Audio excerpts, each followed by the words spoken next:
Chapter 1204. This time, the drinking session was very enjoyable, causing Zichun to temporarily forget about his troubles. Whether it was Jesse or Aoda, both of them had good personalities. This kind of casual and carefree attitude was very much in line with Zichun's personality. However, Zichun still had a sense of caution in his heart. It was just that this caution was hidden in the bottom of his heart, and very few people could see it. After the end of the gathering, Zichun requested to immediately go into seclusion to cultivate. This made the two of them give Zichun a thumbs up. In fact, only Zichun himself knew that he was in a hurry to go back and clean up the mess. He quickly returned to the law fruit tree garden. As the restrictions opened, Zichun entered. The surrounding area was still a dilapidated and desolate scene. Sigh, I don't know how long I can hide this. Zichun sighed. During the day, because of Aoda's arrival, Zichun gave up on the idea of killing and escaping, so he set up an illusion array around him. At this moment, Zichun removed the illusion array and began to study these law fruit trees. The current situation was the result of a large amount of law strength. If he wanted them to recover, he had to replenish them with law strength. This wasn't difficult because Zichun still had a lot of law fragments, both good and bad. The only difficulty was that he couldn't make these law fruit trees bear law fruits again. This was a headache, but if Zichun was given enough time, he could still solve it. At worst, Zichun could use the law spheres on him to make up the numbers. Next, Zichun broke the nomological law fragments one by one, and let the power of the nomological law within the fragments fill the entire space. As many fragments were broken, the law strength in this place became extremely rich. Gradually, the density surpassed when Zichun first entered, but it still wasn't enough. Zichun continued to break the law fragments one by one. When the law power in this place reached a limit, Zichun walked to the edge of the restriction and set up a spirit-absorbing array. With this array, these law fruit trees would be able to absorb the law power in a very short time. After doing all this, Zichun had nothing to do, so he simply continued to cultivate. However, this time, Zichun was more careful. Every time he felt the density of the power of laws decrease, he would shatter a fragment of the power of laws. A month passed by quickly, and by the time Zichun got up again, the situation here had changed greatly. The law fruit tree was no longer yellow and withered. Instead, it was gradually turning green. This was a sign of improvement, and Zichun was very satisfied. Thus, 1 month later, Zichun walked out of the restriction again. As soon as he walked out, Zichun noticed a person in the distance. It was Luoao, who seemed to be monitoring him. Zichun ignored Luoao and walked towards the tribe. This time, he was looking for Aoda. When Luoao saw Zichun appear, he quickly left. And this time, Zichun did not find Otter. Bored, Zichun decided to take a stroll nearby.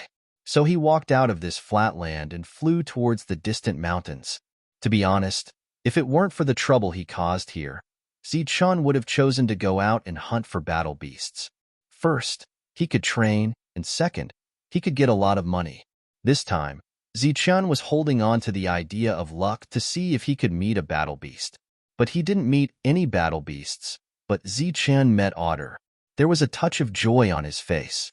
When he was about to go forward, he found a figure shooting out from the dense forest below. This was a stranger. Zichun had never seen him before. Moreover, when Otter saw the other party, his face was obviously happy and excited. On the other hand, the other party touched Otter's head. Otter's status in the Wapython was very high. No one could touch his head like this except for the patriarch. Who is he? Why is Otter with him? Zichun was very puzzled and quietly approached. What's going on? Zichun heard this voice from afar. This matter cannot be explained, but I want to tell you. The stranger opened his mouth, but because they were far away and the other party had lowered his voice, Zichun couldn't hear him clearly. And at this moment, he didn't dare to release his spiritual sense to investigate. The two of them first talked in a low voice, then quarreled, and their voices gradually became louder. Zichun listened intermittently. He couldn't hear the specific content clearly, but he could hear some of it just by listening to the words. The other party's purpose should be to target the Wapython tribe. He needed Otter to do something, but Otter didn't agree. It seemed that the two sides were about to break down. Suddenly, Zichun felt that there was something strange not far away. He turned his head and looked towards the dense forest below. Zichun hid at the top of the mountain and immediately activated his yin-yang eye. With a glance, he found an Earth Prime hiding in the void. This was the Earth Prime of the tribe. Zichun had seen him once before. At this moment, the other party was hiding and observing the two people talking in the distance. In addition, a crystal ball floated in front of him. The crystal ball recorded the scene in front of him. Damn it! Zichun cursed under his breath. He immediately guessed the other party's purpose. Obviously, he was either one of the tribe leader's men or one of the tribe leader's men. If this matter was spread, it would definitely affect Otter.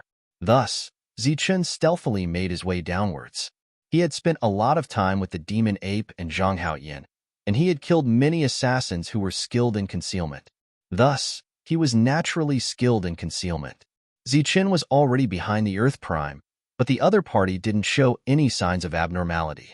Then, Zichun released the power of the virtual realm, and the virtual realm enveloped the other party. Impossible, this is impossible, Otter said loudly. The stranger sneered. Humph, believe it or not. Suddenly, the two of them sensed a wave of energy. Their expressions changed instantly, and they looked towards the dense forest in the distance. A silhouette flashed and disappeared into the dense forest. Someone is following you. The stranger looked at Otter. Otter's expression was extremely ugly, but he felt that the figure just now was vaguely familiar. Don't mention this again, and don't come looking for me in the future, Otter said coldly, and his figure flashed and disappeared. Think about how we were back then. Think about Ing-Er, and think about second brother. If you stay with this beast, he'll kill you one day. The stranger snorted coldly and turned to leave. Zichun returned to the seal as fast as he could. Today's harvest was not small. He had obtained a complete law sphere. In addition, this Earth Prime also had a few law fragments. As for the crystal ball, it was shattered by Zichun. Just as he was about to sit cross-legged and cultivate, the seal outside the law garden trembled. Otter's voice sounded, Zichun, are you there? Zichun walked out of the seal and asked, What's the matter? Did you go looking for me just now? Otter asked. Yes, you weren't here, so I came back, Zichun said. You haven't been anywhere else? No. When Otter heard this, disappointment appeared on his face. He nodded, but then seemed to remember something. So he asked, Then why are you looking for me? Nothing, I just wanted to drink with you. Forget about drinking. I'll come find you in a few days. Otter seemed to have a lot on his mind, then turned and left. Of course, Zichun was not looking for Otter to drink. He just wanted to ask when the law fruit would ripen, but after encountering this kind of thing, Zichun felt that it was inappropriate to ask. Zhu Huan stood in the room, holding a crystal ball in his hand. Inside was the news that his subordinate had just sent back, but before it could finish, there was no more news. Is he dead? Zhu Huan said indifferently, but do you think you can destroy the evidence like this? Otter, you're finished. You colluded with outsiders. Just wait for your death. Come in. Outside the door, Chun Xiang and Luo Ao heard the voice and walked in with extremely respectful expressions. Sir, what are your orders? During this time, you have to keep an eye on Zichun and see what he's doing all day. Yes. The two nodded and left. Only Zhu Huan was left in the room. He sneered, Humph, the tribe is in danger. So let me, Zhu Huan, resolve this danger. But before that, I must get some benefits. For the rich Python tribe, the days were very peaceful and quiet. Staying in the tribe, there were no battles. Only the emptiness realm experts who went to hunt beasts would occasionally send news of their deaths. But for Zichun, Otter, Zhu Huan, and the others, the entire rich Python tribe was turbulent and extremely restless. Otter was in a bad mood recently, as if he had something on his mind, and he often went out. Undoubtedly, every time he went out, he was monitored, and Zichun also quietly got rid of these people for him. Gradually, he knew Otter's character, and he was indeed very good. As for the identity of the stranger, Zichun also knew that he was the fourth brother that Jesse and Otter had talked about. Chun Xiang and Luo Ao took turns to monitor Zichun, but Zichun had been hiding in the seal to cultivate, so there was no abnormality at all. The two wanted to kill Zichun, but they had no way to do so. 3 months passed quickly, and Zichun had been here for a whole year. Zichun spent 5 months to destroy the orchard, and then spent 7 months to restore the orchard. The law tree became green again, but the fruit that was lost before could not be returned. Moreover, the fruit was obviously smaller than the ones in the other seals. However, Zichun was not in a hurry. With his power of law, sooner or later, the fruit of law here would take shape. But on a certain day, everything changed. The tranquil fertile python tribe would no longer be tranquil because of this matter. Zichun, get out here. Chun Xiang's roar came from outside. According to Master Zhu Huan's instructions, our 2 law fruit orchards will be exchanged. After Chun Xiang said the purpose of his visit, Zichun's face changed. He did not expect things to change here. Next, Zichun had 2 paths. One was to kill his way out, and the other was to wait for Otter to come. But the other party only asked to exchange the fruit orchards, even if Otter came. It was impossible to refuse this small request. In other words, it was impossible for the other party to completely become enemies with Zhu Huan because of this small request. Therefore, Zichun only had one path, and that was to kill his way out. But how to kill his way out was the key to the problem. No matter how I kill, let's get these law fruits first. Zichun hardened his heart and rolled up his sleeves, causing a gust of wind to appear in the law fruit orchards. Chapter 1205. One fruit after another left the tree and flew towards Zichun before being put away by him. Zichun took away all the fruits as fast as he could. Then, he waved his sleeve and walked outside. What's the matter? Zichun walked out of the seal and stared coldly at Chun Xiang. Chun Xiang's eyes flashed with a cold light as he said indifferently, "You finally came out. According to Master Zhu Quan's instructions, you and I will now exchange control of the orchard." Zichun glared at Chun Xiang in dissatisfaction. "Why should I exchange? You have no choice. I'll give you the thing, but hand over your restriction token." Chun Xiang shouted. Zichun held the restriction token in his hand and said indifferently, "Let's exchange. But how do I know which orchard is yours? Take me there first." While speaking, Zichun threw out the restriction token in his hand casually. "Okay, let's go." Chun Xiang smiled coldly and then led Zichun to his orchard. In the distance, Chun Xiang pointed at the fruit orchard and said, "That's mine. With this, you can go in and cultivate." Zichun took the token and walked forward without saying a word. "Zichun, you're dead." After Zichun left, Chun Xiang's smile became colder, and then he quickly flew towards the fruit orchard where Zichun was. Zichun looked calm, but in fact, he had made up his mind to immediately take away all the fruits in the fruit orchard. But just as he opened the fruit orchard with a seal, he was completely dumbfounded when he saw everything in front of him. The fruit tree in front of him was empty. There was not a single fruit. How could there not be any fruit? This is a conspiracy. Seeing this scene, thinking about what Chun Xiang said before and his expression, Zichun understood everything. He smiled bitterly. He wanted to trick Chun Xiang, but he didn't expect to be tricked. However, he was still calm. After a brief pondering, he turned around and left the Orchard of Laws. He then flew towards the tribe's encampment. He had just flown 100 meters when a figure flashed in front of him. It was an emptiness realm expert who had come here with Zichun. "Zichun, where are you going in such a hurry?" Zyth asked coldly. Chun Xiang stole the fruit of law from the orchard. "I'm going to find the patriarch and expose him." Zichun said anxiously and seriously, "Is that so? That's a big deal. Hurry up and go." Zyth stepped aside. As he spoke, Zichun didn't stop and flew past Zyth. Suddenly, a powerful force appeared from behind and hit Zichun hard. Pooh! Zichun coughed up large mouthfuls of blood and fell to the ground. Zyth calmly looked at Zichun, who fell to the ground. Suddenly, after landing, Zichun moved. His speed was very fast, and in the blink of an eye, he rushed into the distance. Damn it! How could this be? Zyth's eyes widened in confusion as he watched Zichun disappear in disbelief. Because he was too fast, he couldn't catch up. This scene was out of the original plan, but it wasn't a big deal. After all, the Lord was in the tribe, and there wouldn't be any big problems.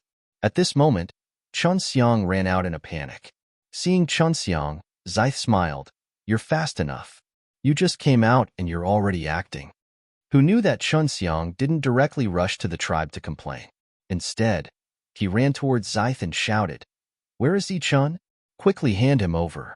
This guy stole the fruit of law from the orchard.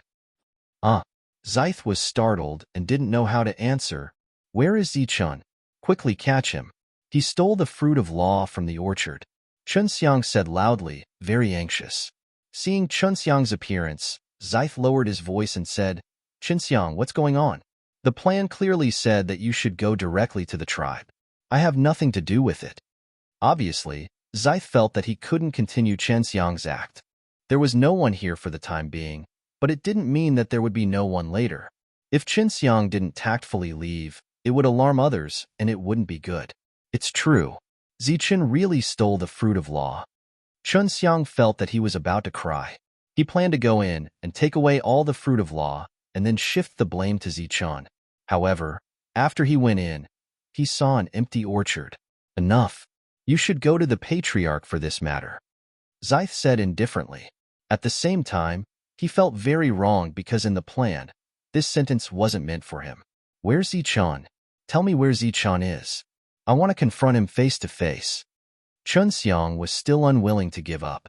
Looking at Chun Xiang's appearance, it didn't seem like he was lying at all. Xieth felt that this matter was unusual, and Chun Xiang was obviously outside of the plan. So he asked indifferently, Chun Xiang, don't tell me you want to take the fruit of law for yourself. You have to remember the price you have to pay. He didn't believe that Zichen stole the fruit of law because the other party didn't have the guts. However, Chun Xiang had the guts because he knew that Zichen would die later and shift the blame to the other party. Xieth, you misunderstood. Tell me where Zichen is. Is he still in the orchard? Xieth looked at Chun Xiang as if he was looking at a dead man and said indifferently, Gone. He went to sue you. Chun Xiang's expression changed drastically as he exclaimed, What? Why didn't you stop him? I did, but I couldn't. Then why didn't you tell me in advance? Chun Xiang felt that something bad had happened. Xieth stared at Chun Xiang and warned, There are many good things in this world, but the premise is that you have to be alive to take them and use them. Chun Xiang ignored Xieth and turned to fly towards the tribe. However, his speed was much slower than Zichen's. Not good, not good. Zichen shouted as soon as he arrived at the tribe. Xieth and Chun Xiang rebelled. They stole the fruit of law.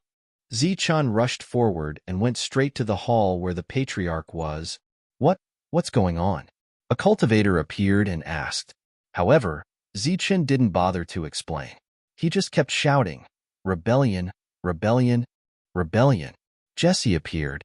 He frowned when he heard this and then followed Zichen to the hall.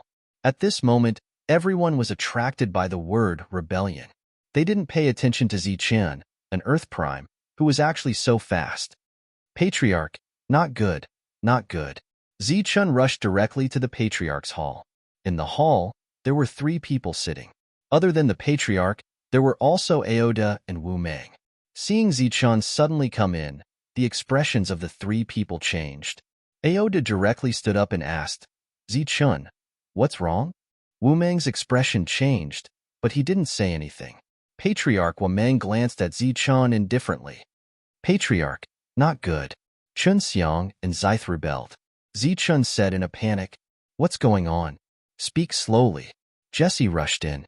When he saw Wu Meng and Aoda here, he frowned and asked, Why are you here? Aoda obviously didn't have time to answer this question. Instead, he asked what was going on. The panicked Zichen coughed up blood again. His face became pale, and he said weakly, I was cultivating in the orchard when Chun Xiang suddenly called me out. He said that he received orders from Lord Wu Meng to let the 2 of us change the orchard. At that time, I was very strange. Why would we change the orchard? But I didn't pay much attention to it. Who knew that after the exchange, when I just entered Chun Xiang's orchard, I saw that there was no fruit on the fruit tree. What? There's such a thing. Wu Meng, give me an explanation. Aoda said coldly. Humph, one-sided words. Who knows if it's true or false? Wu Meng snorted and said, I suspect that he is a spy. I was afraid that he would tamper with the orchard, so I let Qinxiang change it. Zichun coughed loudly, attracting everyone's attention again, and then said, I saw that the orchard was empty, so I ran back to report. Who knew that I would meet Zythe halfway?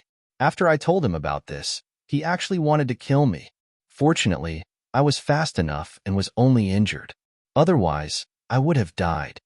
Zichun vomiting blood was true, and it was true that he was injured, so others had to believe it. Jessie stared coldly at Wu Meng and shouted, Wu Meng, tell me what's going on. Wu Meng's expression changed slightly and said, Jessie, what do you mean? You would rather believe this Di Yuan's words than me. Jessie took a step forward and said indifferently, Then tell me, why did you want to change the orchard? Why did you have to change it to Zichun's? That's because I suspect that he is a spy. Wu Meng glared. Spy? Have you ever seen a spy from the lower realms? Wu Meng spread his hands and said, Who can say for sure, after all, he was recruited by others? Wu Meng, don't slander me here. Aoda shouted with a cold face. The three people below were arguing, but Wu Meng's expression was incomparably calm. Outside the hall, many cultivators gathered. Not long after, Chunxiang rushed in and said loudly, Patriarch, bad news. Zichun's fruit orchard has all been stolen by him. As soon as the dazzling words came out, the crowd in the hall was in an uproar. Zichun had already expected this. He took a few steps forward and grabbed Chunxiang's collar and said, You bastard, you still want to harm me. Tell me, where did the fruit of your orchard go? Of course it's in the orchard. It was still there when I left. Chunxiang said. Bullshit. After I went in, it was empty, and as soon as I ran out, why did Zythe appear? As soon as I told him about this, he wanted to kill me. Tell me, did you collude to kill me to take the blame? Chunxiang was choked by Zichun's neck, but he couldn't say a word. Zichun shook the other party with all his strength and said coldly, Now, you said that the fruit of law I was guarding is missing. Did you think that I was dead long ago, so you can shift the blame to a dead person like me? With that, Zichun threw Xiang to the ground and stomped on him twice. He said coldly, It's useless. I, Zichun, am lucky. I didn't die in the hands of Zythe, so it's even more impossible to shift the blame to me. Chunxiang coughed violently. Chapter 1206. Faced with the two's questioning, Wu Meng laughed out loud. Nonsense. It's simply nonsense. Just by listening to his side of the story, you can be sure that it's me. This is framing. Framing? Jessie stared at Wu Meng and said coldly, If I find out, I won't let you go. Someone come. Jessie shouted.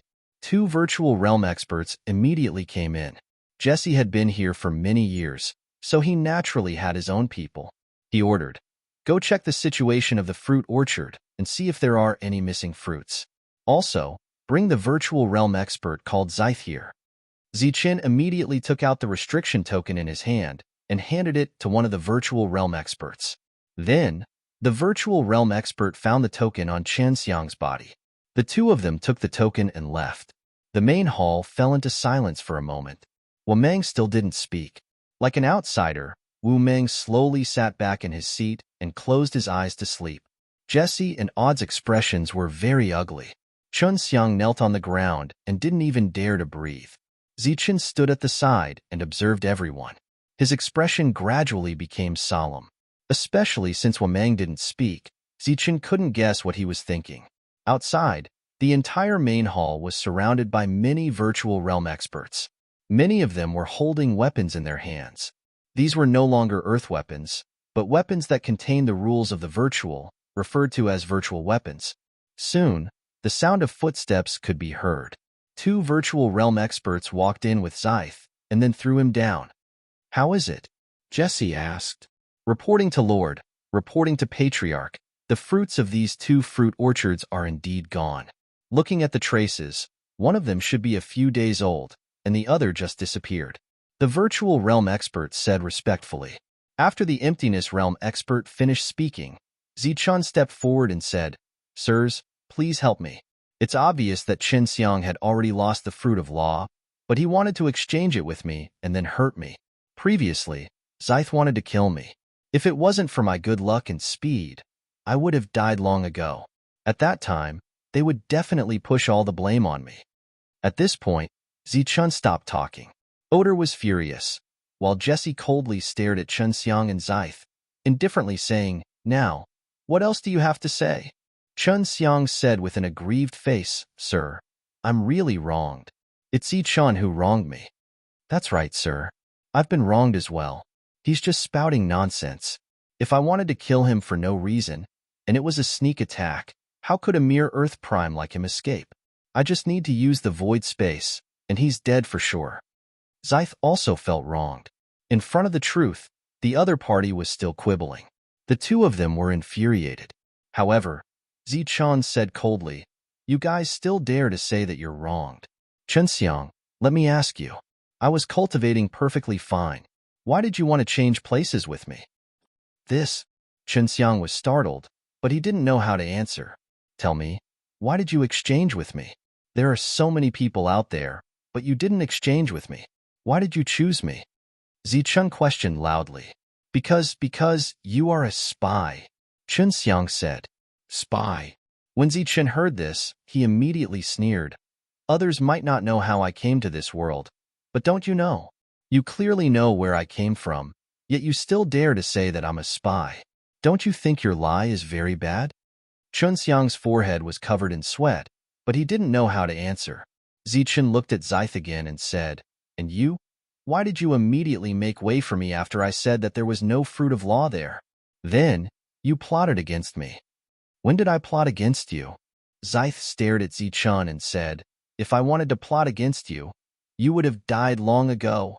Zichun sneered and said, "Don't make it sound like you're very strong, and don't think that I'm so weak.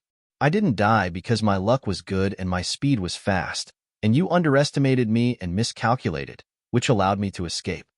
Zichun pointed at Chunxiang and then at Xieth and said, "You two, one forced me to leave the Law Fruit Garden, and the other waited there to kill me so that the dead can't testify. Now that the facts are in front of you, what else do you have to quibble about?" Zichun turned around and cupped his fists towards Wameng and said, "Patriarch, this is how it is. The two of them plotted against me. As for whether or not there is anyone behind them, I don't know. I hope Patriarch can make a decision." Jesse and Oder also said, "Patriarch, this kind of person who harms our own people and harms the interests of the tribe must be killed." Clap, clap. In the hall, applause rang out. It was Wu Meng who stood up. He looked at Zichun and laughed. "A very interesting debate, and also a very interesting framing. Sir, if you think this is framing, then you can search our storage rings and see who is real and who is fake," Zichun said. Jia Huan shook his head and said, "There's no need, and there's no meaning. I'm only going to ask, whose fruit of law disappeared just a few days ago, and whose fruit disappeared a few days ago?" Zichun smiled faintly and said, "Is there even a need to ask? The facts are still in front of us." Wu Meng smiled meaningfully, then looked at the two Emptiness Realm experts and said, "You two speak." The two Emptiness Realm experts looked embarrassed. On the side, Jesse said, "Speak, there is no harm." "Yes." The two Emptiness Realm experts nodded, then one of them said, "The fruit in the restriction token taken from Zichun's place was recently lost. The fruit taken from Chunxiang's place was long gone." Zichun was instantly dumbfounded. According to the other party, the fruit in his original Law Fruit Garden was long gone, and Chunxiang's fruit was recently lost. What's going on? Even Jesse and Odd were stunned by this answer. "Did you hear that? Zichun, did you hear that?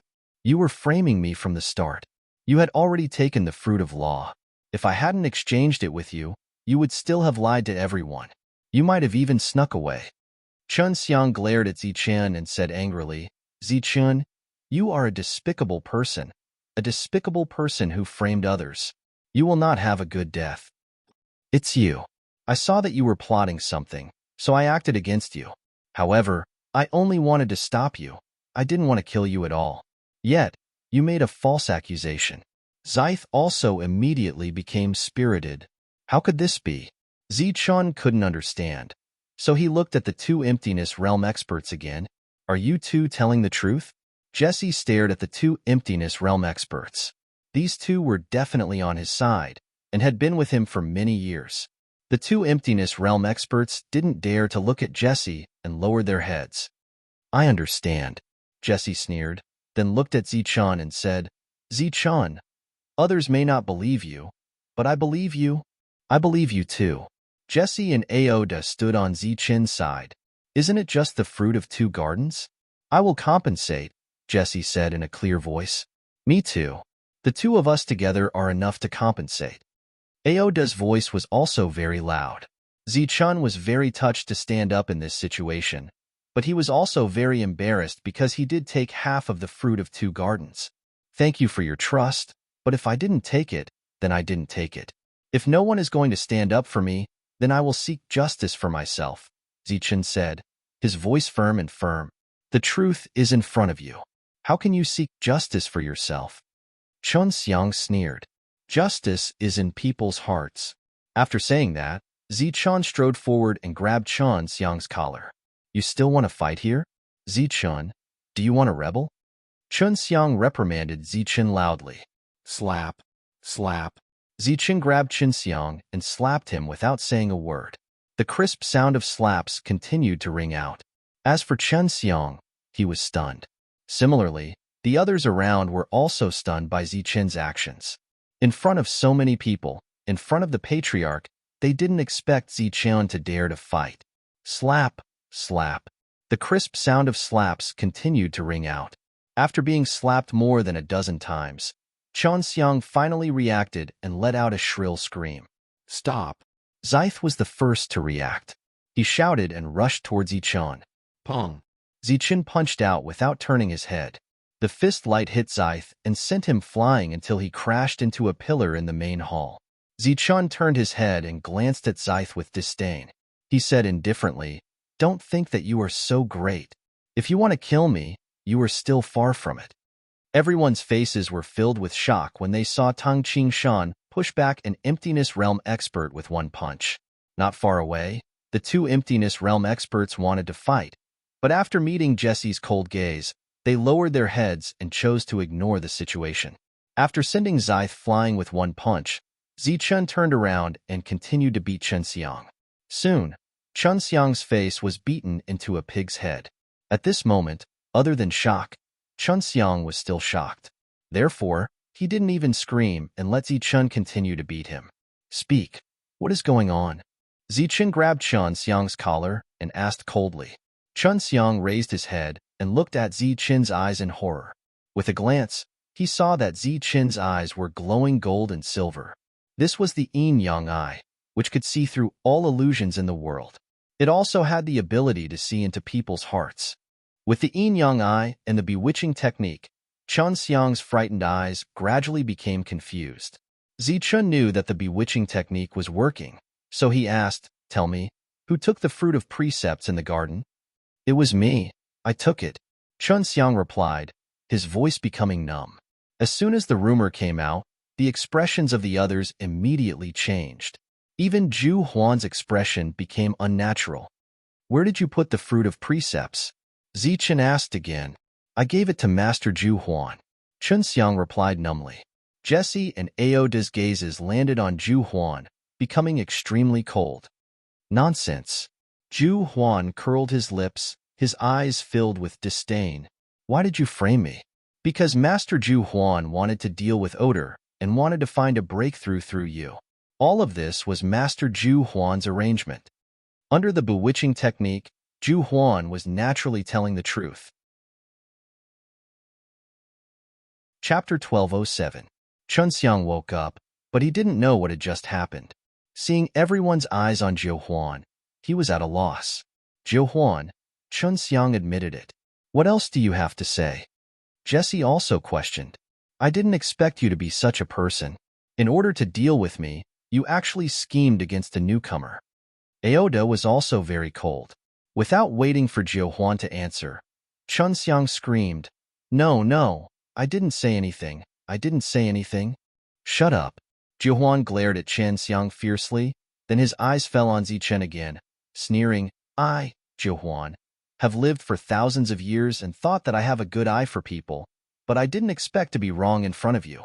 I admit, I did underestimate you. Zichen smiled but didn't say anything. Your methods are very clever. In the face of ironclad facts in front of us, you can still frame someone else. I have to say, I really admire you. Zichen's expression changed. What did this mean? Did the other side not admit it? Johuan continued, it's just a few fruits of law. So what if you didn't take them? I didn't take them in the first place. Zichen said. Johuan waved his hand. It doesn't matter whether you did or not, and I'm not here to talk about the fruits of law, but about the spy.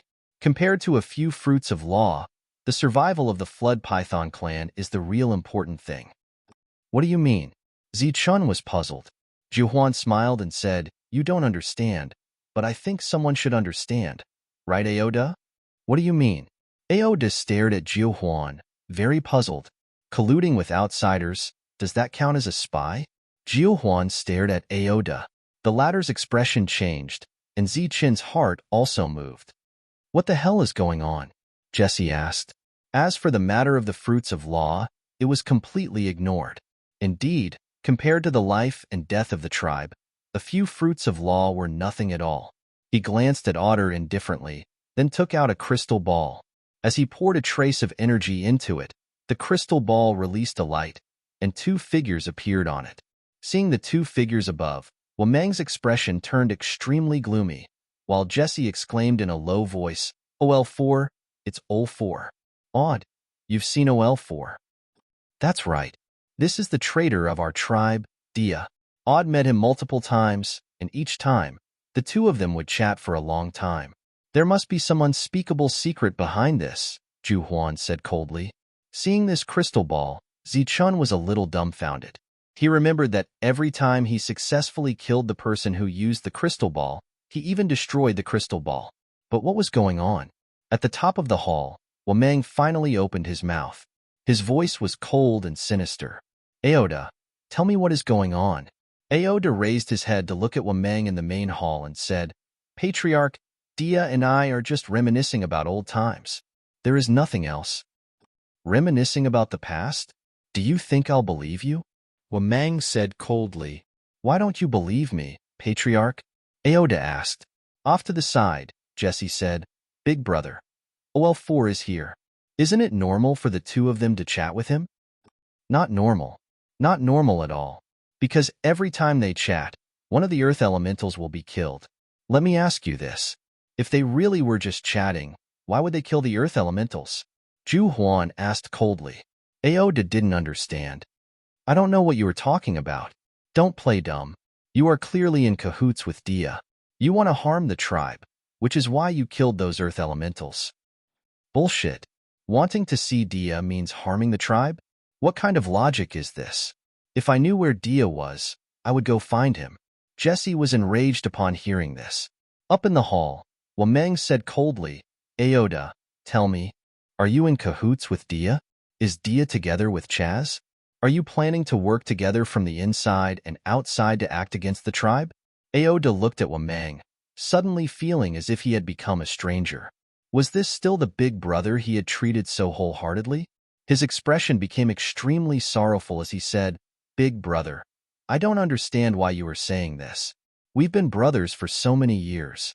Don't tell me you don't trust me? Do you think that I would work with Fourth to scheme against you? Wamang said coldly, I trust you. Of course I trust you.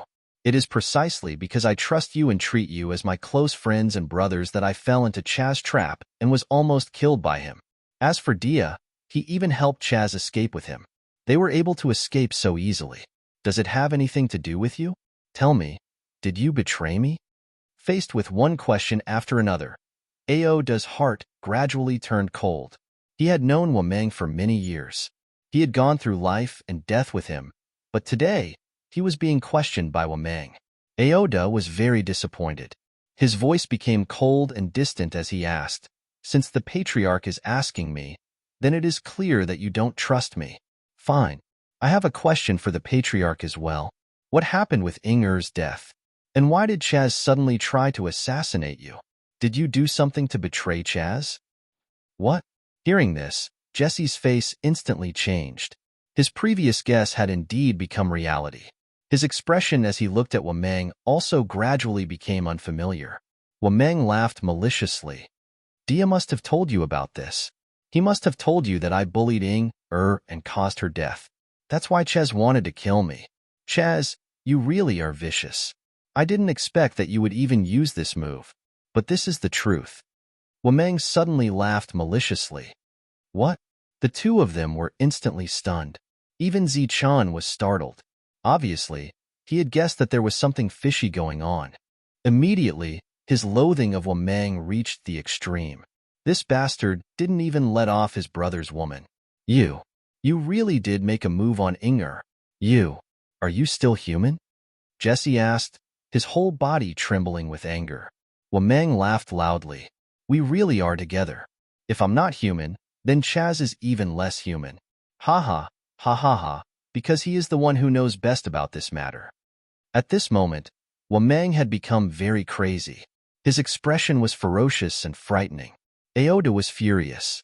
He pointed at Wameng in the main hall and cursed. It's fine if you usually harm others, but I didn't expect that you wouldn't even let off Inger. Bastard.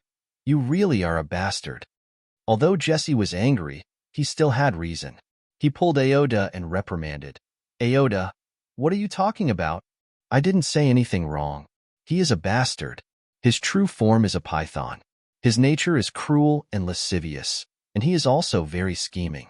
Normally, us brothers would suffer a little loss, but I didn't expect that he wouldn't even let off his brother's wife. If he isn't a bastard, what is he? I really regret it. I regret not listening to Dia. If I had known that you were such a bastard, I would have left. Aoda roared loudly, his emotions completely out of control. This matter was really too big of a blow to him. You didn't leave at that time. You chose to endure all this time. Wasn't it all for now? Wameng's voice became incomparably gloomy, his eyes filled with killing intent. Big brother, Aoda didn't mean anything. He was just too emotional. You also know that he came from the same place as Inger. Jesse immediately pleaded for leniency. Jesse, you don't need to speak up for me. He killed Inger. He was the one who caused her death. I want to avenge Inger.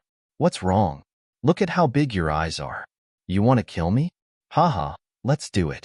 Otter laughed loudly. So, you admit that you betrayed me. Wameng's voice suddenly became calm, but the temperature in the hall suddenly dropped a lot. Not only did I betray you, but I also want to kill you. Aoda's eyes were red, completely out of control. Big brother, don't listen to his nonsense. Jesse immediately said, those who betray me must die. Wameng roared angrily. In the cold hall, a materialized spatial force suddenly appeared. This force appeared from Wameng's body and directly struck at Aoda. Pooh. The difference in cultivation level made it so that Aoda didn't even have the chance to react. His whole body was sent flying, coughing up blood. Big brother, what do you mean by this? Jesse looked at Wameng with dissatisfaction. You don't need to play dumb. You should have guessed it long ago. But you were willing to stay by my side all this time. You were probably waiting for an opportunity to seriously injure me. So, you can die too. After saying this, the powerful force rippled again, and Jesse was also sent flying. In the blink of an eye, both Jesse and Aoda were seriously injured. Wameng smiled complacently. Above the hall, his body exuded an extremely dense killing intent. I've been waiting for you for a long time. All these years, you secretly cultivated loyal subordinates in order to deal with me in the future. But unfortunately, I discovered it long ago. You no longer have the chance, and your people have already submitted to me. Wameng laughed complacently. Beast, you're a beast. To think that we called you Big Brother and went through life and death with you. We were really blind. Aoda and Jesse fell together, blood flowing from the corners of their mouths. Their faces were filled with disappointment and resentment. Zichen's figure flashed and quickly arrived in front of the two. Then, he channeled the pure energy in his body to suppress their injuries. Although the attack just now wasn't Wameng's full strength, the difference in cultivation level caused the two to be seriously injured. Zichen, don't worry about us. Hurry up and leave. Go, leave this place. Jesse and Aoda spoke at the same time. Go. Today, none of you can leave. Anyone who betrays me must die. Above the hall, Wameng released a powerful aura. You can even kill your brothers. You really are a beast. Zichun coldly said, his eyes filled with killing intent. Chapter 1208. A middle-aged man walked in from outside the hall. This was a real human. He was very handsome and wore dark armor. The instant they saw the middle-aged man, Jesse and Aud felt their eyes brim with tears. They felt as if they had seen a family member. The two of them involuntarily called out, "Second brother." The person who had come was Chaz, their second brother. Chaz's emotions were much calmer than the two of them. He glanced at the two of them and said, "Long time no see. It seems the two of you are in bad shape." Jesse and Oder smiled bitterly.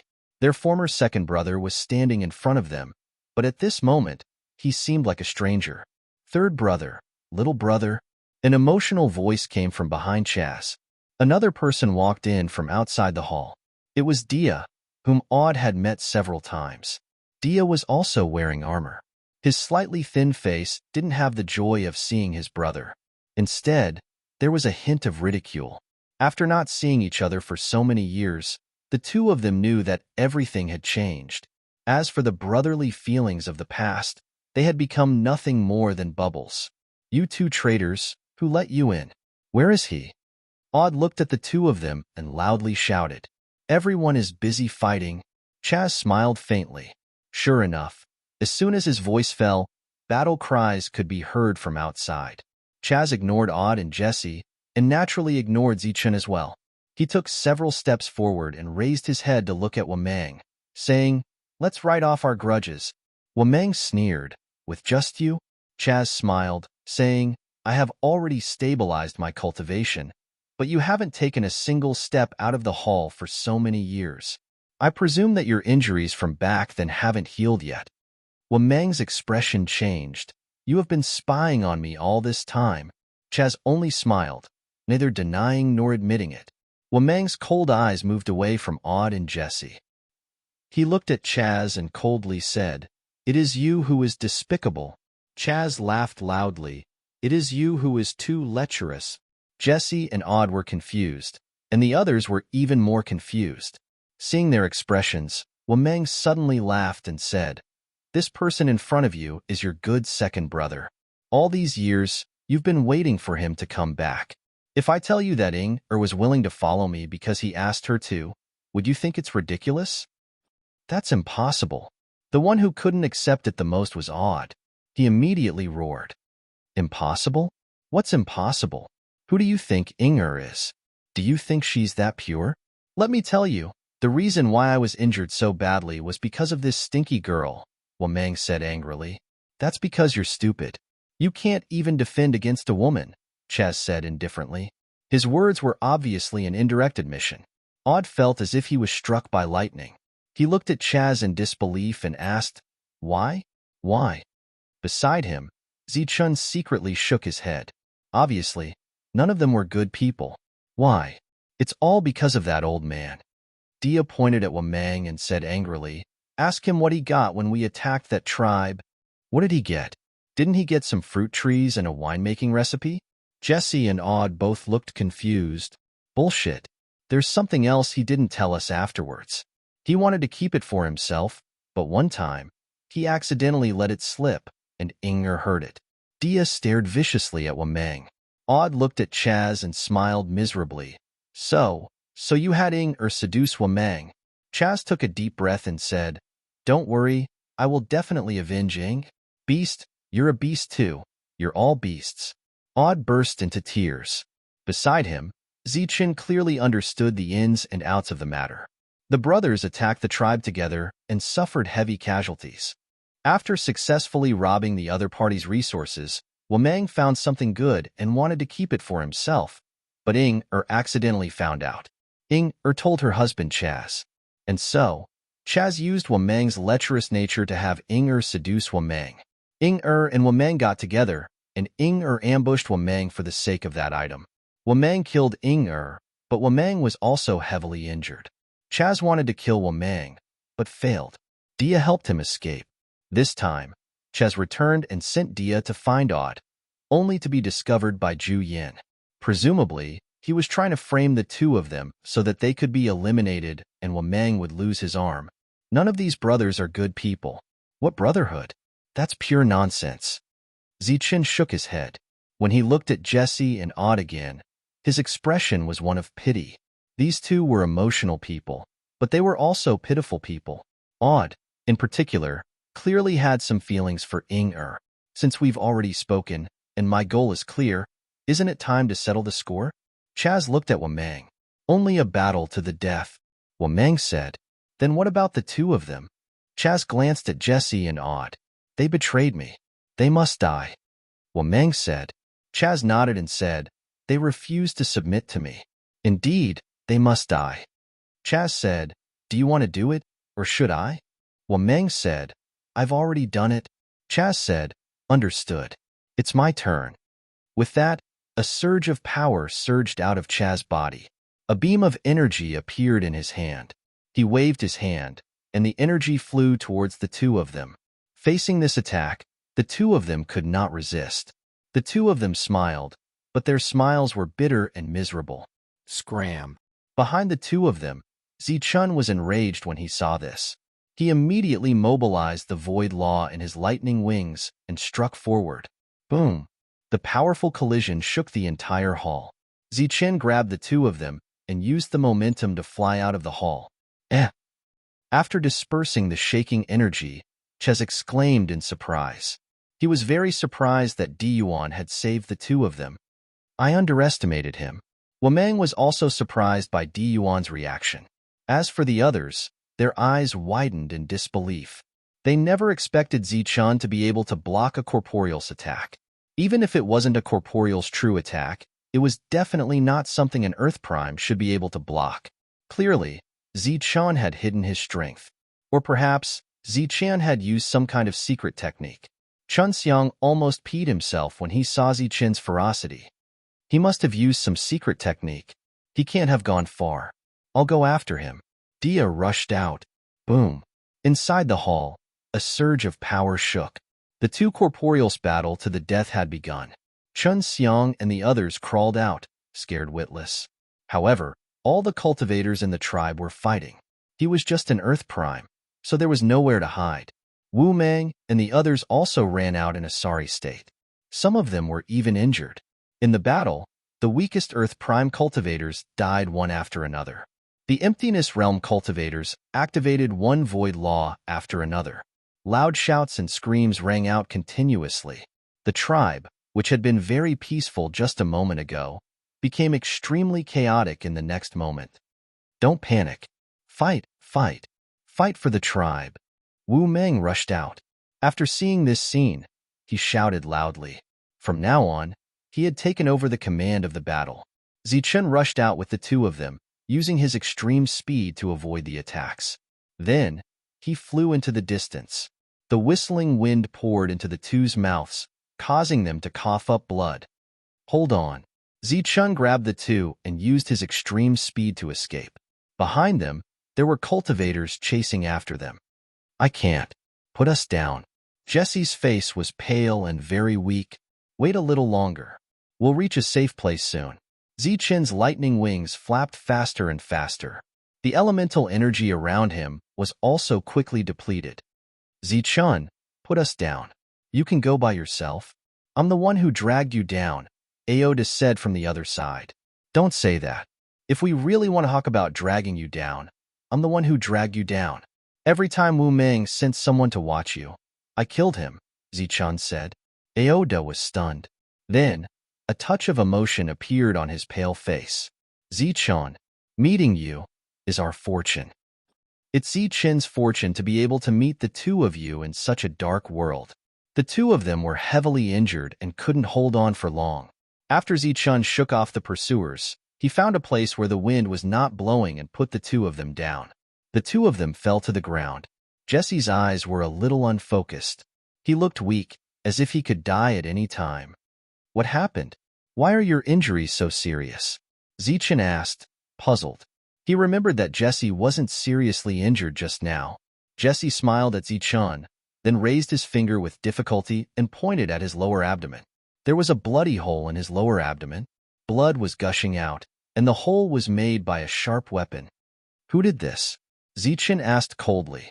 He didn't know that Jesse's injuries were so serious. It's fourth brother. He and Chaz. Zichen interrupted Jesse's words. Then, he took out a lot of elixirs from his spirit ring and poured them into the two's mouths. Aoda shook his head and smiled bitterly. It's useless, Zichen. Our injuries are incurable. Haha. Jesse suddenly laughed. It seemed that the elixirs had taken effect. His face became ruddy. I didn't expect the one who saved me would be you. Aoda had long said that you were extraordinary, and I also felt it. But I didn't expect you to be so extraordinary that you could withstand Chaz's attack. Jesse's words suddenly became clear. His breathing also became stable, and his eyes brightened. Zichen knew that something was wrong. This was obviously not the effect of the elixirs. Jesse said, "We brothers have known each other for more than 10,000 years. Today, they want to kill the two of us. We've only known each other for less than a year, but you saved the two of us." Brothers don't care who comes first or who comes first, Zichen said in a deep voice. Aoda laughed bitterly and mournfully. To be able to meet a true brother at the last moment of my life, even if I die, it will be worth it. Zichen, I don't have much time left. Before I die, I'll leave you with a word of advice. In this dark world where people die everywhere, don't trust anyone. Zichen nodded and said solemnly, I know. You used your lives to teach me a lesson. Good, good. The two laughed. Their smiles became very carefree. Chapter 1209. The two of them had the same thought. They took off their spiritual rings and handed them to Zichen. Jesse said, Zichen, this is the wealth I've accumulated in this world. I'm giving it to you now. Aud handed over his spiritual ring as well. For you. Zichen immediately waved his hand. These belong to you. I won't take them. Jesse sighed. We're about to die. What use do we have for these worldly possessions? Zichen said solemnly, even if you die, I'll bury these worldly possessions with you. Afterwards, I'll avenge you. Take them. Don't talk nonsense. You won't be able to return to the tribe. Take these things and find a safe place to train.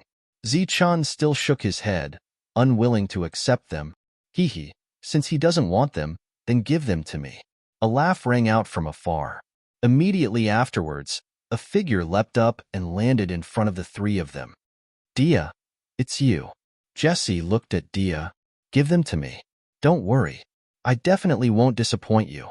Dia extended his hand towards the two of them, a smile on his face. Jesse and Aud simultaneously placed their spiritual rings in Zichen's hands, then stood up and pushed Zichen. It seemed as though they wanted to push Zichen away, but Zichen didn't budge at all. Even when the two of them worked together, they couldn't move him. Zichen, hurry up and leave. You're no match for him. The two of them shouted in unison. Zichen shook his head. He said coldly, I won't leave. I can't save your lives. All I can do is avenge you. If they don't die, I will. Zichen, what nonsense are you spouting? Hurry up and leave. Aud roared, but he was seriously injured and couldn't move Zichen at all. Jesse was frantic. He knew his own situation. He only had a single breath left. Once he let it out, he would most likely die. A puny Earth-level cultivator like you actually dares to dream of revenge? You must be dreaming. Still, that's fine. After killing you, I'll be able to obtain another law fragment. Dia laughed savagely. Looking at the two anxious people, Zichen had a trace of guilt on his face. He said, I'm really sorry. If I didn't hide my strength and was magnanimous, I wouldn't have shown my strength earlier. You wouldn't be in this situation. This matter is my fault. As he spoke, Zichen used both hands to push aside the two people blocking his way and walked straight ahead. At this moment, the two of them were still in a daze because of Zichen's words. Obviously, they did not understand the meaning behind Zichen's words. An Earth Realm expert dares to challenge an Emptiness Realm expert? Interesting, very interesting. Let me think about how I should kill you. Dia sized up Zichen, a cruel smile appearing on his face. Zichen said indifferently, There's no need to go through so much trouble. My time is limited, and so is my friend's time. Let's end this quickly. Not a bad idea. I like it. Don't worry. I'll kill you as fast as I can. I'll kill you in one move. Zichen's eyes flashed with dense killing intent. Shameless boasting. Die. Dia charged towards Zichen. With a flash of light, a weapon appeared in his hand.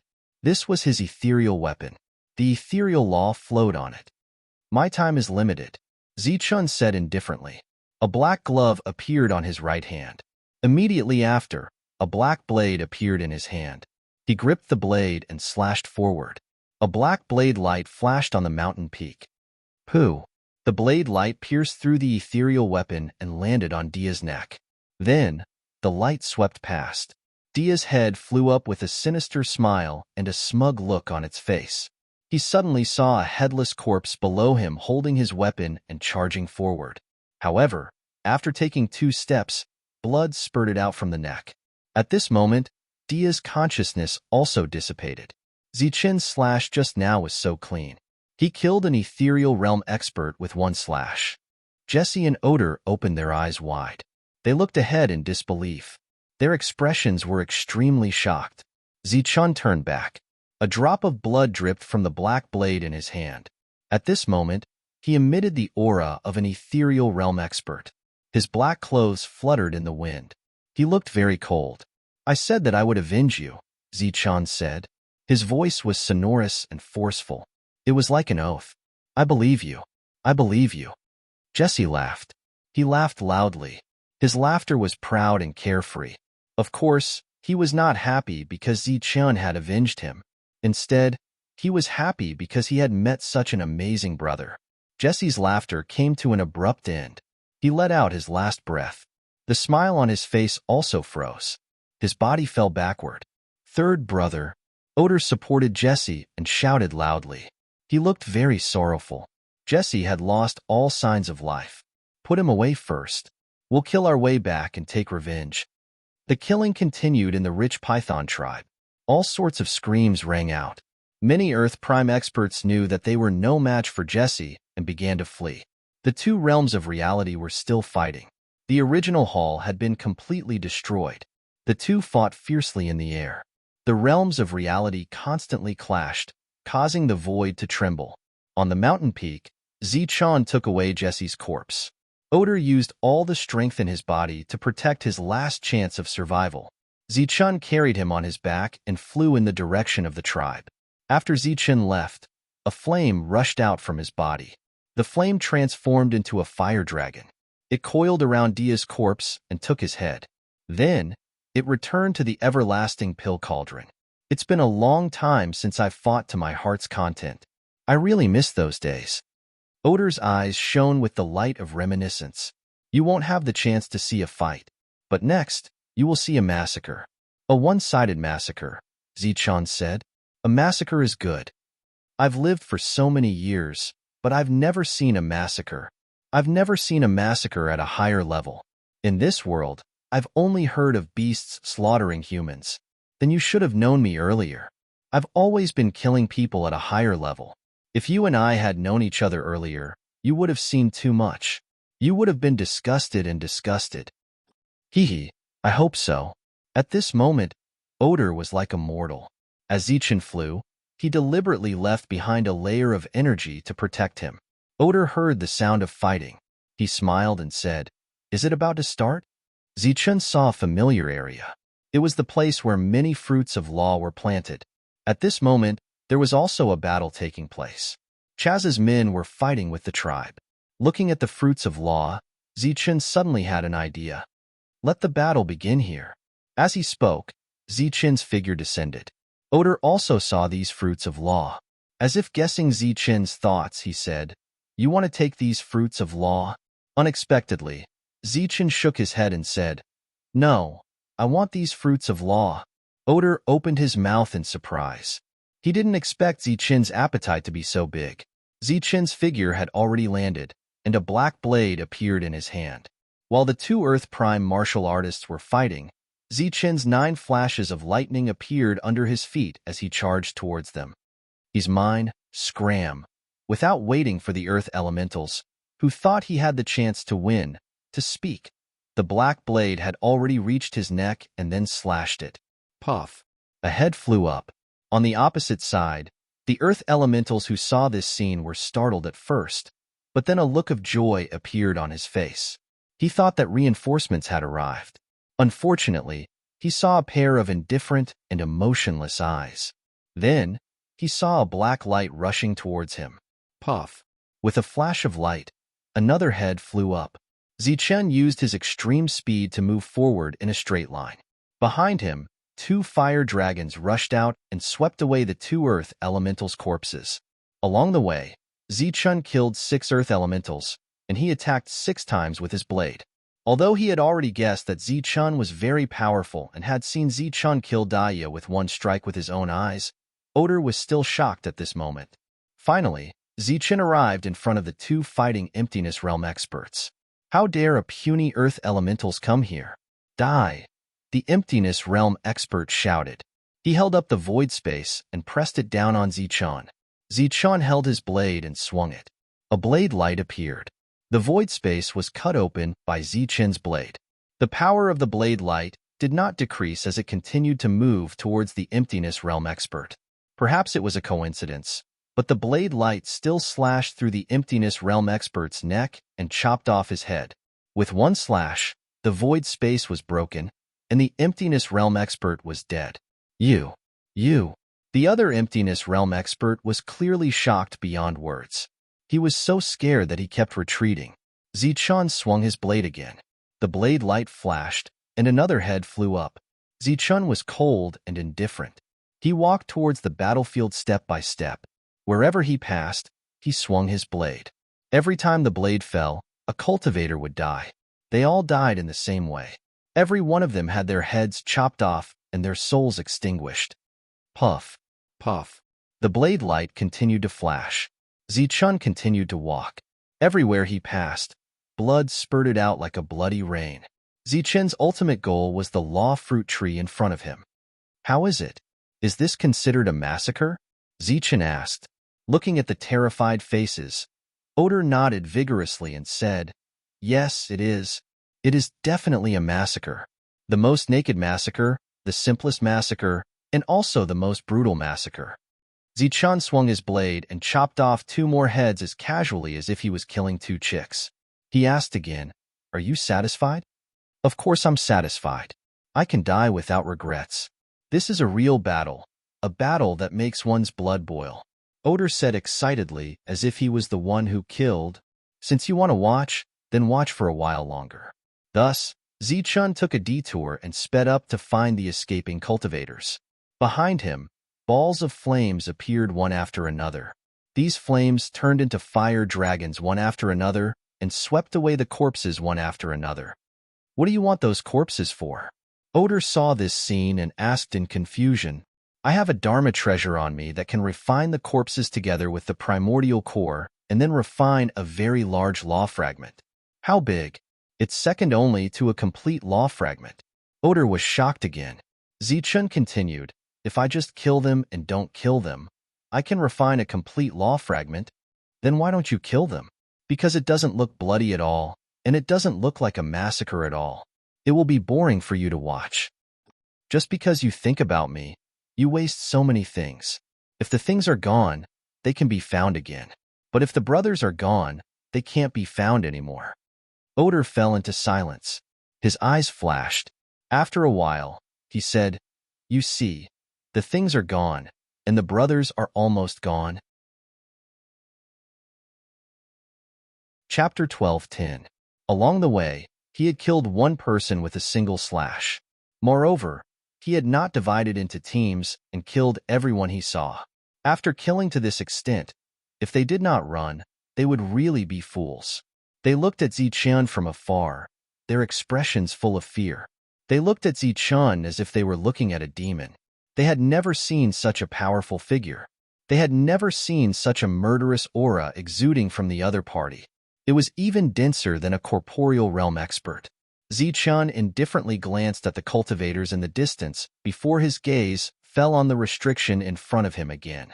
He said, You should be tired of seeing all this killing.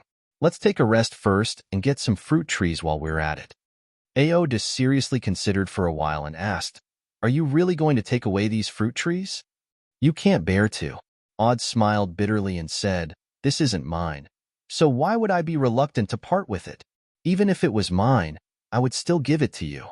But as far as I know, once this law fruit tree leaves the ground, it won't be able to survive unless it's placed in a special space. In the past, it was placed in Python's real space." Zichun said, "Your worries are reasonable, but I have a way." Aoda nodded. "As long as you have a way.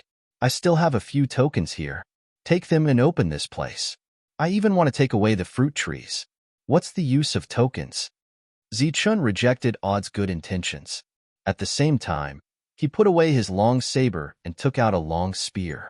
The long spear was silver in color, and there was lightning flowing on it. As soon as it appeared, a resonant dragon roar came from it. The appearance of the Dragon Soul Spear made the Dragon Soul very excited. "What is this?" Aoda asked. "My Earth Spirit weapon." Zichun replied, "That wasn't it. That was an Earth Spirit weapon." Aoda said again, "If I'm not wrong, there should be a Dragon Soul inside." "Yes, a Thunder Dragon Soul." "Amazing, really amazing," Aoda exclaimed. Zichun looked at the Dragon Soul Spear and said, "Did you hear that? My brother praised you. Don't let him down. Break it for me." Zichun pointed the tip of the spear in the direction of the restriction. Then, he began to accumulate the power in his body. There was destructive power and void power. A powerful force was injected into the long spear, and the dragon roar became even louder. Zichun gripped his spear tightly and stabbed forward. The dragon soul appeared from the spear with great power and rushed toward the seal. Its sharp claws clawed at the seal below, and the seal began to tremble. In the next moment, cracks appeared on the seal, and it exploded with a loud bang. A seal was broken, and the law fruit tree appeared. However, there was no longer a law fruit on the fruit tree. Perhaps it was because Diyuan, who was guarding the fruit of law, took advantage of the chaos and took all these things away. Boom! The first restriction was shattered, but the dragon soul did not return. Instead, it flew forward, and its tail slammed into the second restriction. Under the great force, the restriction was shattered. Then, a series of loud booms rang out as the restrictive spells exploded one after another. Among the orchards of laws, there were many fruits of laws. The cultivators in the distance were extremely envious, but after looking at Zichun and that domineering dragon soul, no one dared to go forward and have any ideas about those fruits. "The dragon soul is indeed powerful," Aoda praised. "It's time for you to appear again." Zichun pointed at his glabella, and the purple gold gourd turned into a beam of purple gold light and rushed out. After rushing out, the purple gold gourd instantly enlarged and then hung upside down. As the lid of the gourd opened, a psychedelic light sprinkled down, enveloping the law fruit trees below. Then, a strong suction force appeared. Rumble. The earth shook, the fruit trees swayed, and the earth cracked. Under the suction force, the law fruit trees were separated from the ground and flew toward the purple gold gourd. Amazing, Aoda sighed when he saw this scene. In the distance, the cultivators who had not yet escaped were even more shocked by the scene in front of them. In the midst of the shaking, a piece of law fruit trees was quickly taken away. The purple gold gourd flew forward and shrouded a second piece of law fruit trees.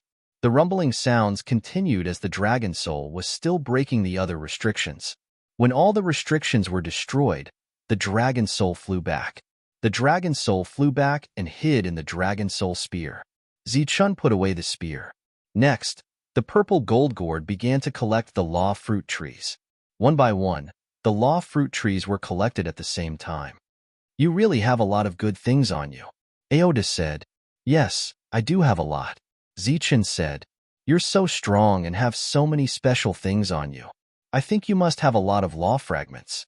Then why didn't you stay in Zhangzhen?" Aoda asked in confusion.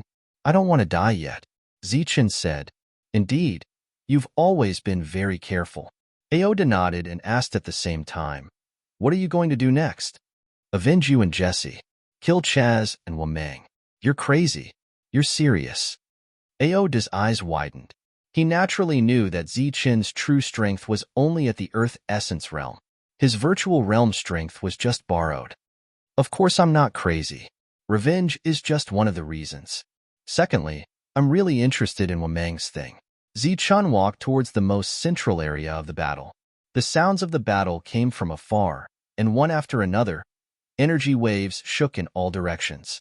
Mountains collapsed in the tremors, and ancient trees turned to dust in the tremors. This was a confrontation between two forces, and it was also a battle of life and death. Some Earth Essence Realm Masters retreated far away, but they didn't continue to run away. In this situation, it was obvious that only one side could win, and they would follow the winning side in the future.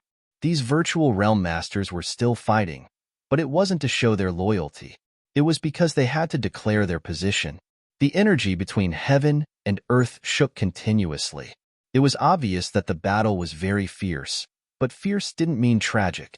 In fact, the battle in front of them was far from tragic. There was only a beautiful battle, and there were no bloody deaths. Earth Essence Realm Masters watched from afar, while Virtual Realm Masters watched from close range. The real tragic battle of life and death was between the two Reality Realm Masters in the distance. Both of their attacks were very straightforward. You used a sword and I used a saber. The sword was a physical spatial weapon, and so was the saber. Their attacks didn't have any fancy moves, but the murderous intent they contained made everyone retreat far away. As long as the two of them fought to the death, then all of them would join the winner's tribe. In this world, without the protection of a tribe, death would only come faster. Boom. Energy shook, and the void trembled. Murderous intent swept across wildly. Everyone's attention was focused on the Reality Realm Masters. One person appeared in the sky. To be precise, two people appeared. Zichen appeared with Odd on his back. He was wearing a pair of full black gloves and holding a black saber in his hand. He flew over from afar. It's Zichen and Odd. Odd seems to be injured. Seriously injured. They are traitors. Kill them. When the Earth Essence Realm Masters saw the two of them in Odd's condition, their expressions changed immediately. Then, they rushed over. Zichen's expression was calm. He only tightened his grip on the long saber in his hand. Odd pursed his lips, and a hint of excitement appeared on his pale face. The slaughter is about to begin again, Odd murmured. Zichen slowly raised the long saber in his hand, and then gradually accelerated. Kill. Shouts rang out. Many Earth Essence Realm Masters rushed over. Many of them had earth weapons in their hands. In this world, the most worthless things were the lives of Earth Essence Realm Masters and their earth weapons. Swoosh. Zichen swung the long saber in his hand. The saber light flashed and disappeared. A head flew up, and a headless body fell to the ground. Zichen paused and took 3 steps to the left with Odd on his back.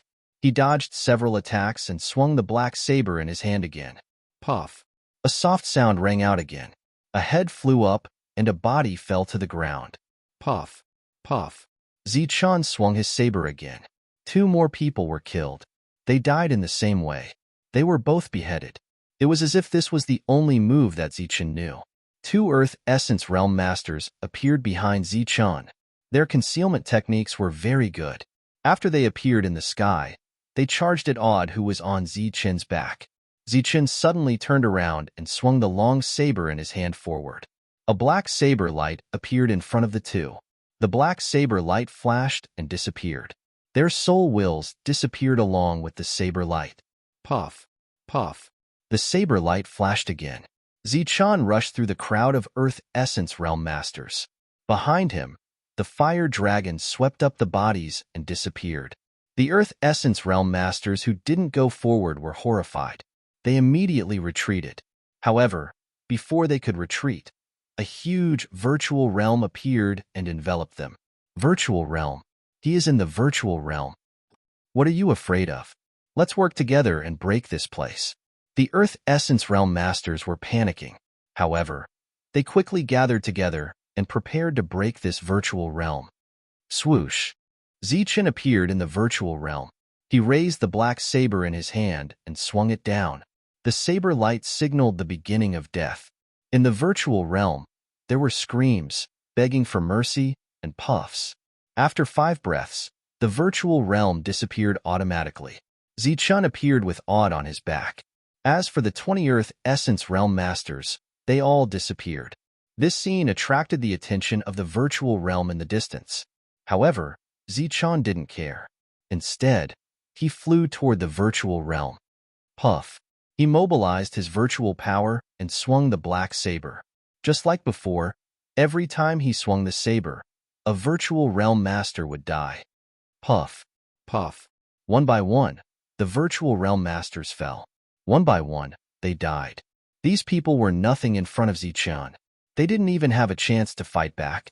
He broke all the rules in the world. Odd was in shock. Today, he finally saw the power of a human master. His means were much more terrifying than that of a battle beast. 1/1 Virtual Realm Master or Earth Essence Realm Master. Run. Someone shouted. The Virtual Realm Masters who were still fighting turned around and ran when they saw the situation was not good. At this moment, facing Zichun, who was a devil, no one cared about showing their attitude. Saving their lives was the most important thing. Thus, Zichun single-handedly defeated the cultivators of the 2 tribes. First, he killed the Earth Essence Realm Masters. Then, he killed the Virtual Realm Masters. This was something that even a battle beast couldn't do. Odd was shocked. Zichun was happy. Chapter 12:11. Zichun had killed everyone, but it wasn't over yet. He didn't have the guts to find trouble with the 2 Reality Realm Masters.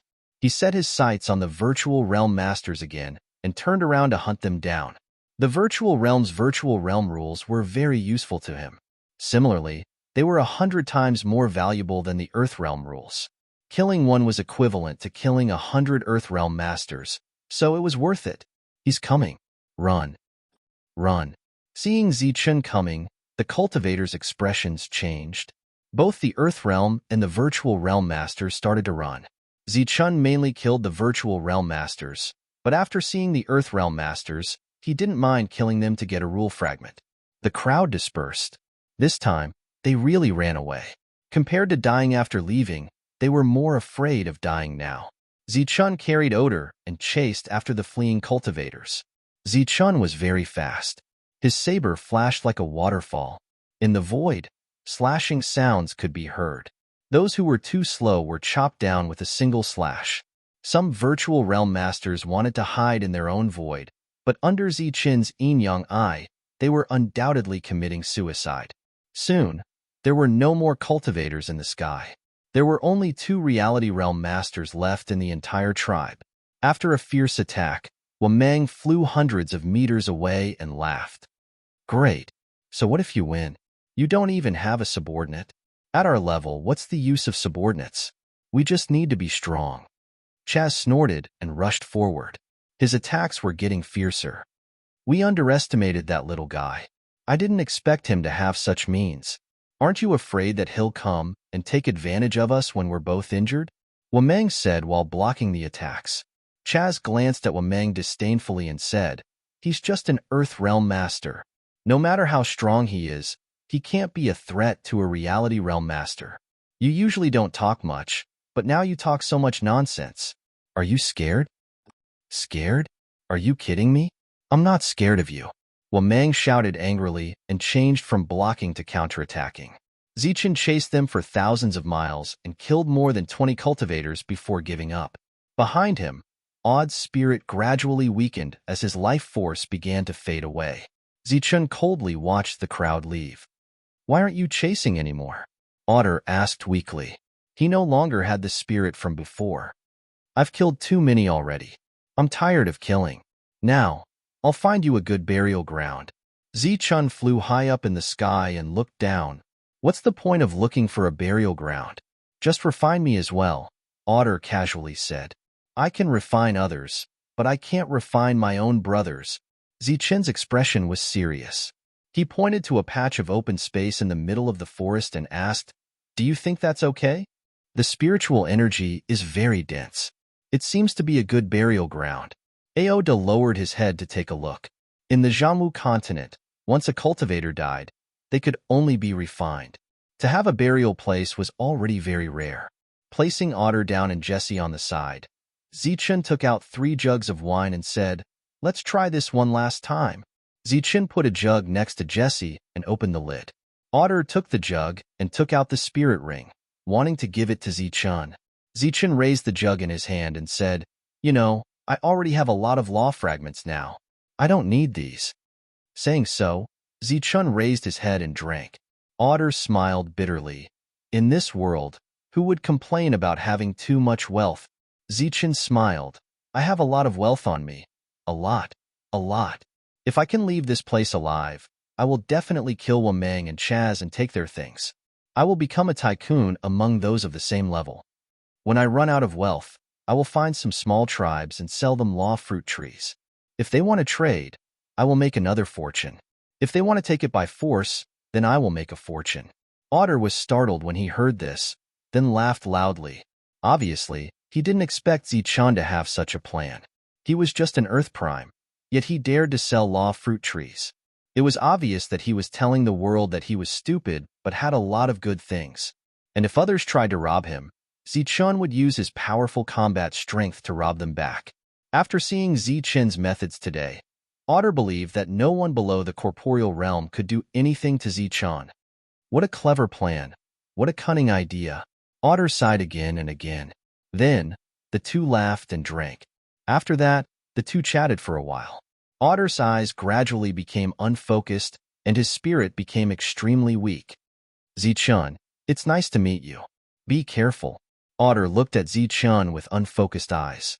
Zichun looked at Otter's fading vitality and said, "It's also my pleasure to meet you." Otter's eyes slowly closed.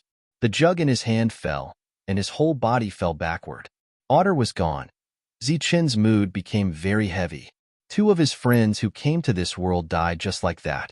Zichun had great strength, but he didn't have the means to save the 2 of them. After he buried the 2 of them together, he engraved a large array around them. The array was activated. This small forest was wrapped in a mysterious power and sunk deep into the ground. After that, Zichun got up and returned. Above the Wapython tribe, the battle between Wapython and Chaz continued. Blood splattered in the air like a light rain. The battle continued for a long time. The 2 were completely enraged and began to fight to the death. Wapython shook his body and revealed his true form. This was a black python that was 200 meters long and as thick as a millstone. He stared at Chaz with cold eyes. The long blade in his hand turned into a beam of light and turned into his tooth. He only had 1 tooth in his mouth, but it was very sharp. "Die." After revealing his true form, Wapython rushed toward Chaz. The powerful strength in his body was pushed to the limit. "Die." The murderous intent around Chaz became more intense. The long sword in his hand emitted a dazzling light. He raised the long sword high, and his body emitted a dazzling light. He became one with the sword and attacked Wapython. Boom. Powerful energy vibrated. Wapython and Chaz collided. The void shook as the 2 of them rushed forward. On Wapython's body, there was a long gash. Blood dripped from the wound. This was caused by the long sword. On Chaz's body, there was a bloody hole. The bloody hole completely penetrated his body. This was the work of the sharp teeth. Ha! The powerful attack caused the 2 of them to be even more injured. However, their expressions didn't change. They turned around and rushed at each other again. Boom! Boom! The tremors resounded between heaven and earth. The 2 of them were fighting with their lives. More and more wounds appeared on Wapython's body. More and more bloody holes appeared on Chaz's body. In the end, the 2 of them didn't use the power of reality to heal their wounds. Instead, they chose to suppress their attacks and attacked crazily.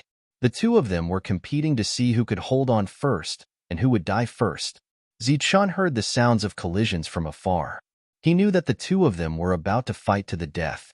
In this world, if 2 people of the same level wanted to fight to the death, other than Zichun, who had abnormal combat power, it would take a long time. If they wanted to quickly decide the victor, they had to fight with their lives on the line. Moreover, they had to be fast because the shockwaves from the battle would spread far away. If they were unlucky, they might encounter another reality realm cultivator. The two of them were obviously lucky. Until now, they hadn't encountered a passing reality realm cultivator. Unfortunately, they met Zichun. At his peak, Zichun couldn't do anything to the two of them. He would even run away if he saw them. However, once the two of them were seriously injured, it was hard to say who would live and who would die. Boom. Zichun saw the two of them collide from afar. Then, they were both sent flying. Blood splattered everywhere. The powerful shockwaves spread in all directions, causing the void to tremble. In the Tianwu continent, Zichun could shatter space when he was in the mortal realm. However, in the Zhanwu continent, even a reality realm cultivator couldn't break space here. Die! The two of them shouted at the same time and rushed forward again. Zichun, on the other hand, hid in the void and slowly approached the front. He was looking for an opportunity to kill. You're just a human. Your vitality is so weak. How can you compare to me? Wameng didn't wait for Chaz to catch his breath and rushed at him again. He opened his bloody mouth and bit at his opponent. Swoosh. Chaz took a deep breath and ignored the injuries on his body. He shook the long sword in his hand, and a sharp sword chi shot out toward Wameng. Puffed! Another wound appeared on Wameng's body. However, half of Chaz's body was almost bitten off. This wasn't the most fatal injury. The most fatal was the destructive power in Chaz's body. This destructive power wanted to destroy his vitality. Zichun was still approaching carefully. His eyes were fixed on the two of them. He was thinking about who should be his first target. Wameng's injuries were also very serious. However, in the next moment, he transformed into his human form. His body was covered with wounds, but because his human form was smaller, he consumed less energy. Therefore, he looked better than Chaz. If you run now, you can still make it, Wameng in human form said. In your dreams, Chaz said coldly. He knew that he couldn't run. If he ran, he would be discouraged and die. Then I'll fulfill your wish. Wameng grinned. His fangs turned into a long sword and he rushed at Chaz. Die. Chaz went crazy. He was ready to risk everything. He didn't defend and let Wameng's attack pierce into his body. At the same time, he stabbed the long sword in his hand into Wameng's body and twisted it. A terrifying energy circulated in Wameng's body, trying to destroy his organs and vitality. Wameng screamed in pain and kicked Chaz away. Chaz retreated, and his body became unstable in the air. His injuries had clearly reached a fatal level. However, he wasn't afraid. He was still smiling. Wameng's injuries were also very serious. His heart was almost crushed. He became very angry because this attack was a threat to him. However, this was the only attack his opponent could make. There was no chance for him to make another attack. You're dead, Wameng said coldly. Even if I die, I'll drag you down with me. Chaz held the long sword in his hand tightly. Then, he compressed his reality to protect his only chance of survival. He was ready to make another desperate attack. You don't have a chance. Chapter 12:12. A voice came from behind him, startling Chaz. He immediately turned around, holding his long sword in front of him to protect himself. There was someone standing in front of him. It was the Earth Yuan who had been crazily slaughtering people. It's you. Recognizing the other, Chaz's eyes were filled with disdain. The difference between the Earth Yuan and the corporeal realm was immeasurable. No matter how extraordinary the other was, he was simply courting death by provoking a corporeal realm cultivator. A corporeal realm cultivator was confident that he could shatter his weapon and take away his life. Even the injured Chaz was still full of contempt and disdain when he saw Zichun. However, before he could open his mouth and say things like courting death or idiot, he felt a surge of power above his head. He sensed something was wrong and looked up into the sky. Then, he saw a huge cauldron falling from the sky, smashing towards his face. Facing this attack, Chaz's expression changed instantly. He didn't have time to react and could only hold his long sword above his head. Bang! The everlasting cauldron smashed down and hit the longsword. A powerful and pure force passed through the longsword and into Chaz's body. His arm went limp and he retracted his longsword. The cauldron smashed into his head with a loud bang. His body began to sway. Rise! The attack was effective. Zichen shouted, and the everlasting cauldron rose again. When it reached a certain height, it came down again with a whistling sound, smashing into Chaz's head. Get lost. Chaz became flustered and exasperated. He roared and slashed at the cauldron with his long sword. Clang. The long sword hit the cauldron, but the expected scene of the cauldron breaking didn't happen. Instead, the long sword hit the cauldron with a loud clang and sparks flying. Then, an even stronger force came out. Chaz's long sword was knocked away, and the cauldron smashed into his head again. What? How is this possible? Chaz's head was shaken, and his expression was one of disbelief. His body kept retreating in the air. Dong! Bang. While he was retreating, the cauldron rose and fell again. One hit, another hit, another hit. In a short period of time, Chaz was hit several times by the cauldron. Every hit was on his head. The corporeal realm defense around him finally loosened. The corporeal realm's rules gradually dissipated and could no longer protect him. Boom! The cauldron smashed down once more. This was the last strike, and it was filled with power. Chaz was unable to withstand it any longer. His eyes rolled back, and he was knocked unconscious. At the same time, his body fell backwards and landed on the ground. Clang. At this moment, the lid of the limitless pill cauldron suddenly opened, and several fire dragons rushed out from it. After the fire dragons rushed out, they intertwined with each other and roared as they swept towards Chaz. Not only did they sweep away Chaz's body, but they also successfully collected the corporeal weapon into the pill cauldron. Clang. With another sound, the lid of the cauldron was completely closed, and Chaz was nowhere to be seen. This scene happened very quickly, and it took less than 2 breaths of time. By the time Zichen appeared, Pill Crucible had already appeared. Zichen's words successfully attracted Chaz's attention. Then, the pill cauldron smashed down continuously. It could be said that Chaz was caught off guard and was completely knocked unconscious. For a corporeal realm expert to be knocked unconscious, it was obvious how powerful the cauldron was. Chaz was knocked unconscious, but on the other side, Wameng wasn't hit, but he also felt a little dizzy. He didn't expect that what he had said before would actually become reality. Chaz, a corporeal realm expert, was really taken away by the Earth Yuan. Who are you? The fiery red cauldron exuded an ancient and desolate aura. One could tell at a glance that it was no ordinary object. Now that Chaz had been sucked into it, it could be said that the odds were against him. Wameng was very afraid of the cauldron, so he asked coldly, "I am Zichun, from the Martial Sky Continent," replied Zichun indifferently. At this moment, within the limitless pill cauldron, Cauldron Spirit was controlling it with all its might to refine Chaz. The cauldron would occasionally shake, but not violently.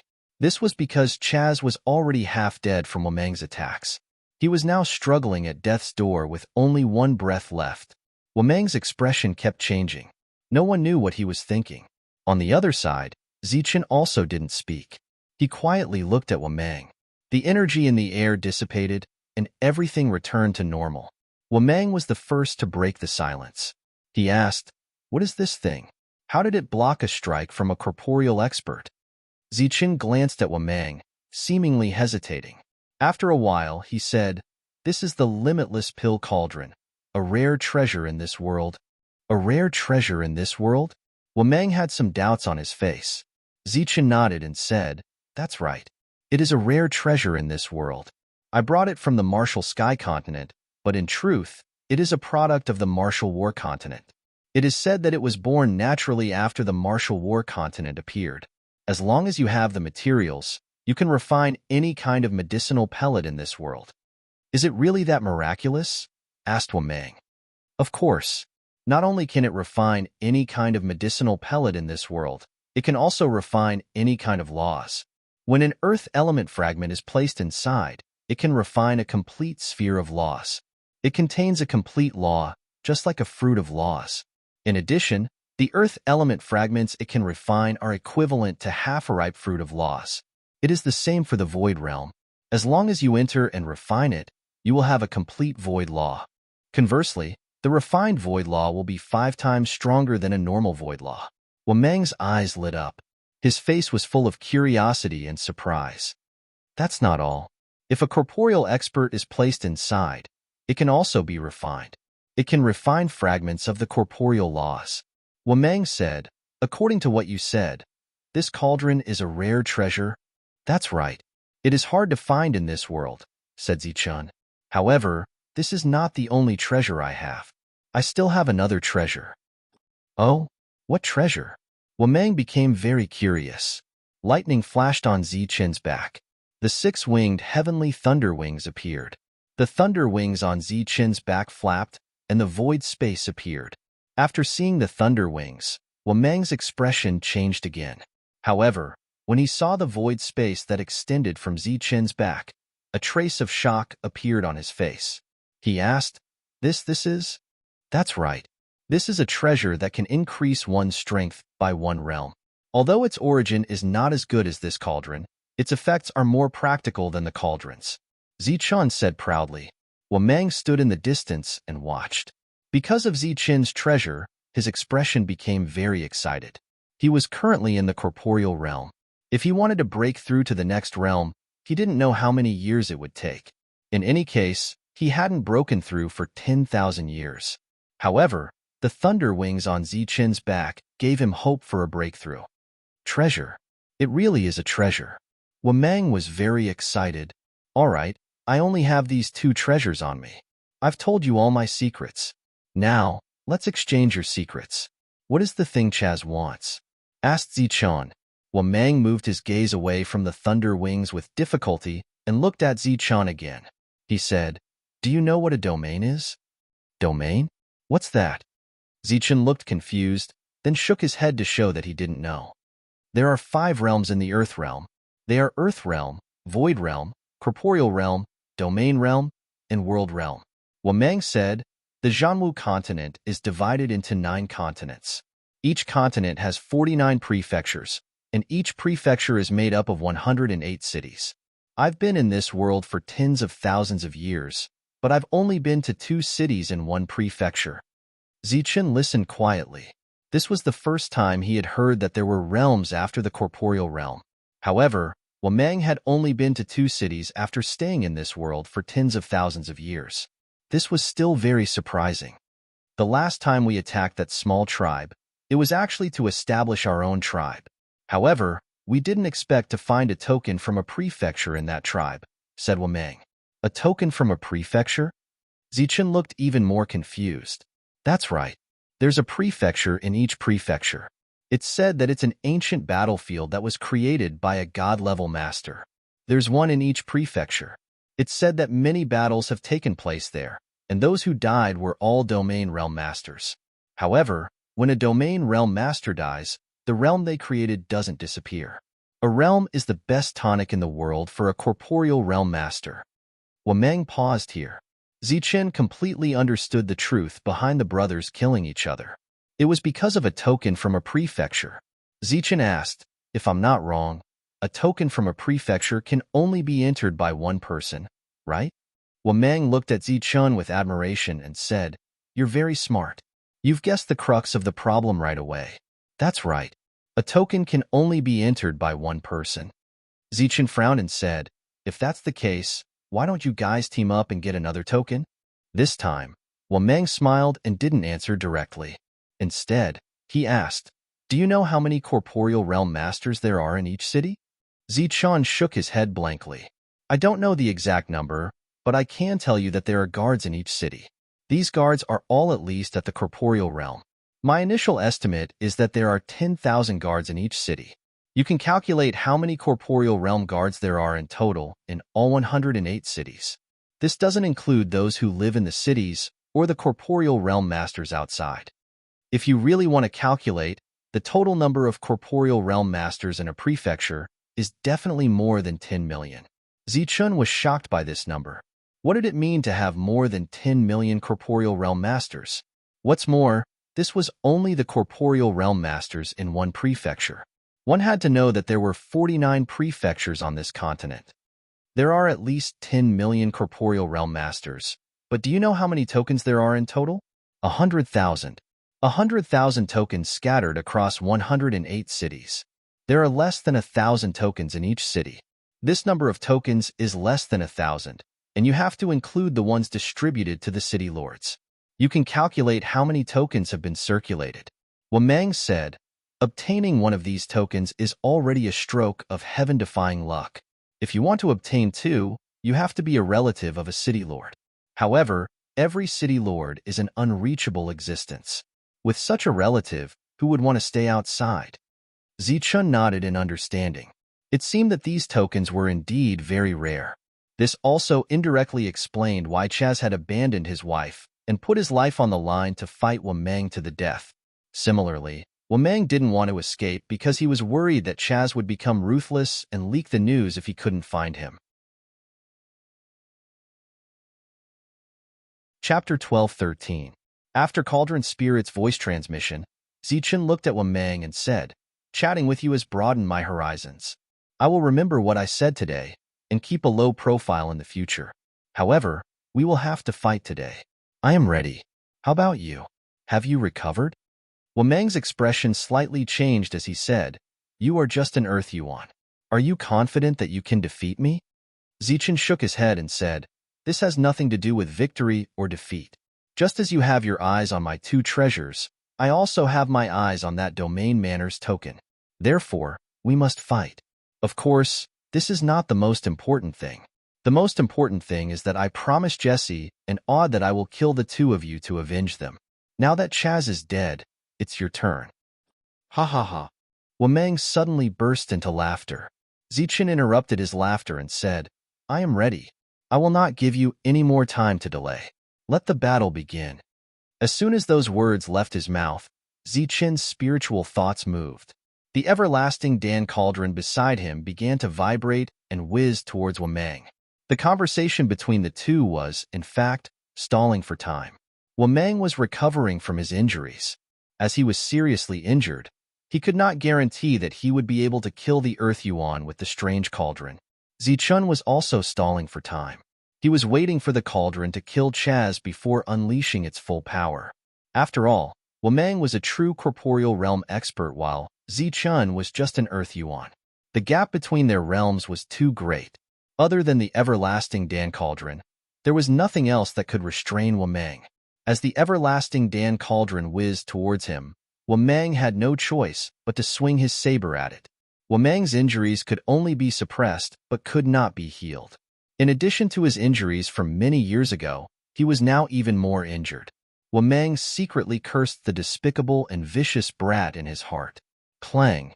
The long saber struck the cauldron, producing a sonorous sound.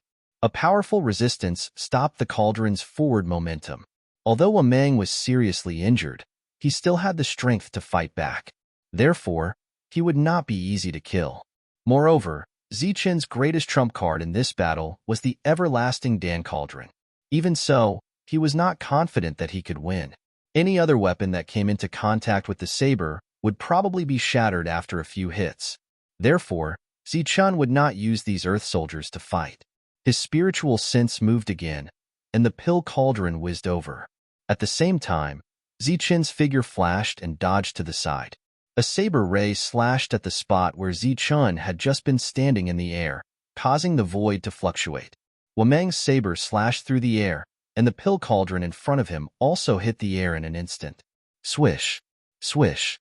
The lightning wings on Zichun's back vibrated, and he began to use his extreme speed to dodge. The difference in their realms made it impossible for him to fight head-on. Boom! Boom! The everlasting pill cauldron grew in size, like a burning mountain, and kept rushing towards Wameng.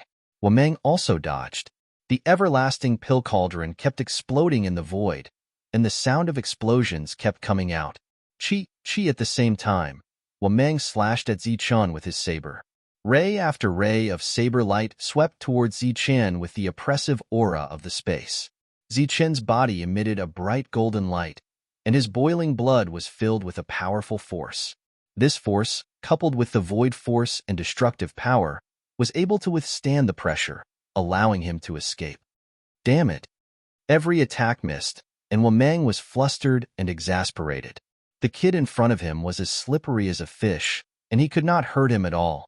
The most infuriating thing was that this fish was still moving through the ice and was not obstructed at all. In a battle, the longer the battle dragged on, the more disadvantageous it would be for Wameng. Therefore, he could not allow his opponent to dodge. Since his opponent could run and was fast, then he would reduce the range of his escape. Reality. Open, Wameng shouted, but he displayed his reality in front of Zichun. If the virtual realm was a virtual realm that was attached to this world and needed to borrow the power of this world, then the reality realm was a real space that opened up. In this space, the master of the reality realm was the master, and the rules that were formed here were the rules that belonged to him. A black hole suddenly broke open in the void and swallowed the defenseless Zichun. Zichun saw the reality realm for the first time. This was a real space.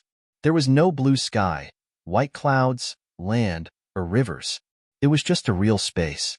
In this space, Zichun felt a strong power of the rules, far surpassing the rules contained in the Zhanwu continent. Kid, welcome to my reality realm. An indifferent voice sounded. Wameng appeared in midair, looking down at Zichun. Zichun looked around. The shrunken pill cauldron hovered above his head. Zichun asked curiously, so this is the reality realm? The void tree planted here can cause changes here. Wameng's murderous face immediately showed a hint of surprise. He asked, you have the void tree on you? Zichun shook his head. No, I've just seen it before. You know where it is? Wameng asked in surprise. Zichun nodded, then released his perception to sense everything around him. At this moment, he was like a curious child, as if he had forgotten that he was in a life and death battle. Wameng's expression changed. It was unknown what he was thinking, but he didn't immediately attack. After releasing his spiritual sense, Zichun simply closed his eyes again and carefully sensed his surroundings. After a moment, he sighed. As expected of the reality realm, it's really mysterious. Does the formation of a world start here? A domain is the foundation of a world. There isn't even a grain of sand here. It seems that it will take a long time to break through. And this space doesn't seem to be stable. While Zichun was sensing, he kept talking. This nagging made Wameng very unhappy, so he shouted, Kid, be serious. We're in a life and death battle. Zichun still had his eyes closed. A life and death battle? You can do whatever you want. I'll keep you company. You can do whatever you want. I'll keep you company. Is this a drink or a battle? Wameng was furious. With a cold snort, he pointed at Zichun. As his finger fell, the power of the rules in the space appeared. Then, like a large net, it trapped Zichun in it. This was a spatial imprisonment formed by using the power of space. The demon ape used a similar method, but it used its innate magical power, which was more advanced than this. Feeling the pressure of the power of space, Zichun's power increased again. Then, the power of the void surrounded his body, cooperating with his strong body to resist the imprisonment of the power of space. Swoosh! The blade light appeared again and slashed down. Zichun's thunder wings shook slightly, and he dodged the attack by a hair's breadth. Huh! Wameng was surprised because Zichun had dodged with his eyes closed. He was not convinced, so he waved his blade again. The blade light appeared one after another, but Zichun dodged it easily every time. Moreover, every time he dodged, Zichun's steps were very small. Damn it! If I was in my heyday, you would not be able to break free from this power of imprisonment. I could kill you with one slash. Wameng was unwilling and exasperated. He had thought that the other party was just a small Earth origin stage beast that was not worth mentioning. He could kill it with a finger. Unexpectedly, after the battle, he found that not only did the other party have a treasure, but his own strength was also terrifying. Moreover, Wameng estimated that the other party's strength was stronger than an Earth origin stage beast. Perhaps it was close to a virtual realm general-level beast. Zichun, who had his eyes closed all this time, suddenly opened them and said, Indeed, if I were in my prime, I would have died here. But now, you're in a heavily injured state, and the space around you is unstable.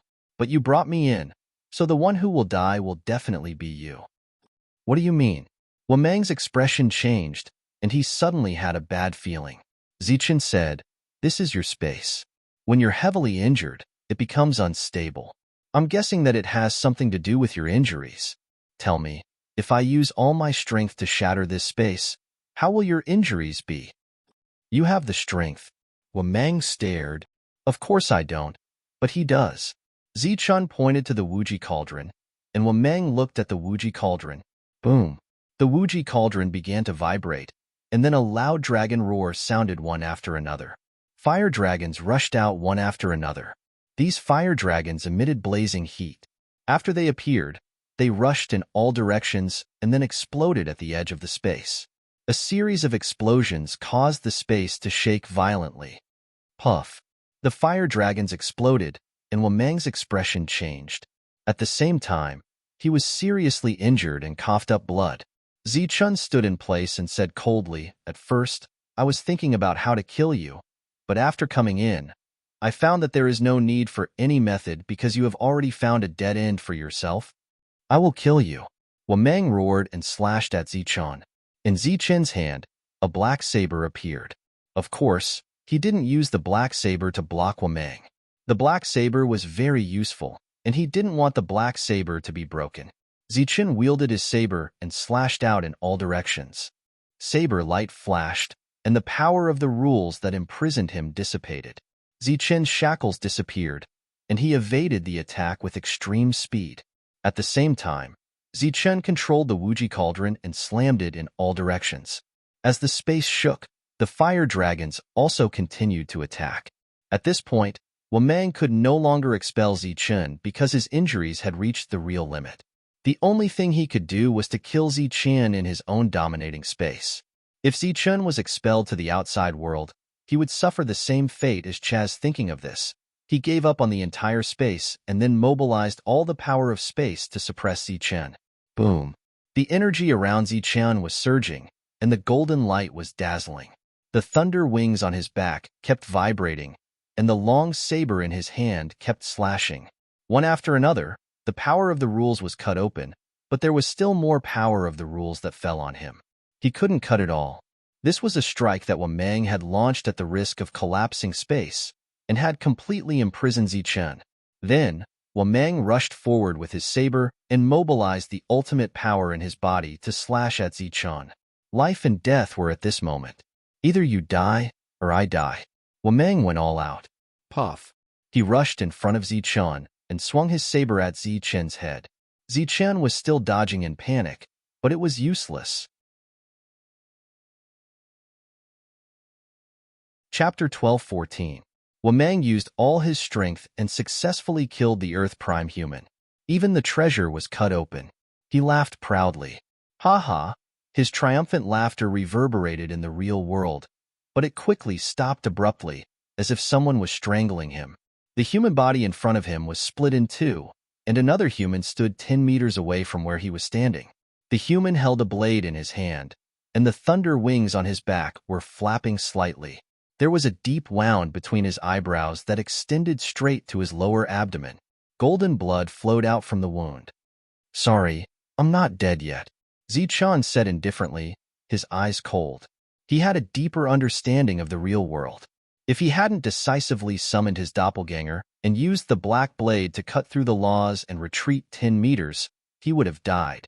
But even though he reacted in time and retreated quickly, the sharp blade aura almost cut Zichun in two. You. Wameng was so shocked that he couldn't say a word. He couldn't understand when the other party had retreated. The surrounding space became extremely unstable. This meant that Wameng had reached his true limit. Zichun said, "You used all your strength just now. I'm afraid you don't have the strength to attack anymore. So you're dead." "I'm dead, haha." Wameng laughed again. "I might die, but you definitely won't live either." Zichun frowned and asked, "What do you mean?" "You were hit by my attack.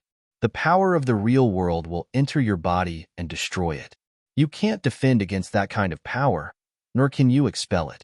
Jesse and Aud died because of this. Do you think you can survive?" Wameng laughed sinisterly. "If I die, you die too. Unfortunately, your treasure and my keepsake will be given to someone else." Zichun wasn't worried about the destruction of the real world's laws. He asked, "Given to someone else? What do you mean?" Wameng said, Do you think you are the only smart person in this world? If you can think of being the Oriole, how can others not think of it? Haha, there are many people outside now. Although they are only in the virtual realm and Earth Prime realm, it shouldn't be a big problem to kill you now. Zichen nodded and said seriously, this is indeed a thorny problem, but compared to them, you are a bigger threat. So, you don't have to tell me about joining forces to eliminate the enemy first. Now, I need to send you on your way as soon as possible. As soon as he finished speaking, Zichen held his knife and slashed at Wamang. Wamang blocked with his knife, and the strong force made him retreat a few steps. From the start of the conversation, Danding began to move. As Wamang retreated, the fire dragons that had been waiting for a long time appeared. They wrapped around Wu Mang and brought him towards Danding. Scram! Scram! Wamang shouted as he swung his blade to kill the fire dragon. The fire dragon was not a fire creature. It was made up of pure flames. After it was destroyed, it would quickly recover. In addition, the pill cauldron had taken the initiative to attack at this moment. It directly turned Wamang upside down and then closed the lid of the pill cauldron, making it upright again. Bang! Bang! Within Danding, there were sounds of vibration. This was Wamang's counterattack. However, he was already an arrow at the end of its flight. Zichen was not worried that the other party would be able to escape. Now, what he needed to worry about was the Oriole outside. The flame of life could only be activated when one's life was in danger. Now that he had broken through to Earth Prime, it was still unknown whether he could activate it. Therefore, it was impossible for Zichen to entrust his life to this unknown existence. Now, he began to mobilize the life precepts to heal his injuries.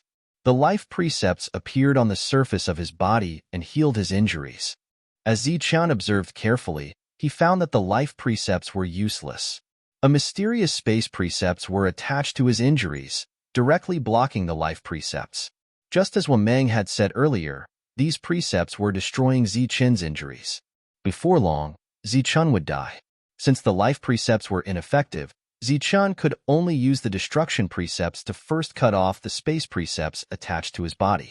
Bit by bit, the destruction precepts began to expel the space precepts.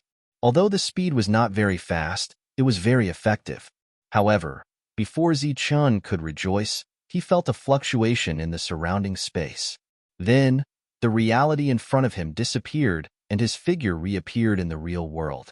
Similarly, Danding also appeared. He's out, he's out. I wonder who's alive and who's dead. Feeling the disappearance of the reality, the surrounding cultivators became very excited. In the previous battle, Wamang's reality had become unstable. Everyone had already sensed the location of the reality and had been waiting outside. Now that the reality had disappeared, everyone was stunned when they saw that it was Zichen who had appeared. Zichen, it's you. A shocked voice sounded. It was Chunxiang.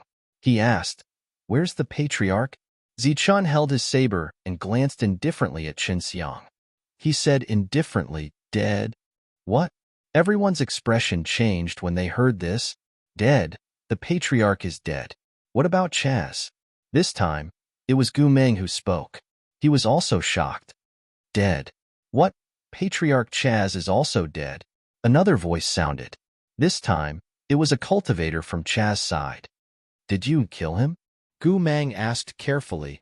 That's right. I said that I would avenge Aud and Jesse. Zichen said frankly. There was a commotion among the cultivators. When they looked at Zichen again, their expressions were filled with respect. After a while, a loud laugh sounded. It came from Gu Mang. He said, you said that to intimidate us and make us retreat? What do you mean? Zichen asked indifferently. I admit that you're very strong. Earlier, you made us run for our lives. Being able to kill Wamang and Chaz also proves your uniqueness. But what about now? Gu Mang sneered. Zichen raised his saber and said calmly, I can still kill people now? Haha. Gu Mang laughed. If you say that, it's even more certain that you're seriously injured to the point where you can't fight. If you were still the original you, I'm afraid that you would have killed us long ago. Zichen nodded and said, that makes sense. As soon as he finished speaking, the lightning wings on his back flapped, and he rushed toward an emptiness realm cultivator. A saber light flashed and a head flew. As the saber light fell, Zichun returned to his original position. A drop of blood dripped from the tip of the saber to the ground. It's not that I can't kill people. I just don't want to kill people. I don't want to be killed too much. Zichun stood in the air and said indifferently. The headless corpse fell to the ground with blood spurting out. This scene was undoubtedly shocking to the people around. Boom. The Wuji pill cauldron also enlarged at this time. It was like a towering mountain with raging flames burning on it. Zichun stepped in and stood on top of the cauldron. He glanced at the crowd indifferently. Everyone looked at each other, not knowing what to do. Zichun's combat strength was no longer the same as before. They were completely sure of this. Now was the only chance to kill him.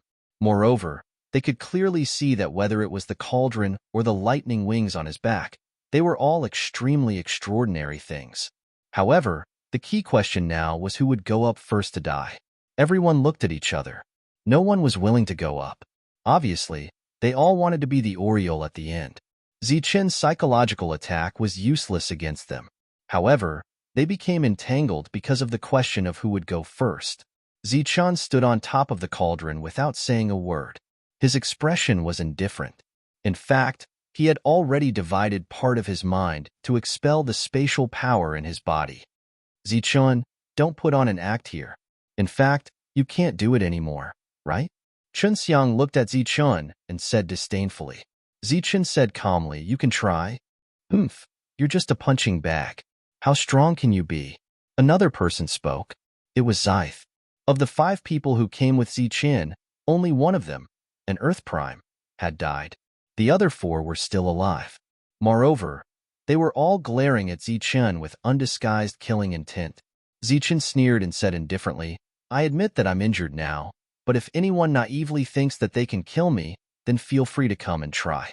I guarantee, I'm sure, that I won't use a second blade to kill you. Zichun pointed at his feet and said, now, I'm standing here, motionless and not retreating. Let's see if you dare to come up and die. Zichun gripped his long saber tightly. The veins on his arms bulged. Clearly, he was ready to kill. Zichun's strength made everyone hesitate again. They looked at each other, obviously unable to make up their minds. What should we do? The cultivators of the rich python tribe all looked at Wu Huan. Because of his accumulated power over the years, he was now the one with the most right to speak. As for Chaz's people, it seemed that their leader had been killed by Zichun. At this moment, they were also looking at Wu Huan, waiting for him to make a decision. Zichun looked at Wu Huan and said disdainfully, the tiger is dead. I didn't expect a monkey like you to become the king. Ku Huan's expression immediately turned ugly as his expression continuously fluctuated. However, he only hesitated for a few breaths before shouting out, I don't believe that you still have some powerful tricks up your sleeve after killing 2 corporeal stage experts. Then, he looked at the crowd and said, everyone, don't be fooled by him. Why should we attack him one by one? Let's attack together. I don't believe that he can kill all of us at once. Yes, all of you, go and kill him, a cultivator shouted from the side. For a moment, everyone began to shout loudly, apparently to encourage themselves. Zichun sneered, come at me if you can. I guarantee that I won't retreat a single step. The black saber in his hand emitted a cold light. Shameless boasting? You won't retreat a single step? Then let's see what else you have. Wu Huan commanded, kill him. As soon as he finished speaking, the surrounding cultivators all rushed towards Zichun. Many void spaces opened and pressed down on Zichun. As for Diyuan, he also charged forward. Huh! Zichun roared, his hair standing on end. The golden light around him became incomparably dazzling. At the same time, a powerful aura was released. When the crowd saw this, they were stunned and subconsciously stopped. Chapter 12:15. Zichun, who had just said that he would not retreat, did not wait for the crowd to surround him. He flapped his wings and fled. As soon as he fled, the everlasting pill cauldron also turned into a small cauldron and fled behind him. Such a scene caused the crowd to be startled once again. However, they quickly recovered from their shock.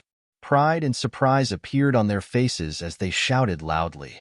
Stop, don't run. Punching bag, stop right there. Die, punching bag. Curses rang out one after another. The people who were originally wary of Zichun were now completely at ease. They started to chase after him with all their might. Zichun's escape undoubtedly told everyone that he had no way to fight back, and he had a great treasure. Naturally, they would not let him go. Hurry up and chase after him and kill him, Zhu Meng shouted, but he was very proud. Among them, his combat strength was the strongest. After killing Zichun, the possibility of obtaining Zichun's treasure was the highest. These damn guys. Zichun was also cursing, but his speed was even faster. He almost used all his strength to escape towards the horizon. In the blink of an eye, Zichun disappeared without a trace. He's gone. Seeing Zichun's figure disappear, everyone was stunned. Chase, how far can he run with such a serious injury? Zhu Meng was not worried at all. Sure enough, as everyone chased after him again, they saw Zichun's figure again.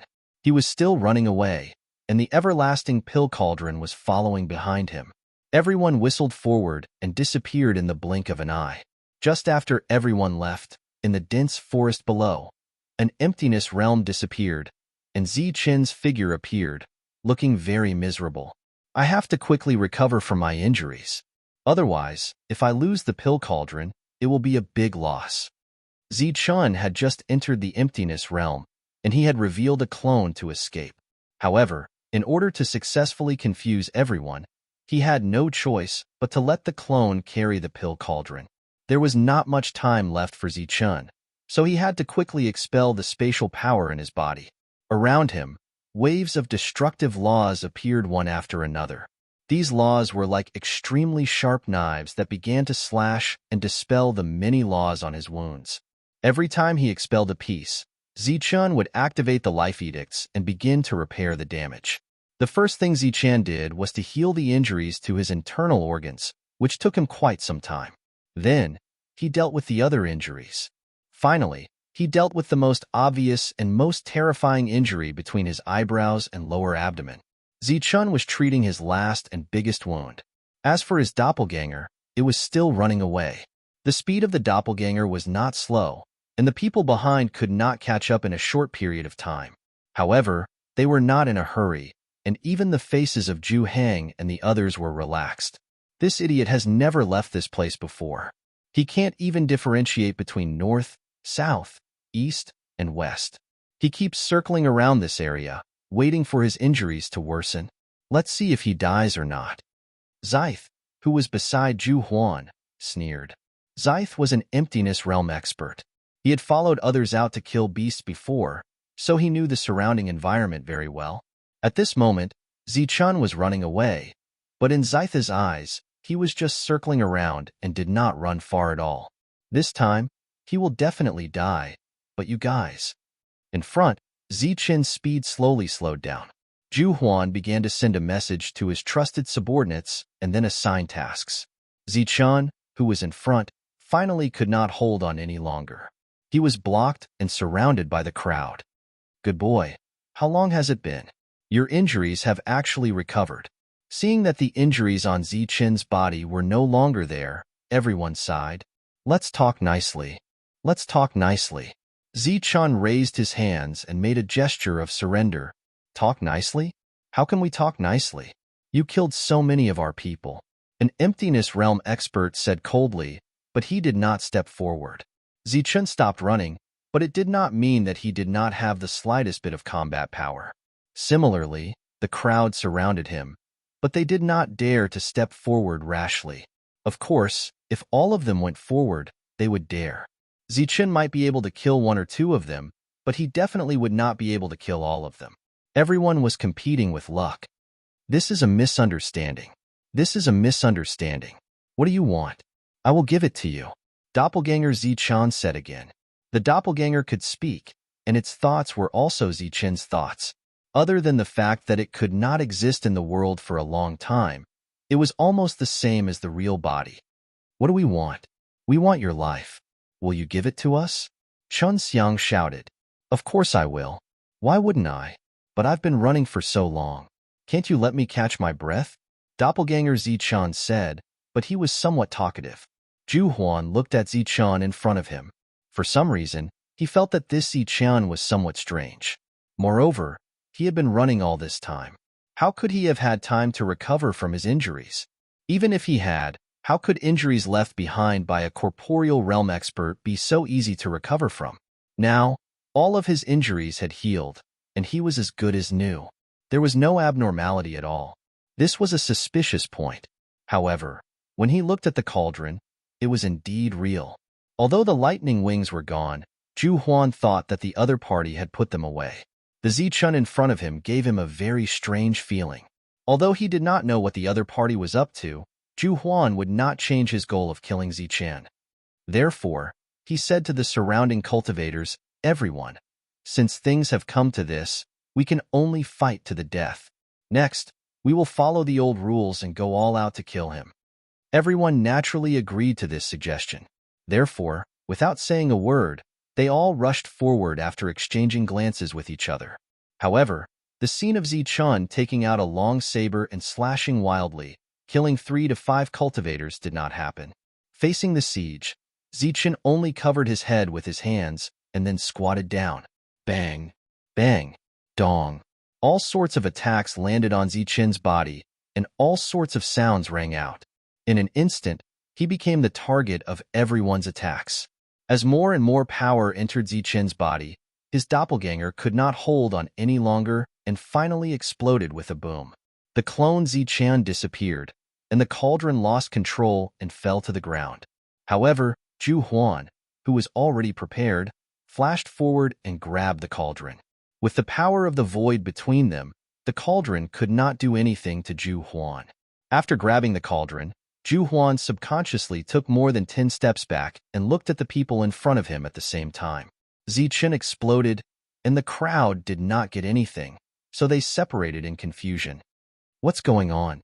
Ju Huan did not know what happened and asked with a frown. Zichun exploded, but nothing was left. Chun Xiang walked out of the crowd and said, "What?" Ju Huan was stunned, and then his expression changed. He cursed, "Damn it, this should be a clone." Zichun ran away. Ran away. Everyone was stunned. They thought about it carefully, and it seemed to be true. Immediately, their faces were filled with disappointment. Zichun ran away. This was really a pity. This person is decisive. For his own life, he actually gave up such a precious treasure, Ju Huan said with a gloomy face. At this moment, his feelings were very complicated. He hated the other party, but he also admired him. Obviously, to give up such a precious treasure so decisively to save his life, even he would have to think and hesitate for a long time. However, the other party did not. He almost made this decision in an instant. Otherwise, they would have definitely discovered it. The clone led us in circles here. He must have run away long ago. What a cunning boy. Find him. We must find him, and kill him. Everyone was very angry. They shouted loudly that they wanted to find Zichun and kill him. However, there were still some people who did not move. These people were all in the emptiness realm. Their gazes were on Ju Huan, or more accurately, on the Wuji cauldron. The others felt the abnormal atmosphere, so they all shut up. In the end, their gazes also fell on the Wuji cauldron. An emptiness realm expert who followed Chaz said, although Zichun ran away, the Wuji cauldron was left behind. Next, should we discuss the ownership of the Wuji cauldron? Ownership? Is there a need to discuss? It belongs to whoever gets it, the emptiness realm expert on Ju Huan's side said. Oh, you are so confident that you can keep the Wuji cauldron. As the words fell, the expressions of most of the emptiness realm experts turned cold. The atmosphere instantly became hostile. Ju Huan suddenly laughed. After a while, he said, Zichun is not dead yet. The real good thing has not been obtained. Do you think it is interesting for us to fight among ourselves now? The emptiness realm expert said, I don't know what other good things Zichun has, but I know that the Wuji cauldron in front of us is extraordinary. We should discuss the ownership. Ju Huan's expression suddenly turned cold. He shouted, Ownership? What ownership? This thing belongs to everyone. There is no such thing as ownership. Even if I give it to you, do you dare to take it? Once we are separated, we will die without a doubt. Therefore, we must unite and use this Wuji cauldron to create our own force. Zhu Huan glanced at the crowd and said, "At present, we are a group. In the future, we will also be a group. In the future, we will also be a force. Therefore, we should unite. We should find Zichun and kill Zichun first. As for this Wuji cauldron, I will keep it. After we kill Zichun, we will carefully study its effects." Beside Zhu Huan, Xieth said, "That's right. Everyone knows what kind of place this is. Even if we give you a precious treasure, you need to be alive to use it. Right now, there is only one path in front of us, and that is to unite." Another emptiness realm expert said, "Yes, only by uniting can we survive. I think everyone should be clear about the purpose of this world. It is not about precious treasures, it is about staying alive." Chaz and Wameng were both in the corporeal realm and their battle strength was unquestionable.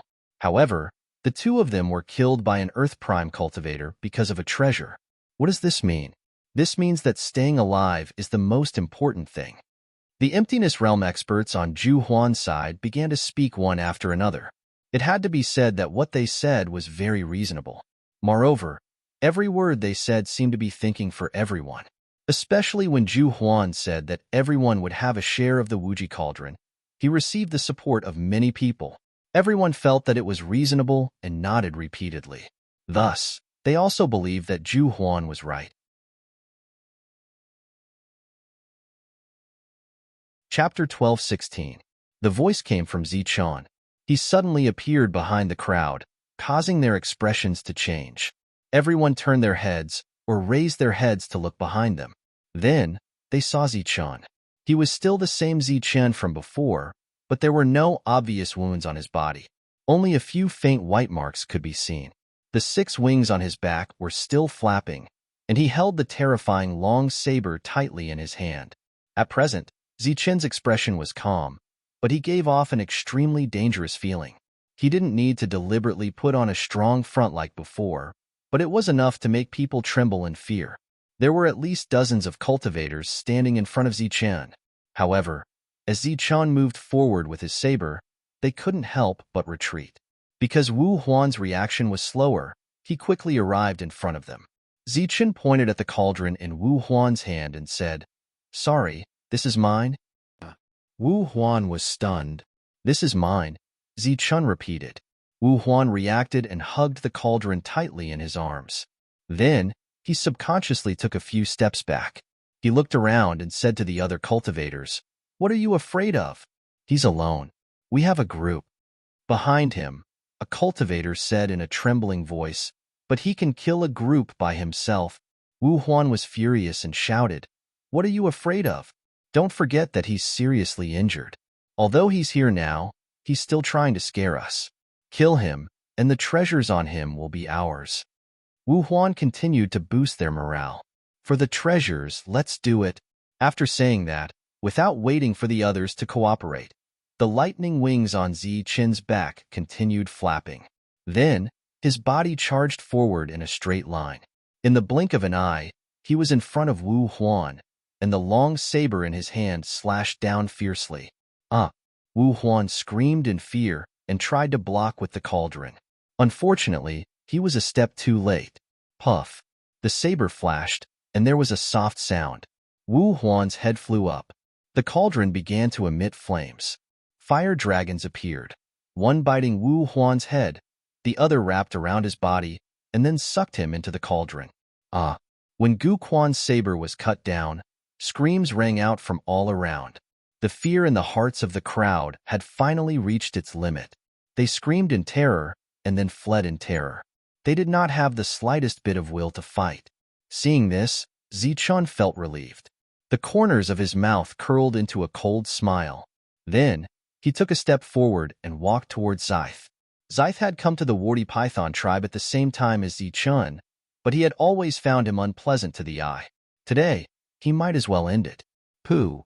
The blade flashed. Xieth couldn't dodge in time, and his head was chopped off. Pooh! Another emptiness realm expert who arrived at the same time as Zichun was killed. The stunned expression on his face before he died was completely frozen. Killing two emptiness realm experts in the blink of an eye was undoubtedly the greatest shock to the others. They didn't care anymore and started to run for their lives. At this moment, they gave up on counterattacking and chose to believe in luck. They believed that Zichun would not kill them immediately, giving them time to escape. Pooh! Pooh! The long blade kept slashing. The blade flashed and disappeared, and heads flew up one after another. They originally had the chance to kill Zichun together, but they gave up because of fear and were directly killed by Zichun. After losing the ability to resist, these people seemed to be easier to kill. Zichun killed in front, and the fire dragons kept appearing behind him, returning with corpses one after another. It was still the same sentence. There were many of them, and they were fleeing in all directions. It was simply unrealistic for Zichun to kill all of them. Now, Zichun could only choose some Emptiness Realm experts to kill, but he couldn't kill all of them. After killing all the Emptiness Realm experts in one direction, there were no traces of cultivators on the horizon. Zichun looked around and saw nothing. Pooh! Zichun put away his blade, but he couldn't help but cough up blood. Then, he suppressed his injuries and fled this place as fast as he could. Zichun fled for thousands of miles in one breath. Then, he found a dense forest, and in the dense forest, he found a giant mountain. He blasted a big hole at the bottom of the giant mountain and rushed in. Then, he used his elemental energy to cover the big hole. Zichun sat cross-legged and began to heal his injuries. His injuries were very serious. Previously, he was only suppressing them. Now that they had completely flared up, it would take a long time for him to fully recover. Within a day, 2 tribes had disappeared from this area. Compared to the Chaz tribe, the Rich Python tribe was more famous. When the news of the Rich Python tribe's disappearance spread, the people of the other tribes were also surprised, especially the people of these tribes. After absorbing some of the Rich Python tribe's cultivators and learning about the cause and effect of the Rich Python tribe's disappearance, they became even more shocked. Zichun, a mere Earth Prime cultivator, had actually succeeded in killing Rich Python and Chaz. Moreover, killing Emptiness Realm experts above his level was as easy as killing chickens or dogs. Of course, this wasn't the reason for everyone's shock. The real reason was the 2 treasures on his body, as well as the one Chaz used in his death match with the Rich Python. An Earth Prime cultivator with 3 treasures on his body, this undoubtedly tempted many people. Therefore, in the following period of time, Zichun became the main target of several tribes. His portrait also spread among the cultivators of several tribes. Just like when he was chased by many forces in the Saint Realm, Zichun became the target of pursuit after the news of his treasures spread. While the cultivators of the outside world were still looking for Zichun, the person involved was healing his injuries. After his elemental energy was depleted, he would absorb the law fragments to replenish it. When he was full, Zichun once again dispelled the spatial energy in his body, then used his life force to heal his injuries. If it were anyone else who suffered this kind of attack, the high-level elemental energy would have invaded their body and killed them. Just like Jesse and Aud, the main reason they died was because they couldn't dispel the spatial energy in their bodies. Zichun could only dispel the energy in his body, but not others. Naturally, he couldn't save the 2 of them. Day by day, Zichun's injuries were gradually suppressed and then improved. The fact that he was able to survive under such circumstances was enough to prove how powerful Zichun's comprehension of the law was. 2 months later, Zichun's injuries were finally fully healed. In the outside world, several tribes had been searching for Zichun for several months, but they still couldn't find any clues. This area was very large, and the distance between the tribes required flying boats. It was easier said than done to find a person in such a large area, and they also had to face some battle beasts. However, it had only been 2 months, so everyone was still very patient. Suddenly, a beast roar sounded from the depths of the forest.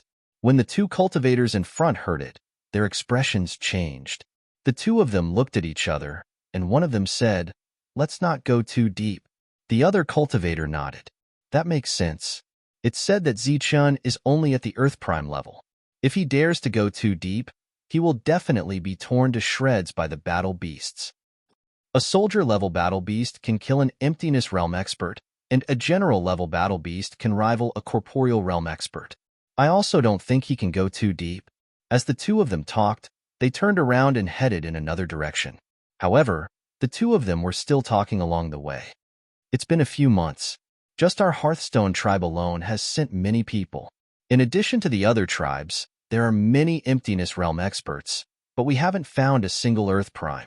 Do you think Ziqian is still alive? It's hard to say. Maybe he encountered a battle beast and was killed by it. Maybe the great treasure was swallowed by the battle beast. However, if that's the case, then we have to send many emptiness realm experts to kill the battle beast. With just the two of us, we are purely courting death.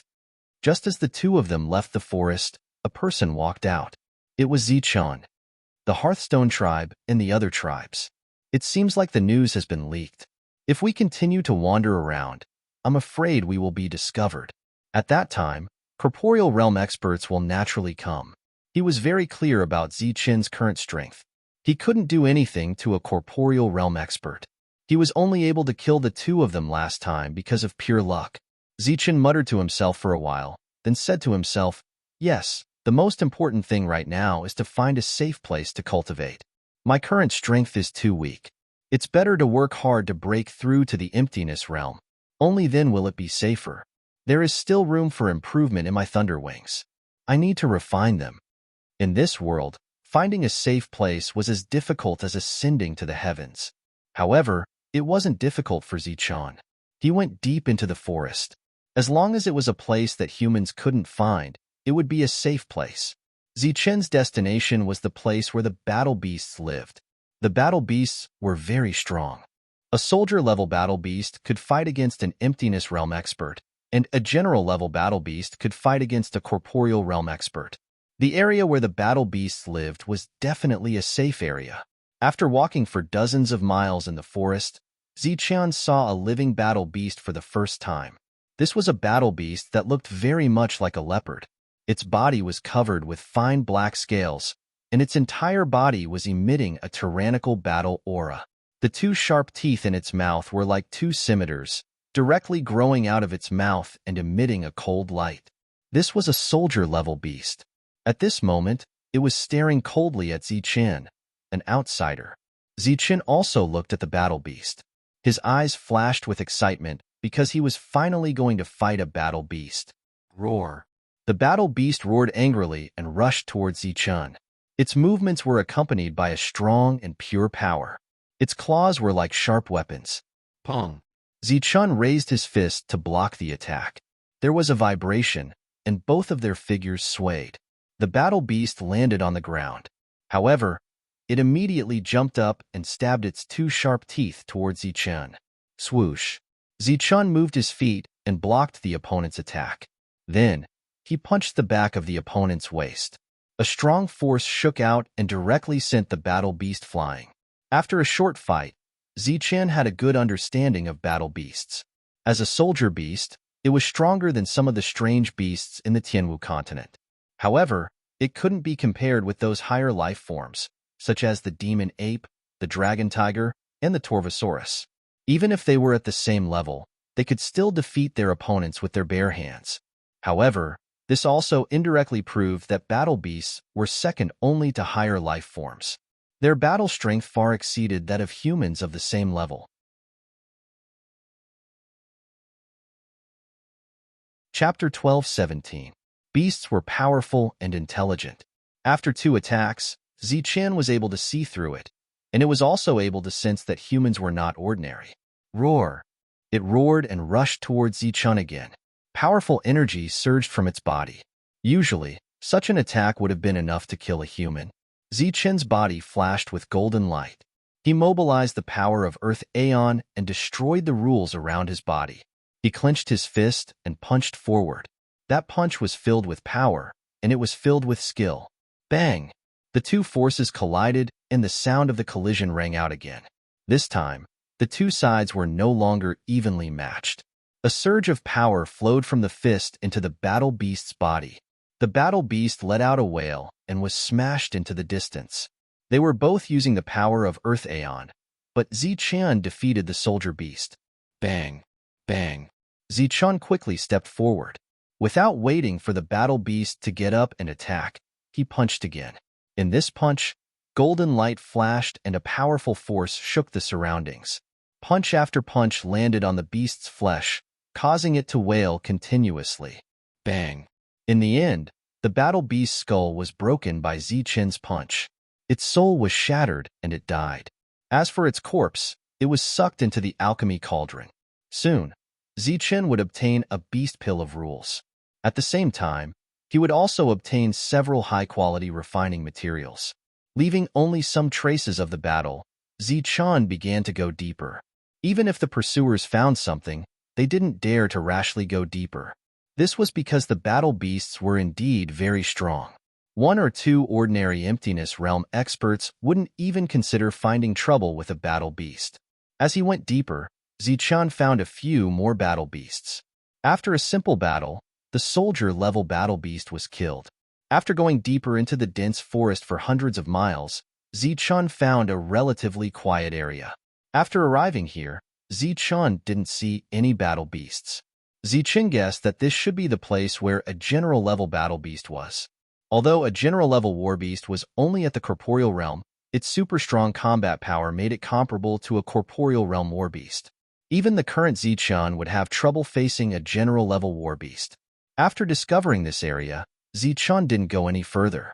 Instead, he wandered around in search of a quiet place. This was the place he had chosen to go into seclusion. After a long time, Zichun found a cave. The cave was very large, but it was very humid, as if it had not been inhabited for a long time. Zichun walked into the cave and used his magic to dry the damp surroundings.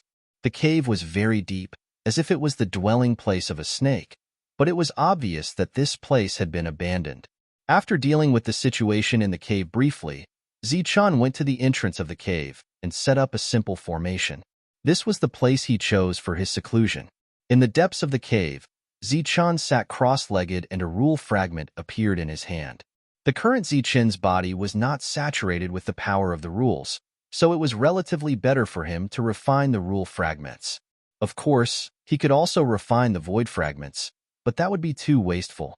Although Zichun had killed a lot of emptiness realm experts this time, he hadn't reached the point where he didn't care about waste. A rule fragment shattered in front of him, and rich power of the rules filled the cave. Zichun began to absorb the power of the rules. One rule fragment after another exploded, and Zichun once again fell into a deep state of seclusion. Because of his extraordinary combat power and the comprehension of many rules during this period, it would be very difficult for Zichun to break through. Even with the support of an endless stream of rule fragments, Zichun would need a long time to completely refine them and advance his strength. Earth Prime was naturally divided into 3 realms, the early, middle, and late stages. However, in this world, because there were no human rights in the Earth Prime, they were all called Earth Prime. According to Zichun's current strength, he was only at the early stage of the Earth Prime. Next, if there were no accidents, Zichun would be in seclusion until he broke through or until all his resources were exhausted. In the outside world, the search was still going on, but it was still fruitless. It was easier said than done to find a person in such a large area. Time passed quietly. Soon, another year had passed. Many tribes still couldn't find Zichun, but they were still searching. 2 years had passed, and they gradually lost interest. Some of the people they sent out were also called back. By the 5th year, Zichun's name had already faded from people's minds, and his previous feat of killing a reality realm expert was treated as a joke. After searching for several years, they didn't even find a trace of him. Naturally, no one continued to believe that a mere Earth Prime could kill a reality realm expert. Breaking through to the next realm was an extremely long and resource-consuming process. The fastest was 100 years, and the slowest was 1,000 or 10,000 years. After 5 years of seclusion, Zichun woke up once. The reason was that most of the law fragments on him had been used up, and the rest were void fragments that Zichun couldn't bear to use. After opening his eyes, he began to count his gains from 5 years ago. Although it was a little late, it was time to count. Zichun took out a handful of spirit rings from his spirit ring. At a glance, there were dozens of them. Immediately after, Zichen took out a few more. The number of spirit rings had already exceeded 100, and this number was still increasing. Each spirit ring represented the life of a cultivator, and the weakest was at the Earth Prime level. From this, it could be seen how many cultivators Zichen had killed when he went on a killing spree 5 years ago. With almost all the law fragments used up, Zichen needed to count the rest of his gains. This would directly determine whether he would leave or continue his seclusion. After 5 years of seclusion, he was only one step away from the mid-stage of the Earth Prime level. As long as he had the resources, he would be able to break through very quickly. Next, Zichen began to count the spirit rings. The feeling of hiding in a cave and silently counting money made Zichen feel like a thief. There are only 56 pieces in here and an earth weapon, but it's useless. Why are there only 8 pieces in here? Zichen put the law fragments into a spirit ring, and then put the earth weapon in a separate spirit ring. Earth weapons were the same as earth primes. They were the cheapest items in the Jianwu continent. They were not even comparable to a bottle of wine. Earth weapons could not be sold at a high price. At most, 1 or 2 pieces were dispensable. This is not bad. There are more than 100 pieces. Yes, there are more than 50 pieces. There are more than 500 pieces. This person is considered rich among the emptiness realm experts. There are more than 1,000 pieces. Could this be Ku Quan's spirit ring? Zichen tirelessly counted the law fragments. Although the quality of these law fragments could not be compared to the law fragments refined by doubting, they were still ordinary law fragments. The wealth in the hundreds of spirit rings added up to an enormous amount. Moreover, these law fragments were still worth refining. After handing them over to the cauldron spirit, their purity would continue to increase. All in all, there were more than 300 spirit rings. The wealth in them was as high as 40,000 pieces. Among them, Zichen discovered that there were several spirit rings that contained several thousand pieces of wealth.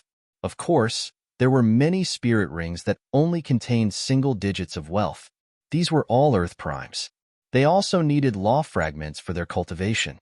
Therefore, they did not have a lot of them. In addition to wealth, Zichen also obtained several hundred earth weapons. If he sold them, he could sell them for several hundred pieces. There were also several dozen void weapons without souls. Although they were somewhat valuable, they would not be worth much. Zichen had yet to check the spirit rings of the 3 corporeal realm experts. However, Zichen did not have much hope for the spirit ring of the demon. The demon came from the dark continent. There was nothing good there. As expected, after opening the spirit ring, there were only a few dozen law fragments. They were not worth mentioning at all. After that, Zichen took out Chaz's spirit ring. As a leader, this was the real deal. After the spirit ring was opened, Zichen's spiritual senses immediately discovered many law fragments. There were many of them. In addition to the law fragments, there were also complete law fragments. One of them was equivalent to 10 ordinary law fragments. In addition, there were also many void law fragments. Zichen did a simple calculation. The value of these law fragments had exceeded 40,000 pieces. Zichen could not help but click his tongue. Obviously, he had killed several hundred people and only obtained 40,000 law fragments. However, Chaz's spirit ring contained more than 40,000 pieces of wealth. In addition to the law fragments, there were also several refining materials in Chaz's spirit ring. Their hardness was close to that of real weapons. They should have been obtained from killing general-level battle beasts. After counting Chaz's wealth, Zichen appeared to be very excited. If not for his limited strength, he would have found another corporeal realm leader and killed him. Next was Wamang's. Before Wamang established his tribe, Zichen concluded that the other party's wealth far exceeded Chaz. As the spirit ring was opened, Zichen's guess was indeed correct. There were more law fragments here, and their value was double that of Chaz's wealth, close to 100,000 pieces. Zichen was pleasantly surprised, and excited by this number. Obviously, with so many law fragments, it was enough to support Zichen for several years, or even more than 10 years of cultivation, allowing him to break through again and again in his cultivation. As the leader of an old force, even if it was the smallest force, it was enough to prove its foundation. In the spirit ring, Zichen also found many corporeal realm materials. These were also obtained from killing general-level battle beasts. They could be sold for a good price in the outside world. In addition to wealth, Zichen also found flying boats. This was the main means of transportation in the Zhanwu continent. However, it was divided into quality and speed. The ones on Chaz and Wameng were undoubtedly of good quality. Finally, Zichun found the most desirable, but temporarily most useless item in Wameng's spirit ring. It was a token of the domain realm. It was a slender token engraved with fine, complicated, and mysterious runes. These runes used the power of space. When Zichen looked at it, he actually felt dizzy. This was because his realm was too low. Zichen put away the token and didn't continue to pay attention to it. This was a good and priceless item. However, it was useless to Zichen now. This was because he didn't know how many years it would take for him to break through to the corporeal realm. 1,000 years, 10,000 years, maybe even 30 or 50,000 years. Therefore, the most important thing now was to break through to the virtual realm.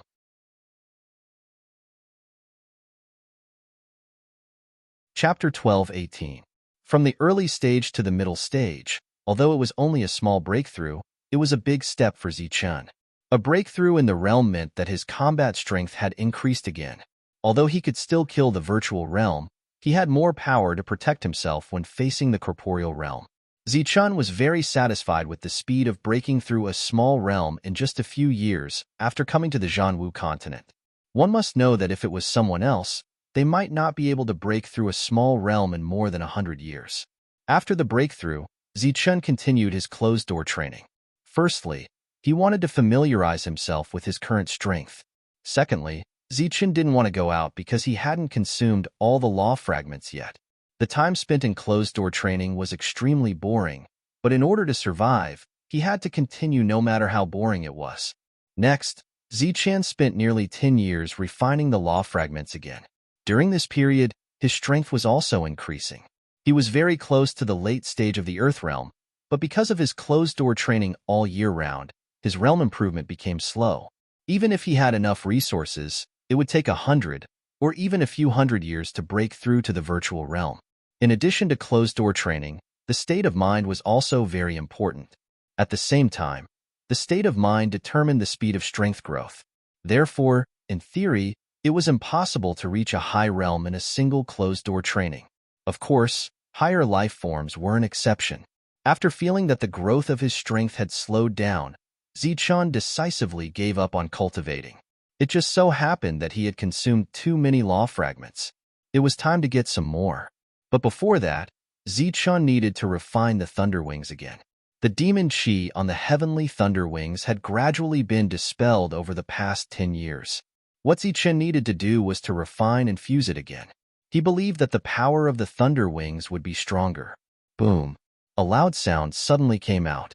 The restriction that Zichen had placed for more than 10 years was torn apart by a powerful force. Then, a high-pitched cry came into Zichen's ears. "It's a battle beast." Zichen was surprised. Boom! The cave where Zichen was in shook again, and then there was the sound of a big stone rolling down. Obviously, this was a battle beast attacking the mountain. It can actually discover the restriction I placed. Amazing. Zichen sighed. Boom, boom. Without waiting for Zichen to get up, a series of explosions rang out. The entire cave shook unceasingly as a tyrannical aura swept in from outside the cave. It was as if numerous dense and cold sharp blades were pouncing towards him. Swoosh! Zichen waved his sleeves, and a surge of energy swept out, dispersing the frigid aura. In the next moment, Zichen's figure flickered as he dashed out of the cave. The sky outside the cave was dark. As soon as Zichen appeared, he felt a dangerous aura above his head. He looked up and saw a gigantic creature descending from the sky. Its sharp claws were aimed at Zichen's head. This was an eagle-type warbeast. Its body was covered with black feathers, and its pair of sharp eyes emitted a cold light. Seeing such a scene, Zichen's expression did not change. The black saber in his hand appeared and slashed at the sharp claw. Clang! The saber light collided with the sharp claws, producing a resounding clang. At the same time, Zichen felt a huge force pass through the long saber and send him flying backward. On seeing that it had sent a human flying with a single blow, the black eagle's expression became even colder. It flapped its wings and flew towards Zichen at an extremely fast speed. The black eagle's wings swept past the ancient trees, snapping them in the middle as if they had been cut by a sharp blade. The cut was neat and smooth. The black eagle arrived in the blink of an eye. Its extreme speed was something Zichen had never seen in his life. It was even faster than the flying boat. He couldn't help but be surprised. He took a step forward and swung his saber again. In the previous blow, he was only sent flying. He wasn't injured. Clang. As the two forces collided, the resounding clang sounded again. A powerful force spread out, and Zichen was sent flying again. He felt numb between his thumb and forefinger. This black eagle was very fast and extremely powerful. It was obviously a general-level war beast. Clang, clang, clang, clang. The black eagle clearly had the upper hand and continued to attack. Although Zichen was able to block every attack, he was unable to defend against his opponent's powerful strength. As his body flew backwards, he also broke many ancient trees along the way. Zichen had always been at a disadvantage. He had to admit that the black eagle was powerful. If he used his own strength, he wouldn't be able to defeat the black eagle in front of him at all. After being sent flying again and again, Zichen's arm was numb from the shock.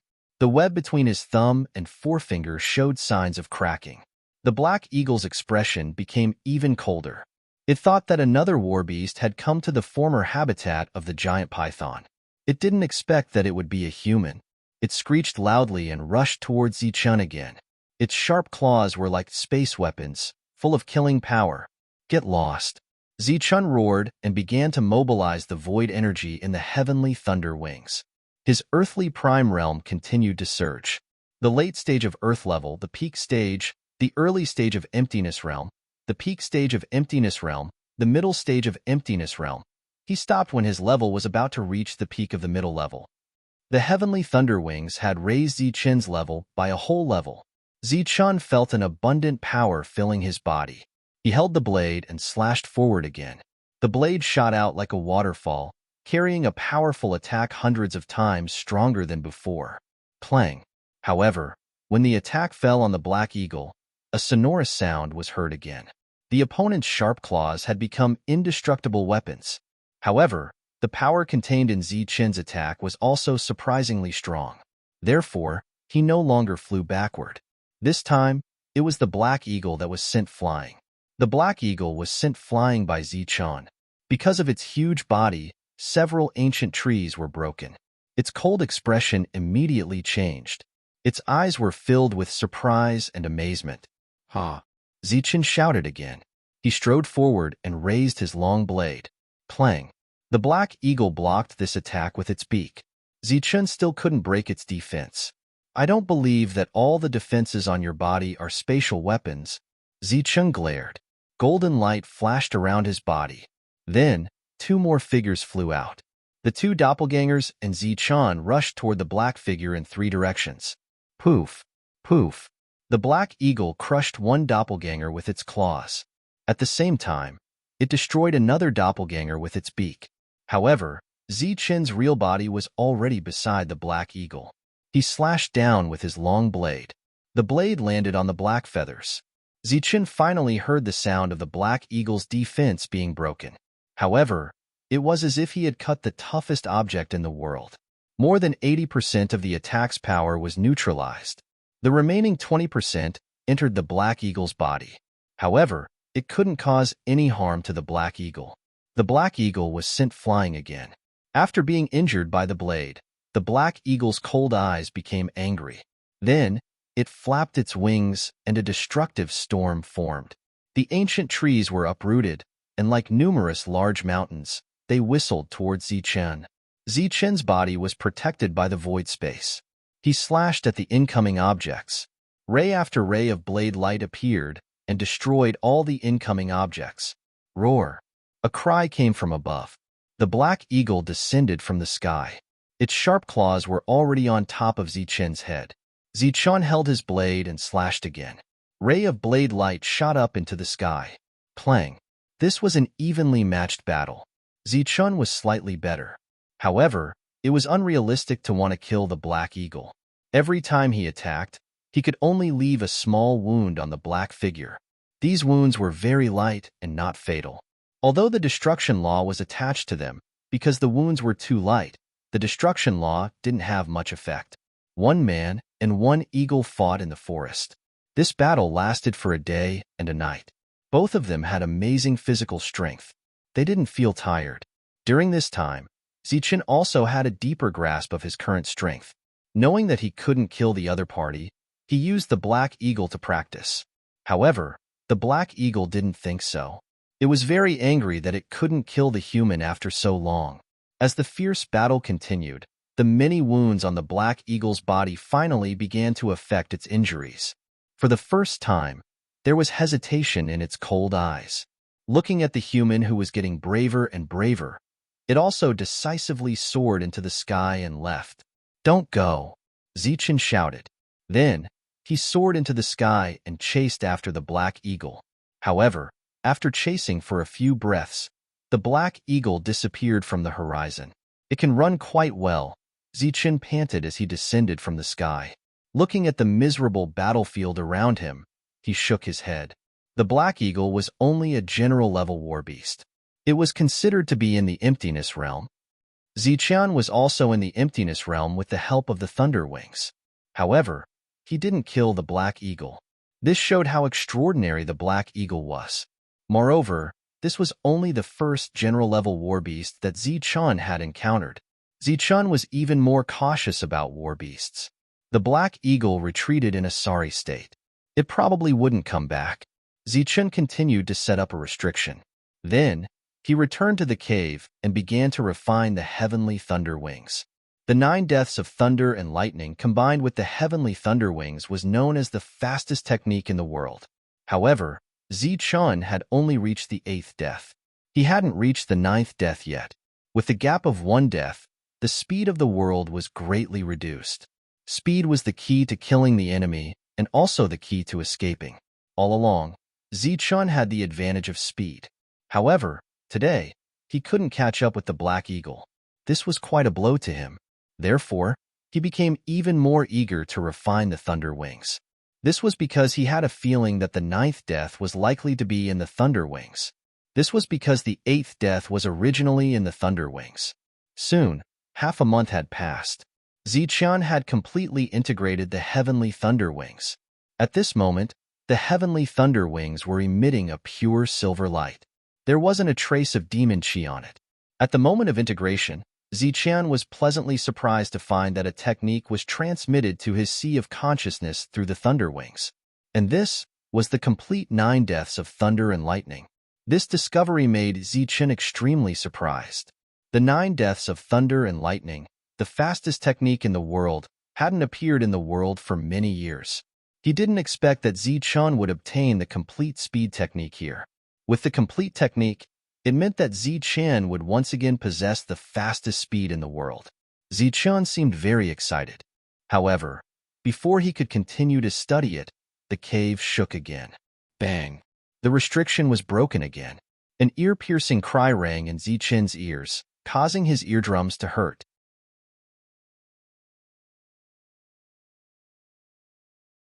Chapter 12:19. When Zichun rushed out of the cave, the black eagle launched another attack.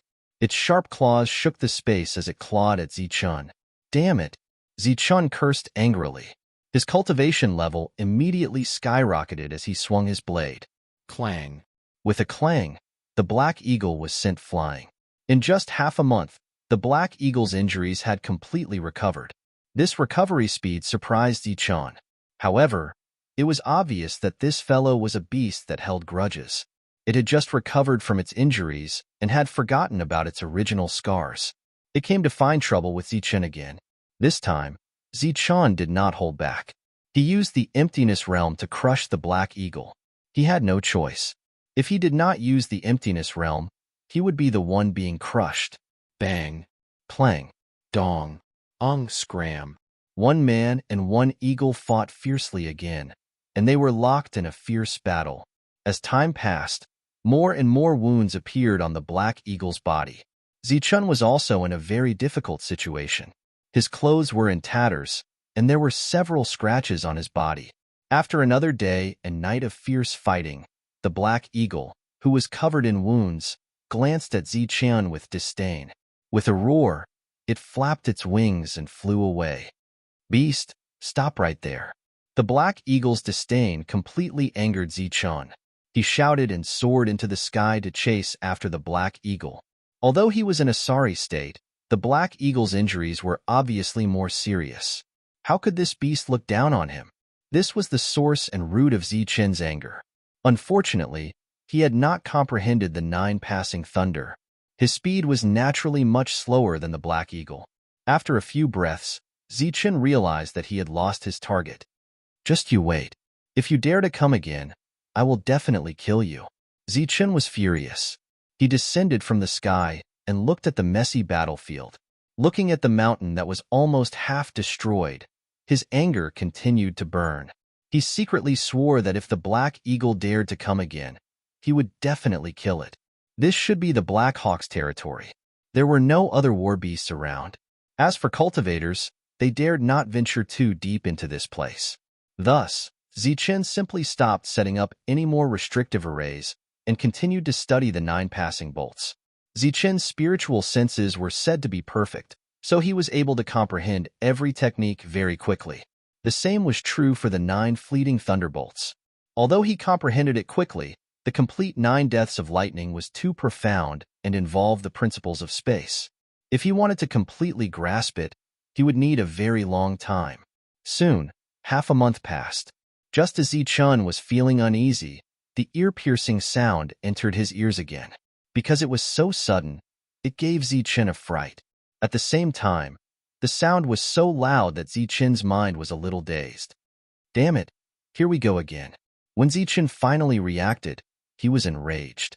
Lightning wings instantly appeared on his back. He then flapped them, gripped the black blade tightly, and charged outside. Swoosh! As soon as he appeared, there was a sound of something breaking through the air. Zichun turned around and saw a large rock whizzing towards him. On the large rock, there was a layer of flowing light completely wrapped around it. Obviously, this was the Black Hawk's mana. This attack was full of power. Zichun had to take it seriously. He raised the long blade high and channeled the powerful energy in his body into the blade. Then, he slashed at the large rock. Puffed! Under the rule of breaking, the light on the surface of the large rock was cut off. The large rock was split open and then exploded. This attack was broken, but Zichun suddenly felt a sense of danger. His figure flashed subconsciously, and he dodged to the side with extreme speed. Pfft! The Black Hawk suddenly appeared above Zichun's head. Its sharp claws grabbed Zichun's head. However, Zichun dodged in time and only grabbed Zichun's shoulder. Under the great force, a piece of flesh was torn off. With Zichun's flesh in its sharp claws, the Black Hawk glanced at Zichun indifferently. There was a sense of pride in its eyes. Then, it swallowed the flesh in one gulp. As if it felt that Zichun's flesh was very delicious, the Black Hawk's expression became intoxicated. When it opened its eyes again, it looked at Zichun with bright eyes. It was like a beggar seeing gold, a hungry man seeing delicious food, and a pervert seeing a beautiful woman in the mortal world. Zichun felt a chill in his heart. Then, he held the blade and slashed. Blade light appeared one after another. It was like a dense net falling towards the Black Hawk. "I'll slash you to death, slash you to death." With every slash, Zichun shouted. Obviously, he, who was rarely angered, was completely enraged by this hateful Black Hawk. The battle started again. The Black Hawk's cry resounded. Because Zichun was completely enraged, he fought without any regard for his life.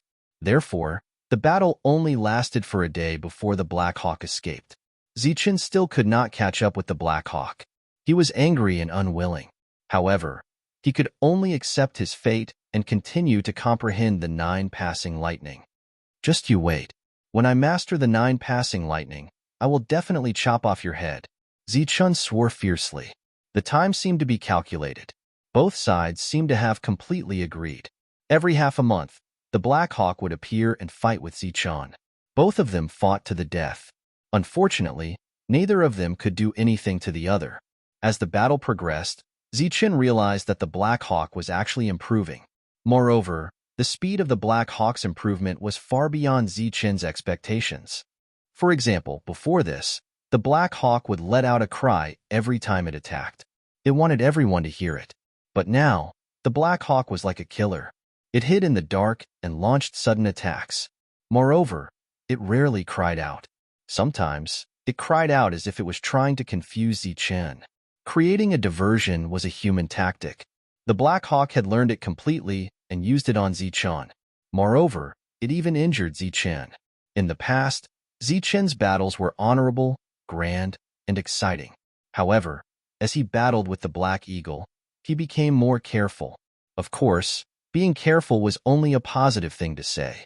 In reality, he had become extremely wretched. The clones that he used to fight head-on were now used for sneak attacks to confuse the Black Eagle. In short, the man and the Black Hawk began to use their own techniques. They did their best to display their abilities to the extreme and then schemed against each other. The two of them also won and lost. However, each time, the Black Hawk would at most fight for a day and a night before leaving. Sometimes, Zichen would show that he was weak with serious injuries. However, the Black Hawk still ignored him. Before leaving, the disdain in its eyes seemed to be saying that Zichen's acting was terrible. Zichen was furious and started to give chase. He became more and more familiar with the 9 flashes of lightning. However, reality proved that there was no such thing as number 1 in this world. There was only better and no best. At the same time, there was only faster and no fastest. At the very least, Zichen's current extreme speed was still unable to catch up to the Black Hawk. This was because the final 9 flashes of lightning involved the use of the power of space. In order to fully display the speed of the 9 flashes of lightning, Zichen had to reach the real realm. The Black Hawk escaped. Zichen was so angry that he cursed. These days, he was clearly in a passive state. The Black Hawk came and went as it pleased. This made Zichen very unhappy. "Just you wait. I will definitely kill you." Zichen swore in his heart again. He swore every time the Black Hawk escaped. The original giant peak was now more than half gone. The ancient forest in front of the cave had long been destroyed and turned into a piece of empty land. "Damn it! Just you wait, you bastard." Zichen cursed angrily again. Then, he flapped his thunder wings and began to practice his extreme speed in this open space, striving to go further. Half a month later, the Black Hawk came again and destroyed the mountain peak a little more. Zichen was so angry that he shouted. After the two sides fought fiercely for a day and a night, the Black Hawk, covered in wounds, left gracefully. Before it left, it still looked at Zichen with disdain. This time, Zichen was not angry. After watching the Black Hawk leave, he did not continue to swear. There was a worried look on his face. For the first time, he wanted to leave this place. This was because he realized that after several battles, the Black Hawk's strength and combat strength had increased a lot. Although he had also improved during this time, compared to the Black Hawk, his progress was much slower.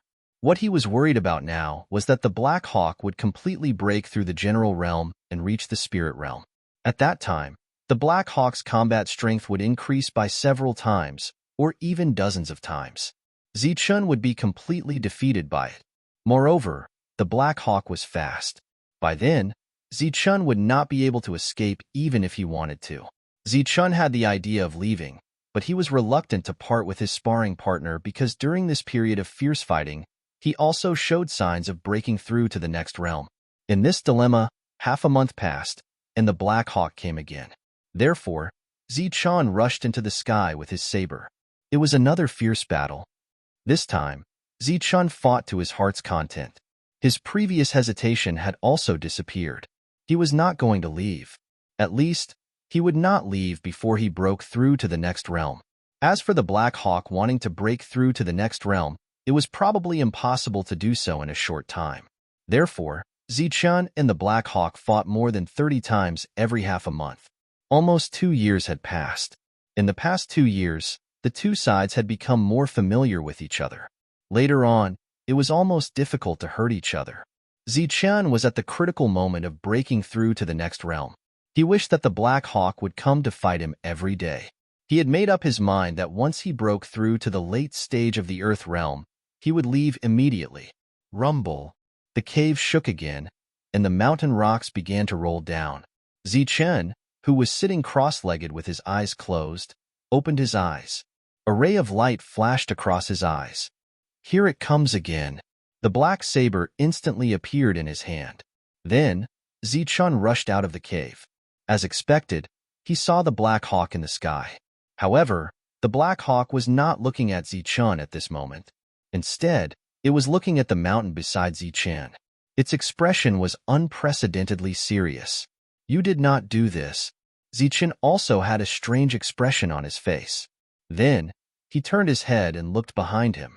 He saw that 3/4 of the mountain behind him had been shaved off. It was shaking continuously. From the bottom of the mountain, cracks spread out one after another. The cracks went from the bottom to the top, and then the mountain collapsed. As the mountain collapsed, the rocks rolled down. A violent aura spread out from the bottom of the mountain. Roar. The moment it felt this aura, the Black Hawk spread its wings and flew up. It let out a high-pitched cry, which was filled with anger and panic. The moment Zichen felt this aura, his expression changed drastically. He exclaimed in a low voice, "Spirit-grade beast."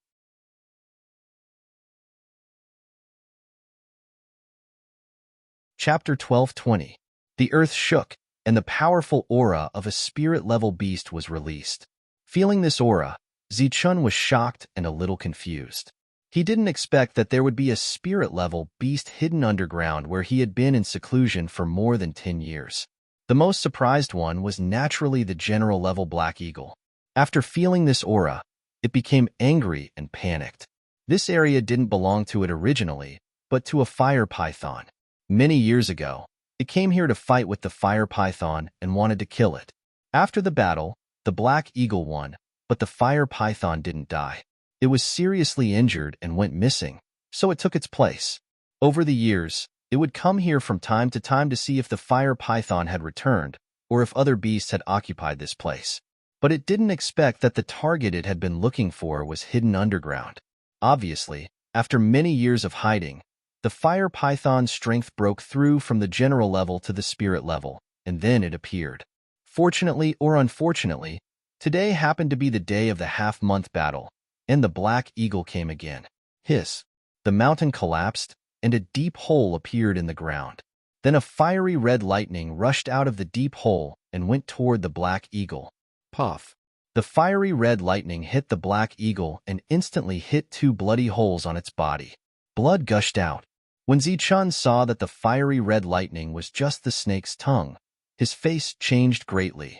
He subconsciously flapped his wings and retreated. The snake's tongue alone was so powerful. Once the other party's real body appeared, its combat power would naturally be stronger. A head the size of a small mountain poked out from the deep hole. The head was triangular in shape, and its eyes were even larger than lanterns. Before it icily swept its gaze over the Black Eagle, it also swept a glance at Zichen before completely ignoring the other party. Then, with a rumbling sound, the real body of the fire python appeared, nearly 1,000 meters long. Ignored by the fire python, Zichen wasn't angry. Instead, he was very glad. He had made up his mind to escape in the chaos. Obviously, he couldn't participate in a battle of this level, because he was only at the earth level. Even if his beast was only at the soldier level, it was already a little difficult for him to fight against the general-level Black Eagle. He couldn't fight against the spirit level at all. Boom! After the fire python's cold gaze landed on the Black Hawk, it released a powerful battle intent. This battle intent turned into a substantial energy aura that spread out in all directions. Immediately, the surrounding area was filled with sand and stones. Spirit level, it really is the spirit level. Seeing the space power on the surface of the fire python, Zichen was even more certain of the other party's realm. He was already thinking of a way to escape. The fire python opened its mouth, and its expression became playful. It hissed at the Black Eagle, as if mocking the Black Eagle. Roar! The Black Eagle raised its head to the sky and let out a cry. The panic in its eyes gradually dissipated, and its expression became serious. At the same time, a fighting spirit emerged from its body. Even though they were both beasts, the Black Eagle still dared to fight with a difference of 1 level. Zichen immediately admired it. Swoosh! After the screech, the Black Eagle took the initiative to attack, its cold, sharp claws grabbing at the fire python. The fire python let out a long hiss, and its expression became even more disdainful. It directly opened its bloody mouth and wanted to swallow the Black Eagle. Who would have thought that the Black Eagle's charging momentum would come to a sudden halt? Then, it flashed to the side at lightning speed. After dodging the fire python's attack, it turned around and flew towards Zichen's direction. You scram! Seeing the Black Eagle rushing towards him, Zichen, who was preparing to escape, was furious. He shouted angrily and slashed at the Black Eagle. At the same time, he also cunningly ran in the other direction. Obviously, the fire python's target was the Black Eagle, and the reason why the Black Eagle ran towards him was also because it relied on its speed. This guy didn't really want to fight, but wanted to run, but wanted to keep Zichen here. Zichen was not stupid, so he decisively chose to escape from the side. He even deliberately ran around the fire python because the fire python's target was him, not him. Roar. Zichen's direction of escape made the Black Eagle very angry. In this situation, it couldn't escape the fire python's pursuit at all. Unless it dragged a human, there was still a chance of survival. It had no choice but to chase after Zichen. As a result, there was a very funny scene. Zichen was running with the fire python as his target, the Black Eagle was chasing after him, and the fire python was chasing after the Black Eagle. The 3 of them formed a circle. Damn it, its target is you, not me.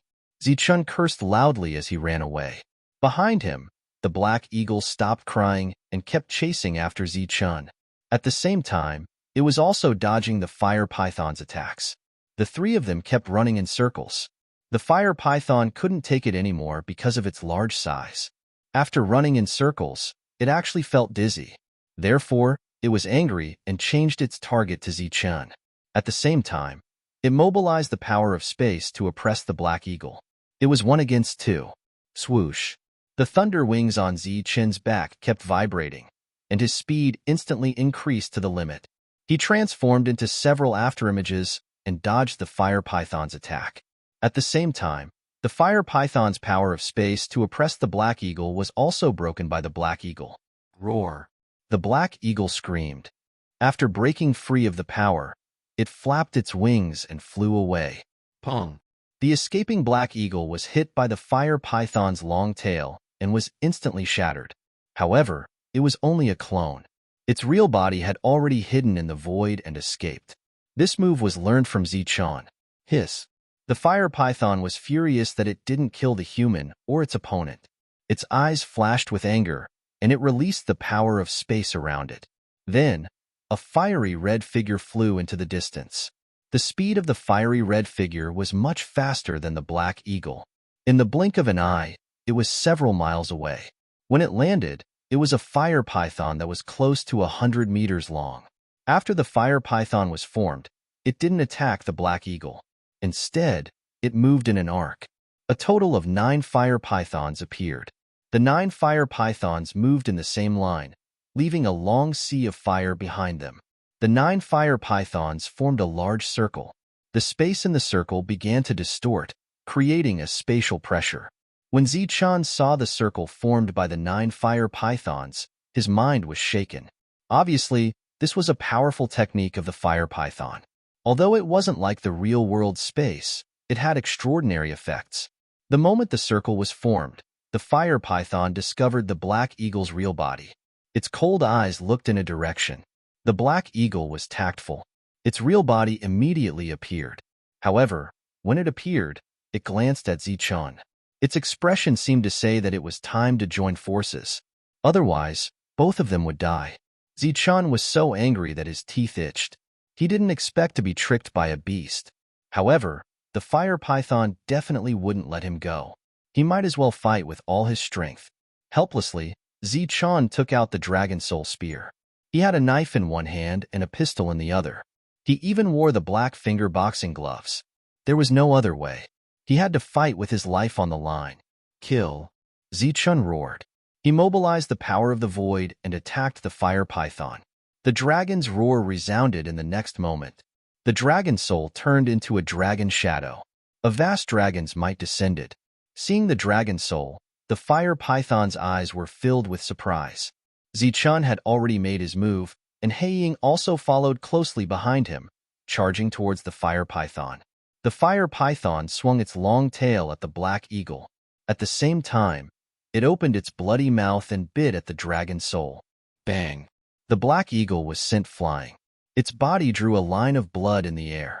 Zichun's dragon soul was also severely injured. It retreated with a cry. The long knife in his hand slashed at the other party's teeth. However, there was a sonorous sound. He was also sent flying. The first time they attacked, one man and one eagle retreated. Then, they looked at each other. No matter what grudges they had before, they had to kill this big guy first. Kill, Zichun shouted again. The black eagle nodded.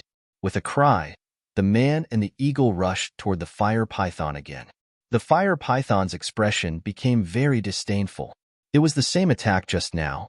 The power of space swept over. Swoosh, swoosh. However, in an instant, Zichun and the black eagle's bodies emitted light. Then, one turned into two, two turned into four. One real body and three doppelgangers attacked the fire python from four directions. This attack was obviously out of the fire python's expectations. It only killed one doppelganger of Zichun and one of the black eagle. The other three doppelgangers rushed toward it. Swoosh. Zichun's real body and doppelgangers stabbed at the fire python with all their strength.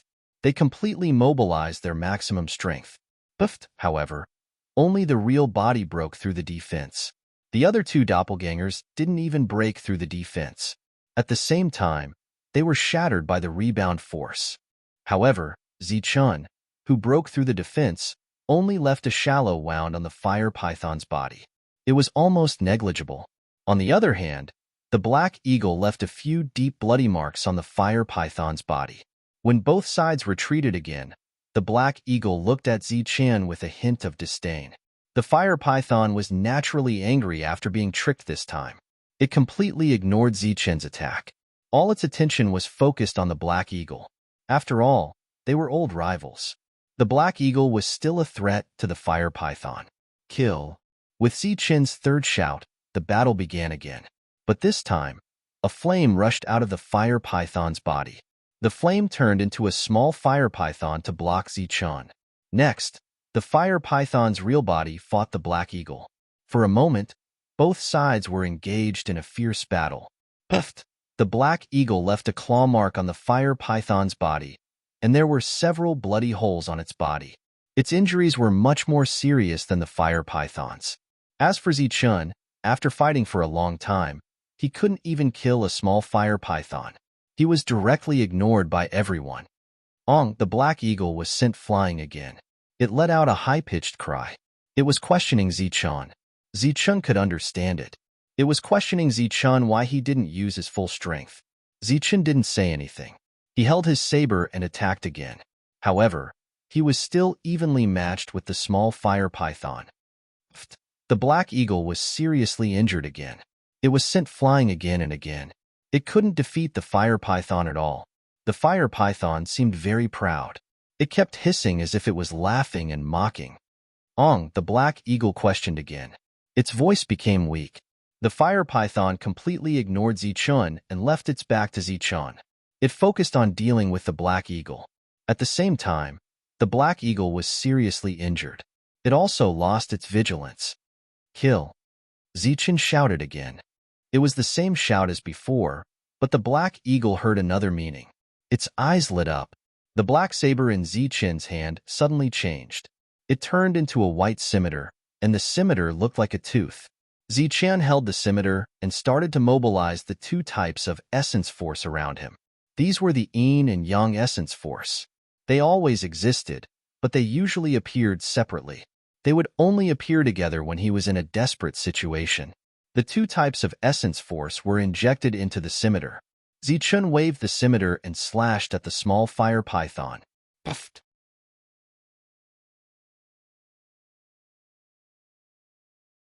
Chapter 12:21. After killing the small fire python, Zichen's body glowed brightly. Two doppelgangers, one gold and one silver, appeared. The doppelgangers didn't have any void energy, only pure earth yuan energy. The two doppelgangers rippled with destructive energy. They followed Zichen and charged towards the fire python. At this moment, the fire python sensed that something was amiss behind it. However, before it could react, Zichen and his doppelgangers had already arrived beside it. Zichen stood at the neck of the fire python and raised the scimitar in his hand. Two types of yuan energy circulated in the scimitar. He held the scimitar and slashed towards the fire python's neck. Pfff, a surging and terrifying aura gushed out from the scimitar. The scimitar slashed into the fire python's neck, and its defense was instantly broken. A huge wound appeared on the fire python's neck. After the scimitar slashed down, Zichen flapped his lightning wings and retreated. The two doppelgangers, who were already prepared, charged towards the fire python's wound and exploded. Boom! The two types of yuan energy collided and created a violent explosion. The destructive energy wreaked havoc on the fire python's wound. The fire python's body was immediately sent flying by the explosion. At the same time, it was in pain and rolled around continuously. Pfff, the black eagle, who was already prepared when Zichen gave the signal, also charged forward desperately. Its sharp beak, which was comparable to a spatial weapon, pecked at one of the fire python's eyes. A fiery red eyeball was bitten out by it and swallowed. Bang! Bang! The fire python's long tail swept across. Zichen and the black eagle were sent flying. The crisp sound of bones breaking could be heard continuously. Zichen's ribs were almost all broken. At the same time, he was coughing up blood because of his serious injuries. The black eagle was already seriously injured. At this moment, it wasn't any better than Zichen. But the two people's injuries paled in comparison to the fire python's. Not only did the fire python lose an eye, there was also a deep and huge wound on its neck. The depth of the wound was almost 1/3 of the length of its neck. In other words, if the remaining 2/3 were to be cut open, its head would fall off.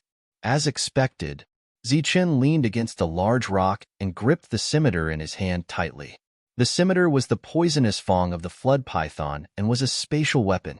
After it was thrown into the pill cauldron and refined, it became an ownerless object.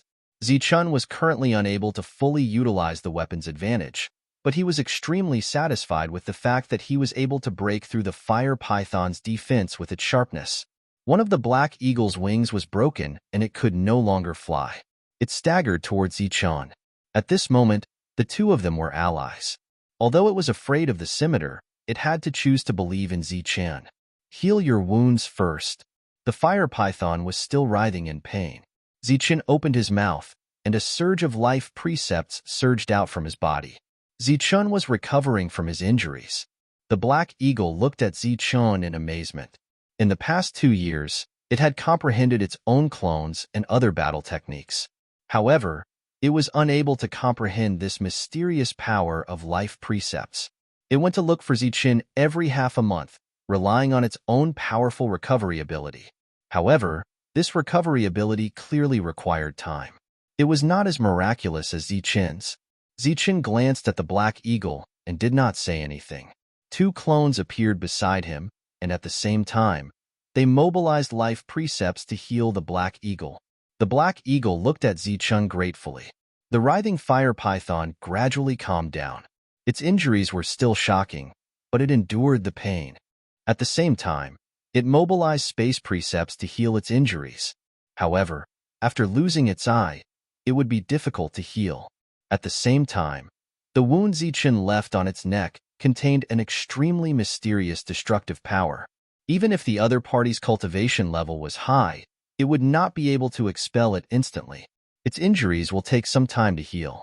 We have to hurry up and let it continue to be injured. Zichen stopped the life precepts around him, and his two clones also retracted their power. The black eagle nodded like a human. Then, it tried to flap its wings a little and found that it could move. Therefore, it flapped its wings and took the lead to charge at the fire python. Zichen knew that the other party wanted to attract the fire python's attention, so that he could wait for an opportunity to attack. At this moment, the two were undoubtedly on the same side. Swoosh! He did not hesitate and stepped forward with his scimitar, followed by his two clones. The black eagle immediately let out a wail when it faced the fire python. It was no match for the other party. Zichen's body shone brightly, and he summoned dozens of clones at once. He brought his two clones and shuttled through the crowd of clones, trying to add more injuries to the fire python. However, the fire python was already prepared and would not be fooled. When it charged forward, it mobilized space precepts to destroy the clones summoned by Zichen one after another. Bang! This time, before Zichen's real body arrived, the fire python discovered him and sent Zichen flying again. Who would have thought that right after Zichen was sent flying, an explosion sounded from the sky. Immediately after, the everlasting Dan cauldron appeared and smashed towards the fire python's wound with a tremendous force. Bang! Under the powerful shockwave, the fire python's head jolted before it was smashed to the ground, creating a huge crater. After that strike, the everlasting Dan cauldron once again soared into the sky. Without Zichen's deliberate command, it once again smashed towards the fire python's wound. Cauldron Spirit was carrying out Zichen's order instead of smashing its head. The continuous smashing of the fire python's wound would only worsen the wound and prevent the fire python from recovering. The everlasting Dan cauldron under Cauldron Spirit's control was very vigorous. It was like an enormous moving mountain, smashing the fire python's wound with a tremendous force. Zichen and the Blackhawk were both sent flying. The two of them watched the everlasting Dan cauldron display its might and beat the fire python until it couldn't even raise its head. The Blackhawk's eyes were wide open as he felt incredulous. He did not expect that this human would have so many tricks up his sleeves. Hurry up and charge. The corners of Zichen's eyes were twitching as he shouted and charged forward with his scimitar. The Blackhawk thought that Zichen was in pain, but that wasn't the case. Zichen was in pain because every time the everlasting Dan cauldron attacked, it would require a massive amount of energy to support it. And this kind of energy required the support of an edict of reality. Even if they killed the fire python, they would at most get one edict of reality. Therefore, this transaction was not worth it at all. Bang! The fire python was beaten until it couldn't raise its head. However, it didn't need to. After it raised its tail, it mobilized the Edict of Space and sent the everlasting Dan cauldron flying. The everlasting Dan cauldron flew far away and hit a small fire python before bouncing back. The entire space was still in a sealed state. The fire python didn't need to use its eyes to know what was happening in its space. Therefore, after it sent the everlasting Dan cauldron flying, its tail quickly danced. After images appeared one after another as Zichen's doppelgangers were destroyed one after another. Soon after, his real body was found and beaten back. The everlasting Dan cauldron struck his chest once again. Zichen felt as if his organs were about to shatter. He fell to the ground and couldn't stand up for a long time. The Blackhawk's injuries were already more serious than Zichen's, so he was in an even worse state at this moment. He couldn't even move his body. The fire python indifferently glanced at the Blackhawk before its gaze once again landed on Zichen. The disdain on its face had completely turned into anger. A dense killing intent surged in its single eye. It gave up on killing the Blackhawk and turned towards Zichen. The void trembled as the everlasting Dan cauldron flew back and smashed towards the fire python. Poof! The fire python's tail struck the everlasting Dan cauldron. However, this time, the everlasting Dan cauldron did not fly away.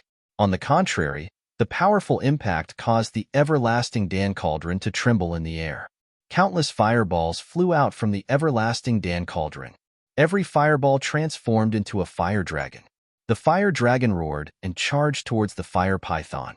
The everlasting Dan cauldron was very powerful. It could refine most things in the world. However, the precondition was that they had to be inside the Dan cauldron. Even though the Cauldron Spirit had millions of ways to refine the fire python into a corporeal edict of reality, it could only do so when the fire python was inside the Dan cauldron. The fire dragon coiled around the fire python in an instant. This was done intentionally by the fire python. It wanted to absorb the energy of the flames, but discovered that it couldn't.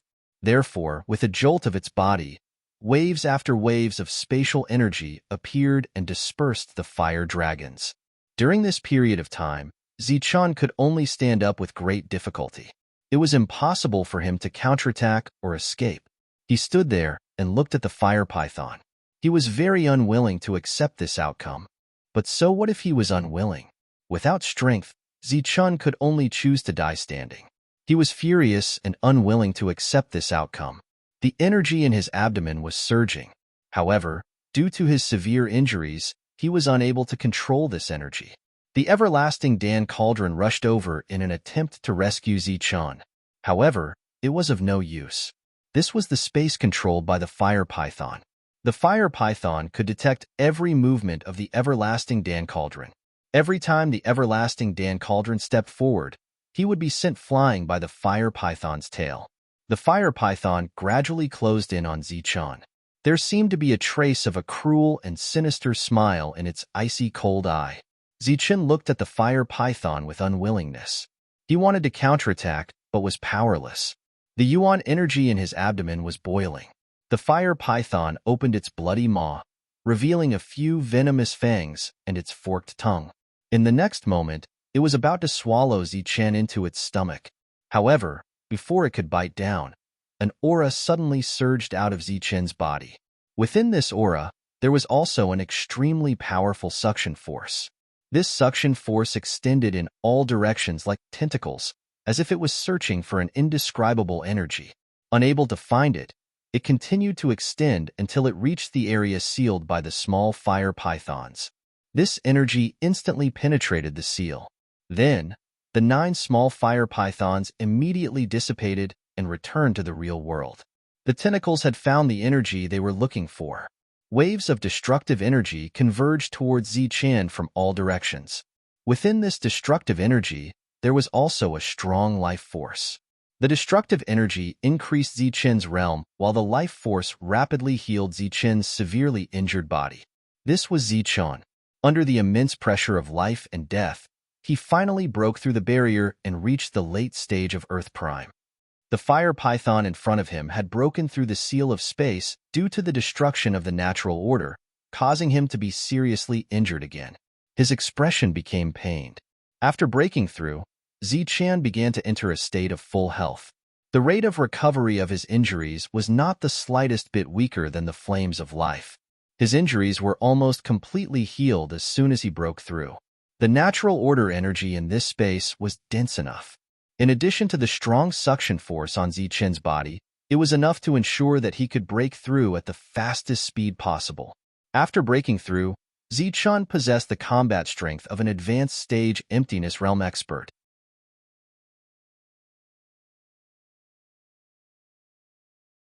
Chapter 12:22.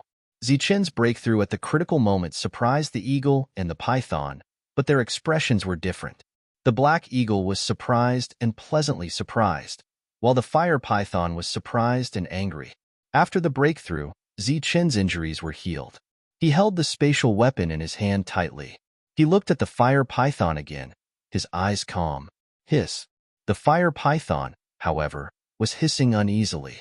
It could sense danger from the humans. Zichun held the blade with both hands and walked toward the fire python. He slowly accelerated, his speed getting faster and faster. Swoosh. When he was about to reach the fire python, his body glowed. Dozens of doppelgangers appeared in a row. The dozens of doppelgangers held dozens of scimitars in their hands. Then, they fiercely tapped the ground. Their movements were uniform. Their bodies soared into the air and slashed toward the fire python. Pong, pong. The fire python's tail danced quickly like a long stick, leaving many afterimages. The moment it touched the doppelgangers would explode. In the blink of an eye, dozens of doppelgangers exploded. Even the real body exploded. The fire python's eyes had a hint of doubt because it didn't think that the human would be killed just like that. Suddenly, the fire python felt a stinging pain from its wound. Its body couldn't help but tremble. It was Zichun's real body. It didn't know when he had arrived at its wound. He held the blade and slashed it again.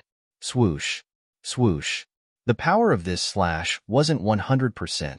Therefore, After Zichun slashed, he still had the strength to use his extreme speed. He took advantage of the fire python's counterattack and dodged the attack. Boom. The fire python's attack missed. The alchemy cauldron was controlled by Zichun. It fell from the sky and continued to smash the fire python's wound. The spatial seal was broken.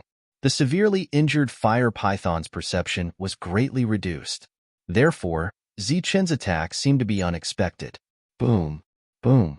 As the alchemy cauldron kept smashing, the fire dragons kept appearing. They tried to wrap the fire python into the cauldron, but the fire dragons were scattered by the fire python every time. Next, it was the battle between Zichun and the fire python. The severely injured Black Eagle completely withdrew. Zichun's attacks were completely unexpected. Using Pill Cauldron as the main attack and the scimitar as the support, he left behind wound after wound on the fire python's body. Although they were all at the reality realm, beasts were undoubtedly much harder to kill than humans. Zichun believed that even if Chaz and Wameng were to join hands to deal with the fire python, they would only end up dead. The spirit-level fire python was very strong. Zichun didn't know if it could defeat a human realm expert, but an ordinary reality realm expert wouldn't be able to do anything to it. Today, he and the Black Hawk had joined forces to severely injure the other party. It was purely because the other party had been careless. If the fire python had been more careful and cautious, Zichun and the Black Hawk would definitely have died. Pooh! The scimitar once again stabbed into the fire python's wound, and its destructive power rushed into the fire python's body through the wound. At the same time, the two clones exploded with a loud bang. The fire python hissed and took the initiative to attack Zichun. When the other party attacked, Zichun would begin to dodge and let Pill Cauldron take the lead. Once the other party attacked Pill Cauldron, Zichun would raise his scimitar and take the lead with his clones. This battle was very difficult and lasted for 3 days. Zichun forcibly exhausted the heavily injured fire python until it was on the verge of death. The fire python's movements became sluggish and its spirit weakened. Its reactions to each attack were very slow, but they were full of power and were very dangerous. Go to hell. Finally, Zichun seized the opportunity and flashed onto the fire python's back. He raised his scimitar high once again, and a dazzling light emitted from it. Zichun raised his scimitar and brought it down.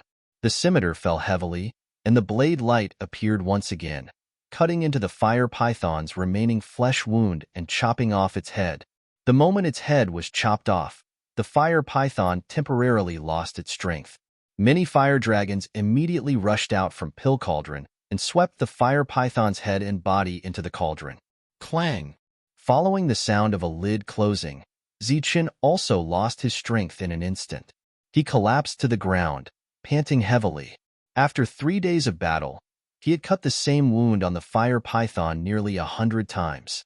With the help of his two clones, he finally chopped off its head. Boom! Boom! Although its head was chopped off, the fire python did not die. At this moment, it was still causing a ruckus in Pill Cauldron, causing it to constantly shake. However, as long as it entered Pill Cauldron, it would be impossible for it to come out again without external help. The fire python was finally dealt with. It took a lot of effort, but it did not mean that the danger was over. Black Eagle was still heavily injured, but after 3 days of recovery, it was able to fight again. On the other hand, Zichun had used up too much energy. Although his injuries were lighter, he had lost the ability to fight. He turned his head to look at Black Eagle. Black Eagle also looked at Zichun with a complicated expression. One man and one eagle looked at each other, but they did not make a move. Black Eagle could not speak, so the silence was naturally broken by Zichun. He said, "All right, let's reconcile." Black Eagle was confused at first, but after understanding Zichun's meaning, it nodded. After that, there was silence again. Zichun began to recover from his injuries and replenish his energy. Black Eagle was also recovering from its injuries. Not far away, the everlasting Pill Cauldron would occasionally vibrate. 2 days later, Zichun opened his eyes. His injuries were completely healed. On the other hand, Black Eagle was still recovering with its eyes closed.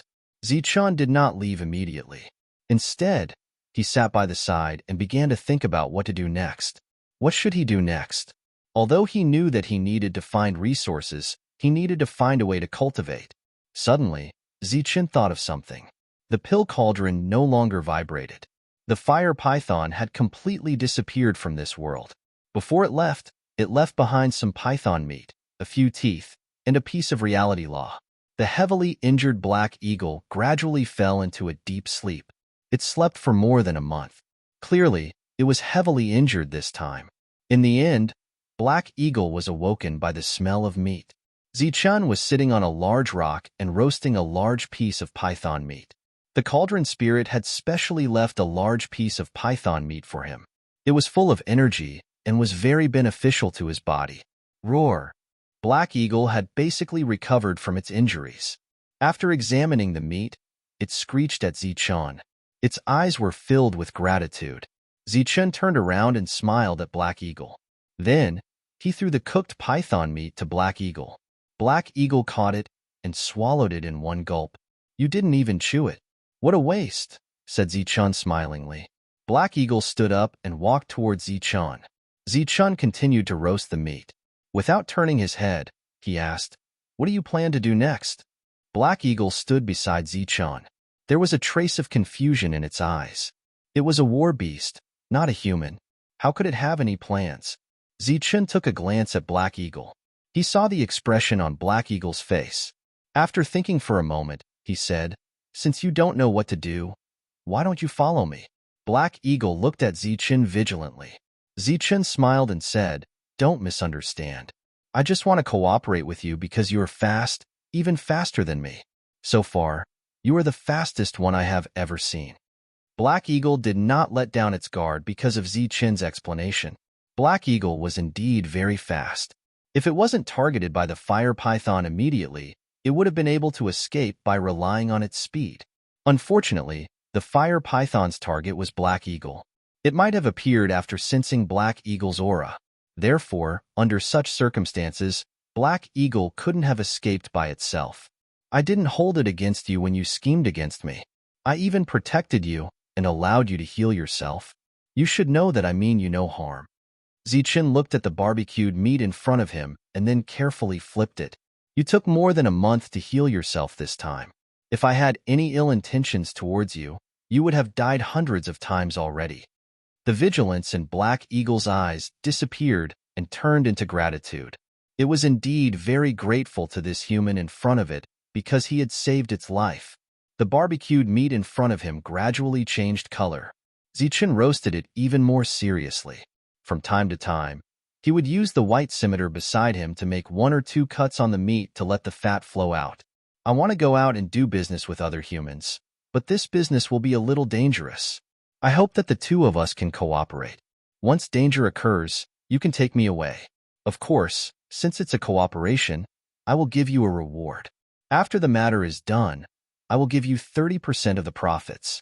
Otherwise, you don't need the reward and I will think of a way to help you break through to the spiritual level. Upon hearing the word spiritual level, Black Eagle's eyes immediately lit up. Zichun glanced at Black Eagle and lowered his head to focus on roasting the meat. He said, "I know that you are not far from the spiritual level, but it will be difficult for you to break through. The fire python's inner core is with me. Perhaps it will be of help to your breakthrough. Furthermore, I have 2 complete true realm cores with me." Black Eagle's eyes became brighter and brighter, but Zichun changed the topic and said, "But I can't give it to you now because I need your help. Once I give it to you, you will have to go into seclusion, and I don't have the time to wait for you to go into seclusion." Zichun's words were very clear, and Black Eagle also understood. Zichun's meaning was that Black Eagle would follow him and help him do things. After that, he would give it something. Without any hesitation, Black Eagle immediately nodded. Most importantly, once Black Eagle broke through to the spiritual level, it might not make a deal with Zichun. Furthermore, Black Eagle would be even stronger after breaking through to the spiritual level. Zichun did not have the means to subdue it.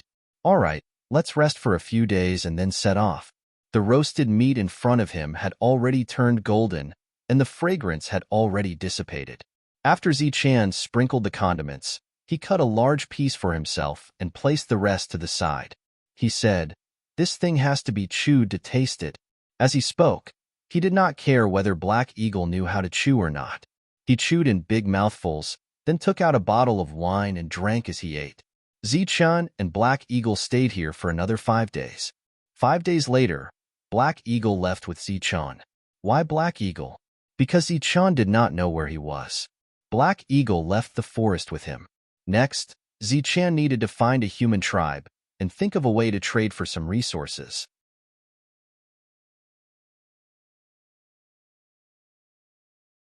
Chapter 12:23. The Hearthstone tribe was a relatively large tribe. There were 3 corporeal realm experts overseeing the tribe. Back then, this tribe had sent many people to look for Zichun. However, they couldn't find him even after 5 years. Now, almost 20 years had passed. Everyone had long forgotten the name Zichun. On the contrary, the survivors of the Wapython tribe would occasionally remember the young man who had slaughtered experts. Every time they thought of him, they would feel a chill in their hearts. Zichun had an impression of the Hearthstone tribe. He had heard the conversation between the 2 Emptiness Realm experts.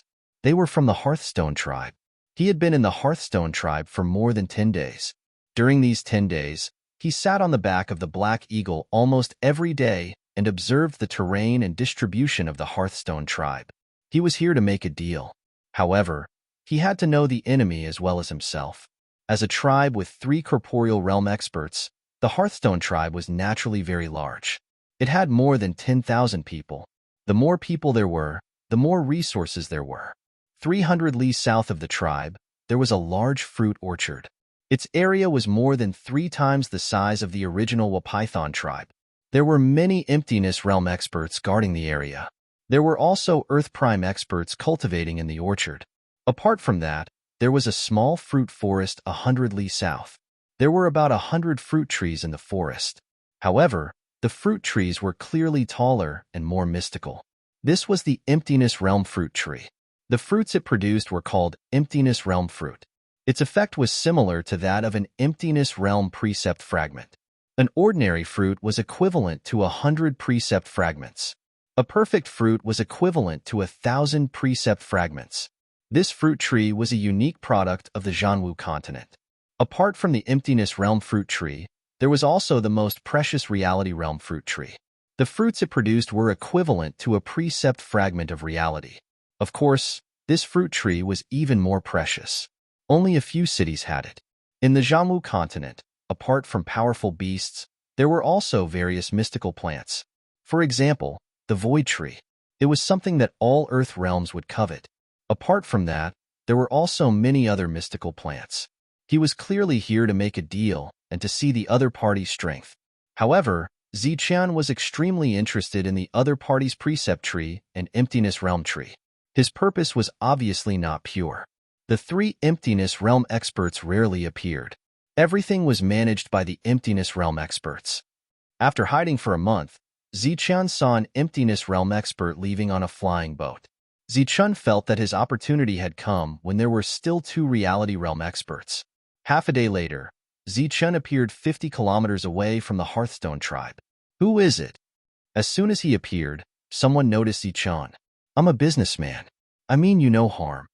Zichun raised his hands and shouted. Malicious intent? You're just an Earth Prime cultivator. What malicious intent do you have? 2 cultivators walked out from the shadows. One was at the Void Realm while the other was at the Earth Prime Realm. When they detected Zichun's cultivation level, a trace of disdain appeared in their eyes. Zichun smiled awkwardly and said, Don't misunderstand. I'm a businessman. I'm here to make a deal with you. Deal? What deal? The virtual realm glanced at Zichun. I have the materials in the law fruit tree. I'm here to do business with your tribe, Zichun said again. The rule fruit tree. Emptiness Realm's expression changed. Diyuan, who was beside him, exclaimed. Yes, it's a very strange law fruit tree. It's a mutated species and costs 2,000 each. Emptiness Realm frowned and said, What law fruit tree? It costs 2,000. One had to know that an ordinary law fruit tree only cost 1,000. This was because it could only produce 200 at a time. If one bought it for 1,000, it would take 500 years to earn back the cost. Zichun waved his hand and a law fruit tree appeared out of thin air. There were dozens of law fruits on it, and nearly 30 of them were close to perfection. A perfect law fruit contained a complete law, which was 10 times more than an ordinary law fruit. However, one tree could only produce 9 fruits. This was common knowledge. However, the one in Zichen's hand had clearly broken this common knowledge. Diyuan's eyes lit up when he saw the law fruit tree in front of him. He looked at Zichen with an unfriendly gaze. Zichen looked at Diyuan and said disdainfully, "Why? Do you want to snatch it? Since I'm here to trade with you, I'm not afraid of being robbed. Come and try if you have the ability." Diyuan's expression instantly turned ugly. Emptiness Realm frowned again when he saw Zichen so calm. He suppressed the evil thoughts in his heart. "Go and talk to your tribe.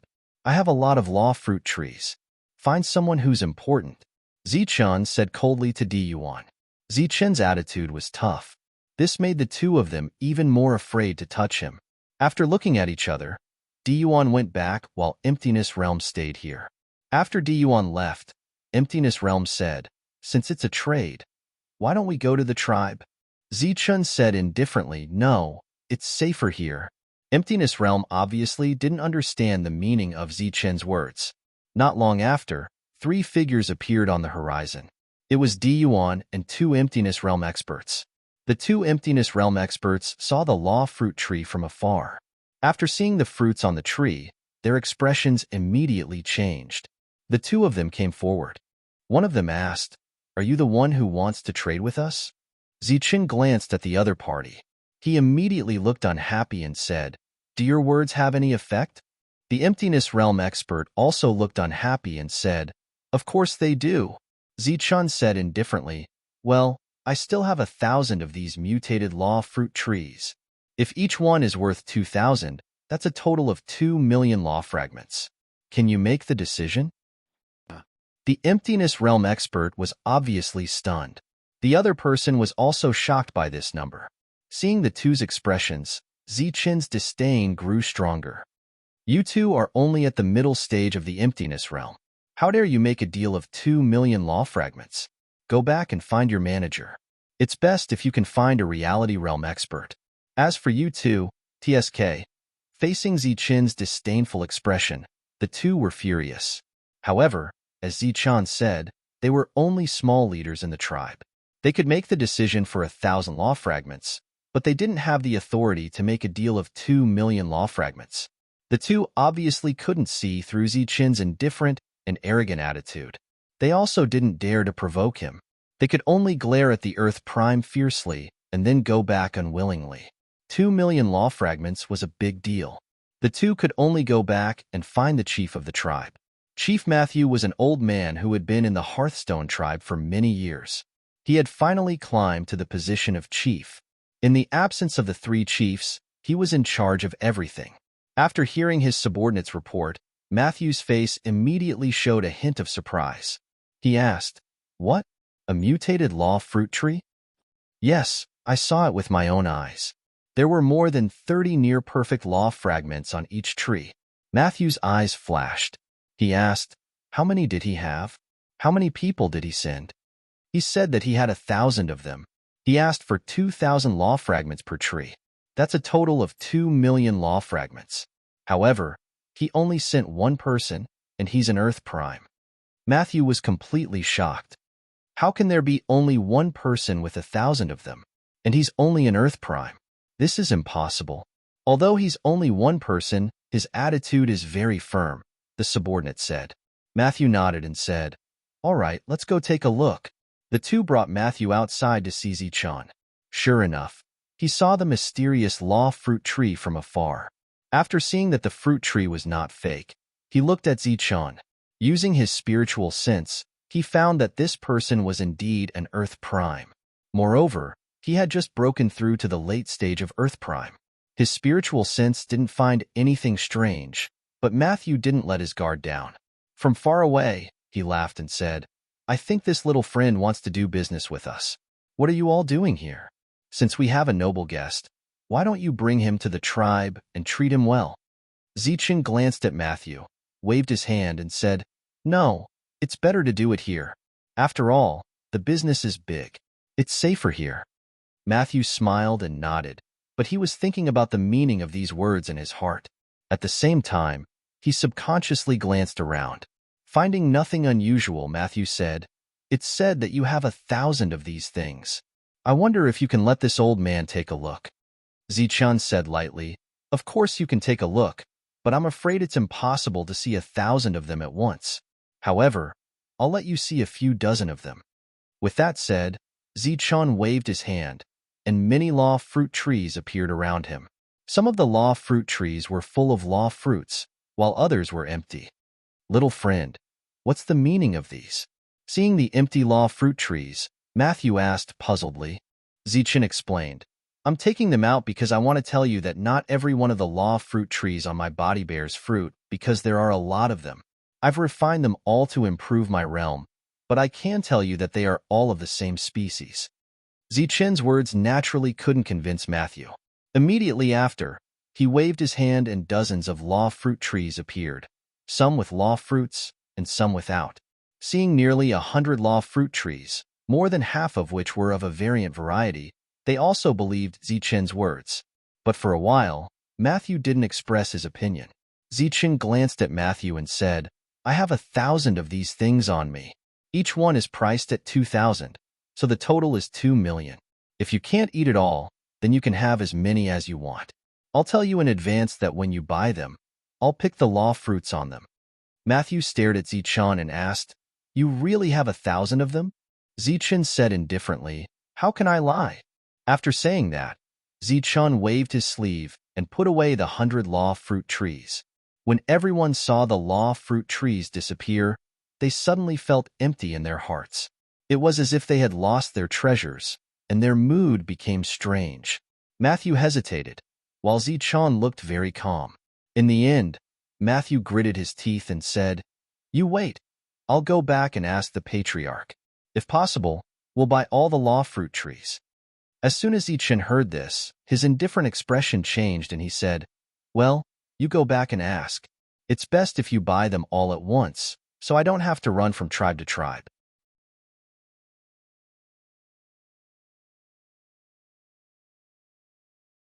Chapter 12:24. Matthew flew back at full speed. After returning, he headed straight for the chief's residence. It was a forbidden area for the rest of the tribe. "Chief," Matthew shouted when he saw the chief's residence from afar. "Matthew, why are you in such a panic?" An indifferent voice sounded. "Chief, we have business here." "Big business." Matthew lost his composure and shouted, "What business?" After the indifferent voice, two people walked out of the residence. They were the two chiefs of the Hearthstone tribe, Hoover and Blackstone. As for the chief, Ironforge, he was out. Hoover was tall and looked like a gorilla. He wore a dark robe.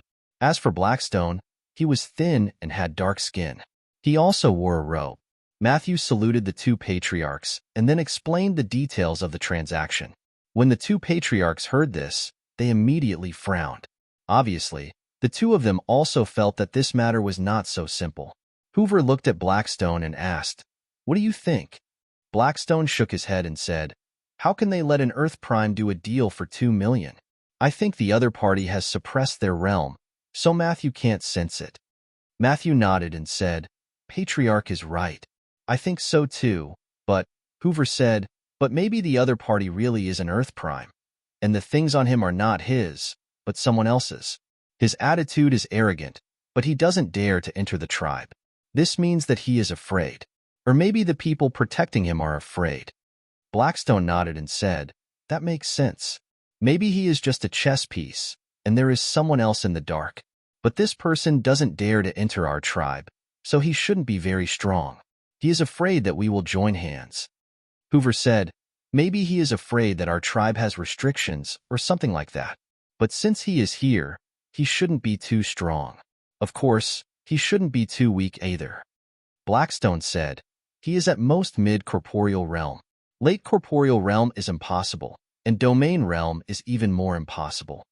Beside them, Matthew cautiously asked, "Patriarchs, then this deal?" Haysher snorted, 2 million is a huge sum. It's worth it. Bring more people with you. We'll go with you. If he's really just an Earth Prime, then surround him. We want to see who's playing tricks. Matthew immediately nodded and went out to call for help. Soon, he called over dozens of Emptiness Realm experts. Among them, 2 clan leaders were also among the Emptiness Realm experts. They wanted to find out what was going on. Matthew didn't know that Zichen already knew that he had just left the tribe with his men. He had already begun to sneer in his heart. Sure enough, once 1,000 mutated fruit trees appeared, no one would not be tempted. At the same time, with a wealth of 2 million, naturally, no one would be willing to use the normal method to trade. In this lawless world, snatching was human nature. Zichen could completely understand and empathize with the other party. Matthew arrived with dozens of Emptiness Realm experts. He shouted from afar, "Young friend, I've gone back and discussed with the Patriarch. The Patriarch said that we can buy all of it, but we still need to discuss the price." Zichen glanced at the virtual realm behind Matthew. He shook his head and said, "The price is non-negotiable. If you want it, then buy it. If you don't want it, then I'll find another buyer." Matthew stepped forward and chuckled, "Young friend, you're treating us as outsiders. Even if we can't do business, we still have benevolence and righteousness." Zichen sneered, "Benevolence and righteousness? You brought dozens of Emptiness Realm experts here. Do you think I'll believe your benevolence and righteousness?" The smile on Matthew's face didn't diminish. He explained, "It's a misunderstanding, young friend. These people just want to see the mutated fruit trees." Zichen looked at the group of cultivators again. He pursed his lips and said indifferently, "I'm sorry, but I don't want to take them out." Since the other party had exposed their purpose, he naturally had to cooperate. Matthew said, "I know this. Don't worry, we won't make things difficult for young friend." Zichen nodded, and then he didn't speak any further as he swept his gaze towards the surroundings. After a short moment, he lowered his head and didn't speak a single word. A voice sounded in Matthew's sea of consciousness. "He looks calm, but he's actually very nervous. You don't have to worry about him. He's just an Earth Essence Realm cultivator. He's not hiding his strength." Matthew felt reassured when he heard this. He asked, "Young friend, we really want all of them. The price is really non-negotiable." As soon as Matthew finished speaking, the surrounding Emptiness Realm experts took a step forward. An invisible pressure pressed on Zichen. Zichen's eyes flashed with a hint of panic. He subconsciously looked in a certain direction and said, "Naturally, there's no negotiation. If you want them, then take them. If you don't want them, then forget it." Obviously, at this moment, everyone could see that Zichen was a little unnatural. This unnaturalness was a sign of a lack of confidence. "It's really non-negotiable," Matthew asked again. "If you don't want them, then forget it. I'll go to the next house. Goodbye." Zichen turned around and was about to leave. The 2 Emptiness Realm experts who were previously ridiculed by Zichen stopped Zichen. One of them sneered, "Goodbye? Did I say you could leave?" Zichen said indifferently, "What do you mean? You want to buy them by force?" A hint of viciousness appeared on Diyuan's face. He said, "Even if I do, what can you do?" Zichen's face immediately showed anger, but more than that, he was flustered. He took a deep breath and said, "Of course, I won't sell them if you force me to, but the price is negotiable." As he spoke, Zichen looked into the distance from time to time. He's stalling for time. I guess the person protecting him isn't here. You deal with everything. We'll go further and investigate. Blackstone's voice sounded again. Matthew said telepathically, "What should we do?" Blackstone said, "Since the thing is with him, we can do whatever we want with it." Blackstone and UFO left to investigate the experts who might be hiding in the distance. "Let's negotiate. Tell me what the price is." Under Matthew's signal, the Emptiness Realm expert put pressure on Zichen again. Zichen seemed to be afraid of the 2. He took a few steps back and said firmly, "Of course, I'll give you a discount." "How much is a discount? For free?" The Emptiness Realm expert asked again. His voice was very loud and cold. The other Emptiness Realm experts around them had mocking expressions on their faces. They thought that this person was very arrogant, but they didn't expect him to be a coward. "Free? What do you mean?" Zichen's expression changed. The Emptiness Realm expert said coldly, "Don't you know what I mean? Free means free." There was laughter all around. Obviously, The group of Emptiness Realm experts saw that Zichun didn't have any confidence. Zichun sneered in his heart. Black Eagle was reporting the location of the 2 Emptiness Realm experts to him. Free? I have 1,000 fruit trees worth 2 million. I'll give them to you for free. Who do you think you are? Zichun suddenly became tough. You have to give them to me even if you don't want to. If you give them to me, we can become friends, the Emptiness Realm expert said again. Friend? You don't deserve to be my friend. Even if I gave you something worth 2 million, would an idiot like you dare to accept it? Zichen's sudden display of toughness made the Emptiness Realm's expression unnatural. Idiot. Zichen glanced at the Emptiness Realm expert disdainfully, then turned to look at Matthew and said, I'll give them to you for free. Do you dare to take them? Matthew smiled faintly and said, Yes, why wouldn't I dare to take them? Zichen nodded and said, Good, very good. Then, he looked around him. What are you looking for? Help? Matthew asked. Zichen shook his head and said, I'm not looking for anything. I'm just counting the number of people. Number of people? Yes, I'm counting how many of you there are. After killing you, will the wealth I get be enough for me to come all the way here? Matthew's expression changed. He suddenly had a bad feeling in his heart. However, the 2 patriarchs didn't send any messages. Obviously, nothing unusual had happened. However, this Earth origin expert in front of him suddenly became tough. Where did his confidence come from? Matthew didn't know, and neither did the people around him. Matthew signaled the 2 Emptiness Realm experts behind him to attack. It was the Emptiness Realm expert again. He patted Zichen on the shoulder and said indifferently, Boy, unfortunately, this time. The Emptiness Realm expert didn't show off because the Black Eagle told him that the 2 Reality Realm experts had gone far away. Therefore, the moment the Emptiness Realm expert attacked, Zichen also attacked. He took out the scimitar and slashed behind him. Puff. Before the Emptiness Realm expert could finish his words, his head was separated from his body. At the same time, his spiritual consciousness was destroyed by Zichen. Blood spurted out and sprayed on the Emptiness Realm expert next to him. The sudden scene stunned everyone. Zichen held the scimitar and glanced at the crowd with cold eyes. He said indifferently, So be it. There are so many of you. Why don't you just do it? What are you waiting for? As soon as he finished speaking, Zichen slashed again and beheaded the second Emptiness Realm expert. In the blink of an eye, 2 people had died. The others also came to their senses. No one was surprised that Zichen killed the 2 Emptiness Realm experts because it was unexpected. As for his own strength, no one took it seriously. But then, a strange scene appeared. They saw a small Earth Prime stage cultivator's head fly with a single slash of his scimitar. Everyone present was an Emptiness Realm expert. Naturally, the one who was killed was also an Emptiness Realm expert. However, the other party was only an Earth Prime stage cultivator. 1 slash, 1 kill. Blood spurted out and heads flew high. The group of Emptiness Realm experts gradually turned from confusion to shock. Some of the Emptiness Realm experts who were obviously prepared were also killed with a single slash. Not good. Kill him quickly. Let's kill him together. The group of Emptiness Realm experts shouted and then charged towards Zichen. Zichen dodged several attacks and slashed again with the scimitar in his hand. Puff. Puff. Puff. One by one, heads were chopped off and flew high. No one could dodge Zichen's attack. As long as he slashed with his scimitar, an Emptiness Realm expert would die. Who the hell is this person? Looking at Zichen, who was like the god of death, Matthew was shocked to the extreme. As expected of an old man, he was quick-witted. As he commanded the crowd to charge forward, he retreated and then sent out a signal. Boom. As soon as the signal exploded in the sky, Zichen passed through the crowd.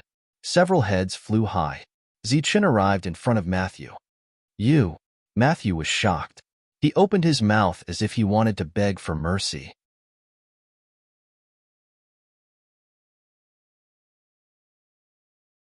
Chapter 12:25. Matthew's head was chopped off with a single slash. As the chief supervisor of the Hearthstone tribe, Matthew was naturally extremely powerful.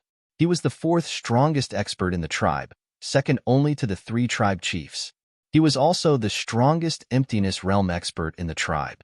However, as long as one was an emptiness realm expert, they were all the same in Zichen's eyes.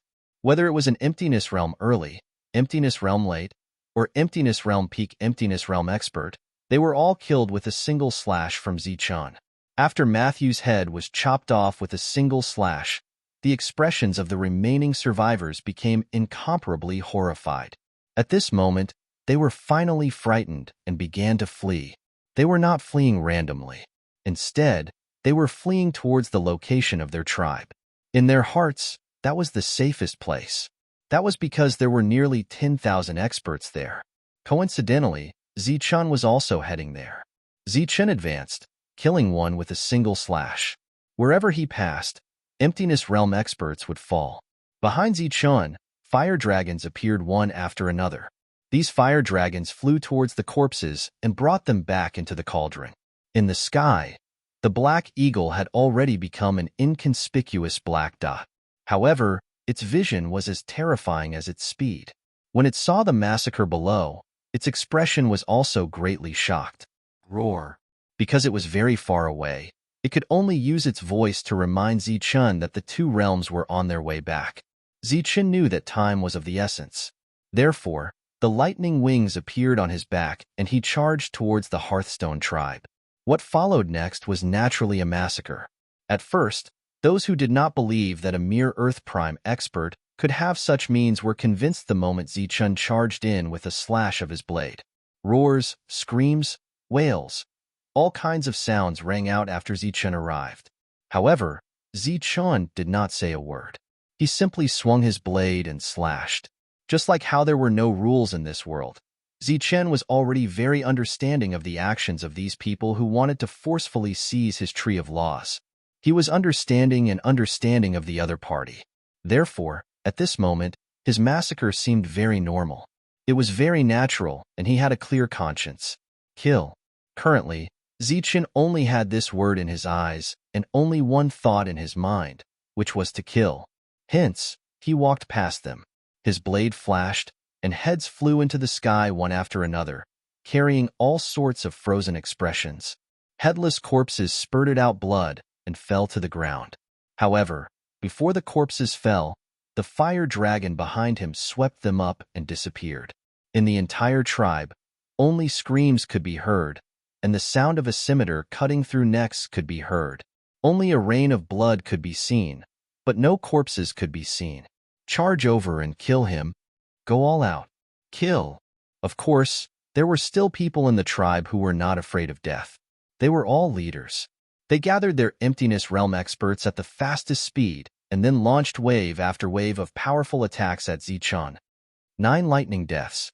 Zichen flapped his lightning wings, displaying extreme speed as he dodged one attack after another before charging towards the group.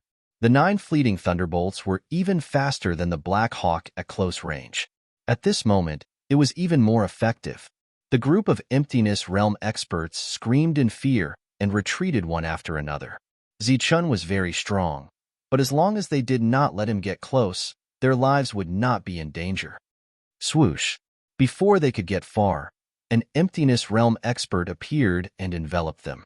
Zichen was enveloped by an emptiness realm expert, so when everyone worked together, his emptiness realm was quickly shattered. However, within the group of people, several people were killed in a short period of time. Zichen was simply killing. He had extreme speed, strong attack power, and unparalleled defense. It was not easy for 1 or 2 people to hit him, but they could not break through his defense at all. Zichen was killing very fiercely, but everyone became desperate. Zichen. He is Zichen. It is Zichen. The Zichen who killed Wameng and Chaz. It is him. It is him. Zichen's fierce killing naturally attracted everyone's attention. Some of the people from the Wameng tribe recognized Zichen at a glance and exclaimed in surprise. Zichen looked in the direction of the exclamations and did not expect to see some familiar faces. He was immediately happy and flapped his thunder wings to chase after them. A moment later, these familiar faces were all killed. The entire tribe fell into chaos. Zichen was killing to his heart's content. Soon, the Black Hawk's cry came again.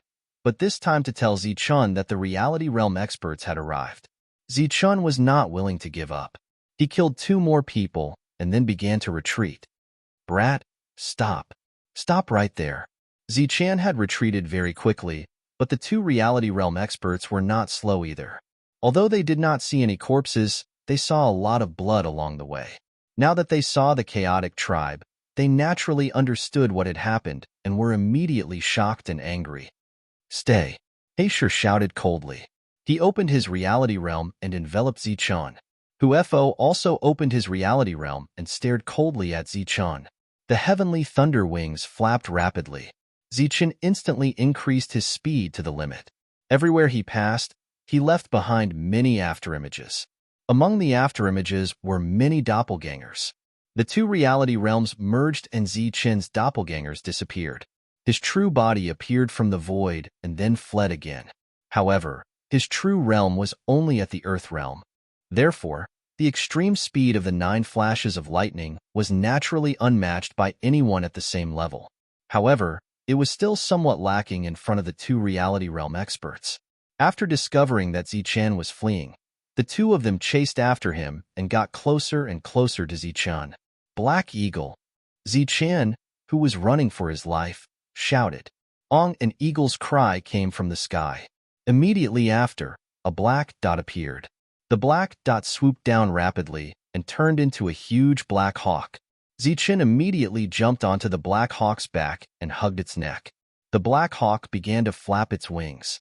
In the blink of an eye, its figure disappeared between the heavens and the earth. The 2 reality realm experts kept chasing, but they didn't go far before they completely lost track of Zichun. Damn it, he got away. Haysher was furious. Huefo frowned and stared at the place where the black hawk had disappeared. He said, "Did you notice what carried the human away?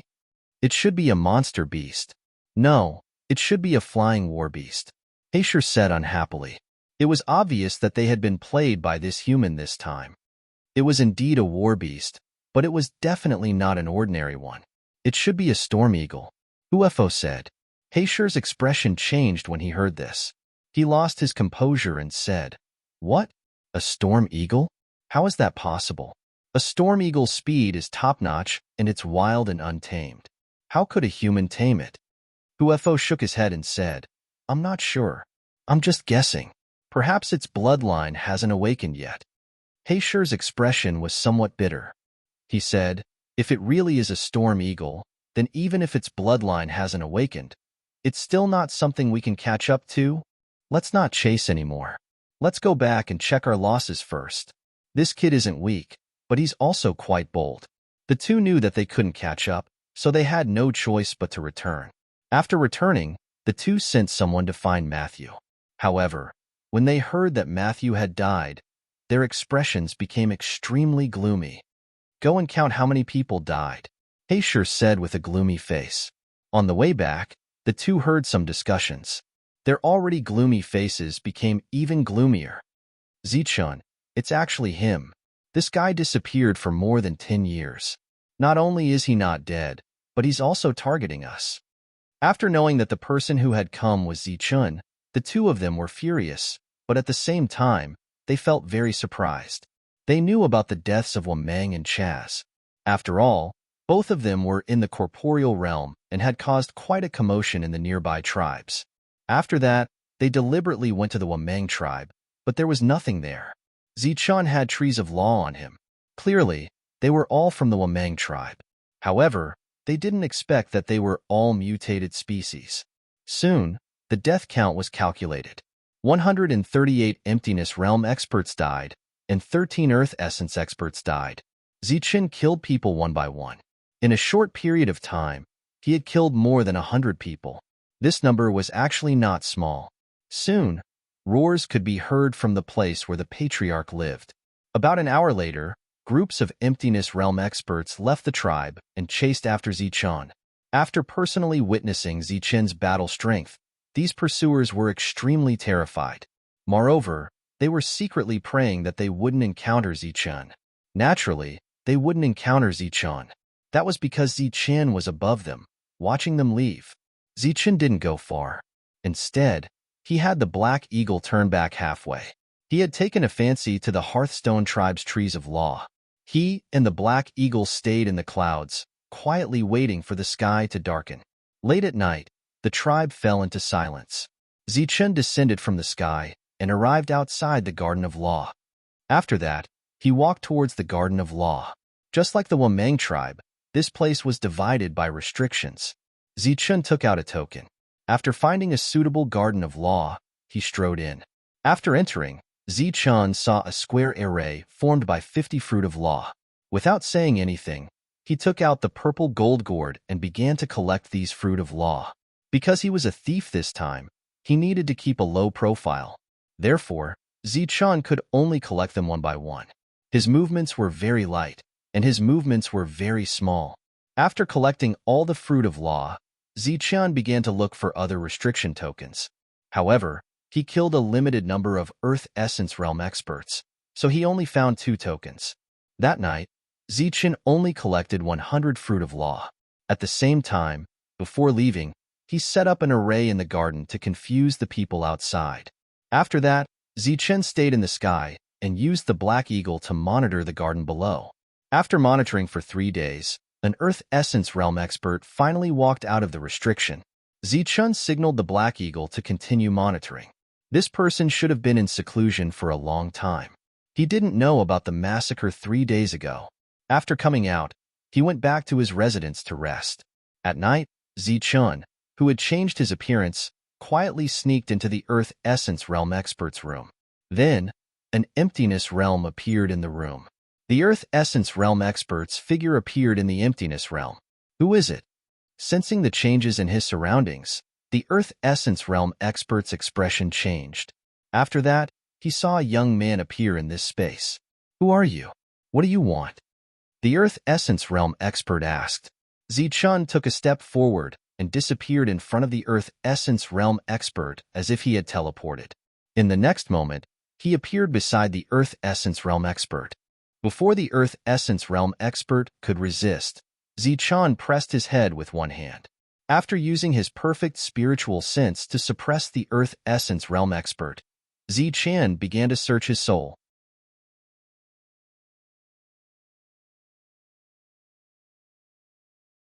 Chapter 12:26. Diyuan was completely suppressed by Zichun. He couldn't move or resist, so the soul-searching process became extremely simple. After a while, Zichun opened his eyes and released his grip. Diyuan slowly fell to the ground, but his vitality was completely gone.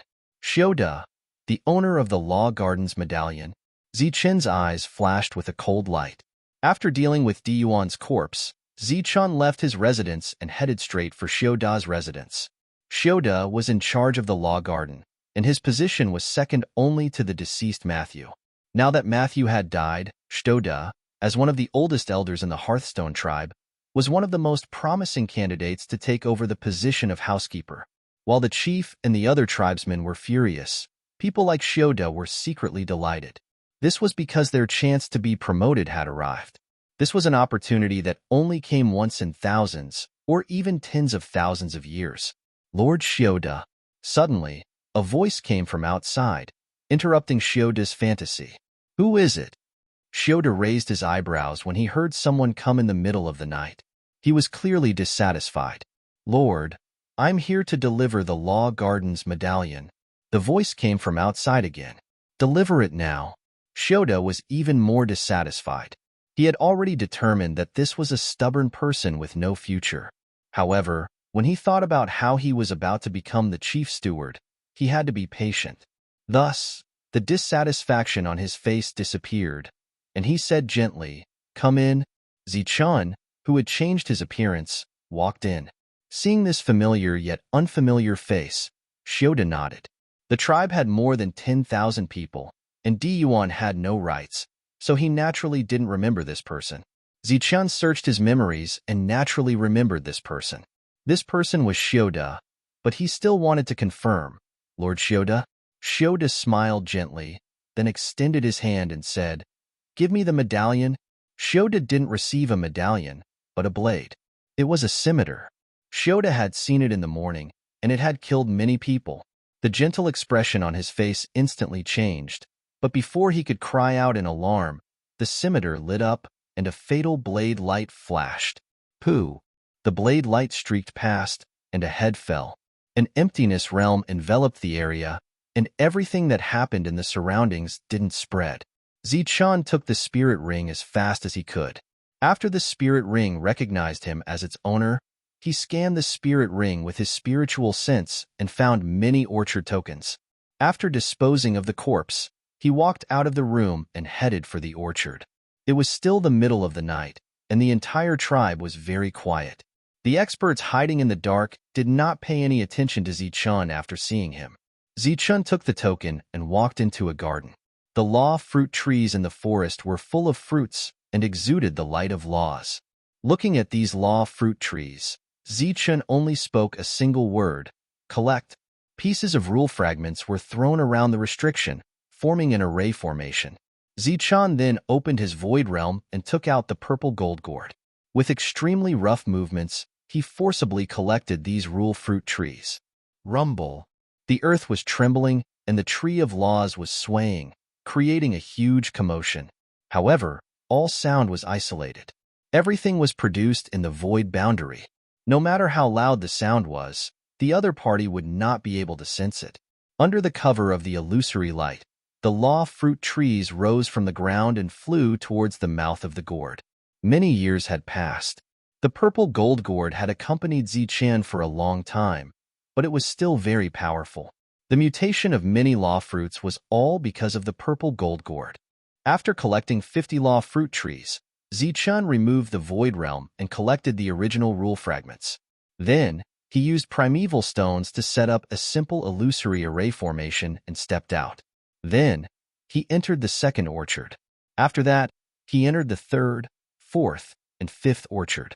In one night, Zichun collected 7 orchards. During the day, he stayed in the orchard and cultivated quietly. The cultivators who passed by did not notice anything unusual. Zichun's luck was not bad. No one went to find Shota that day.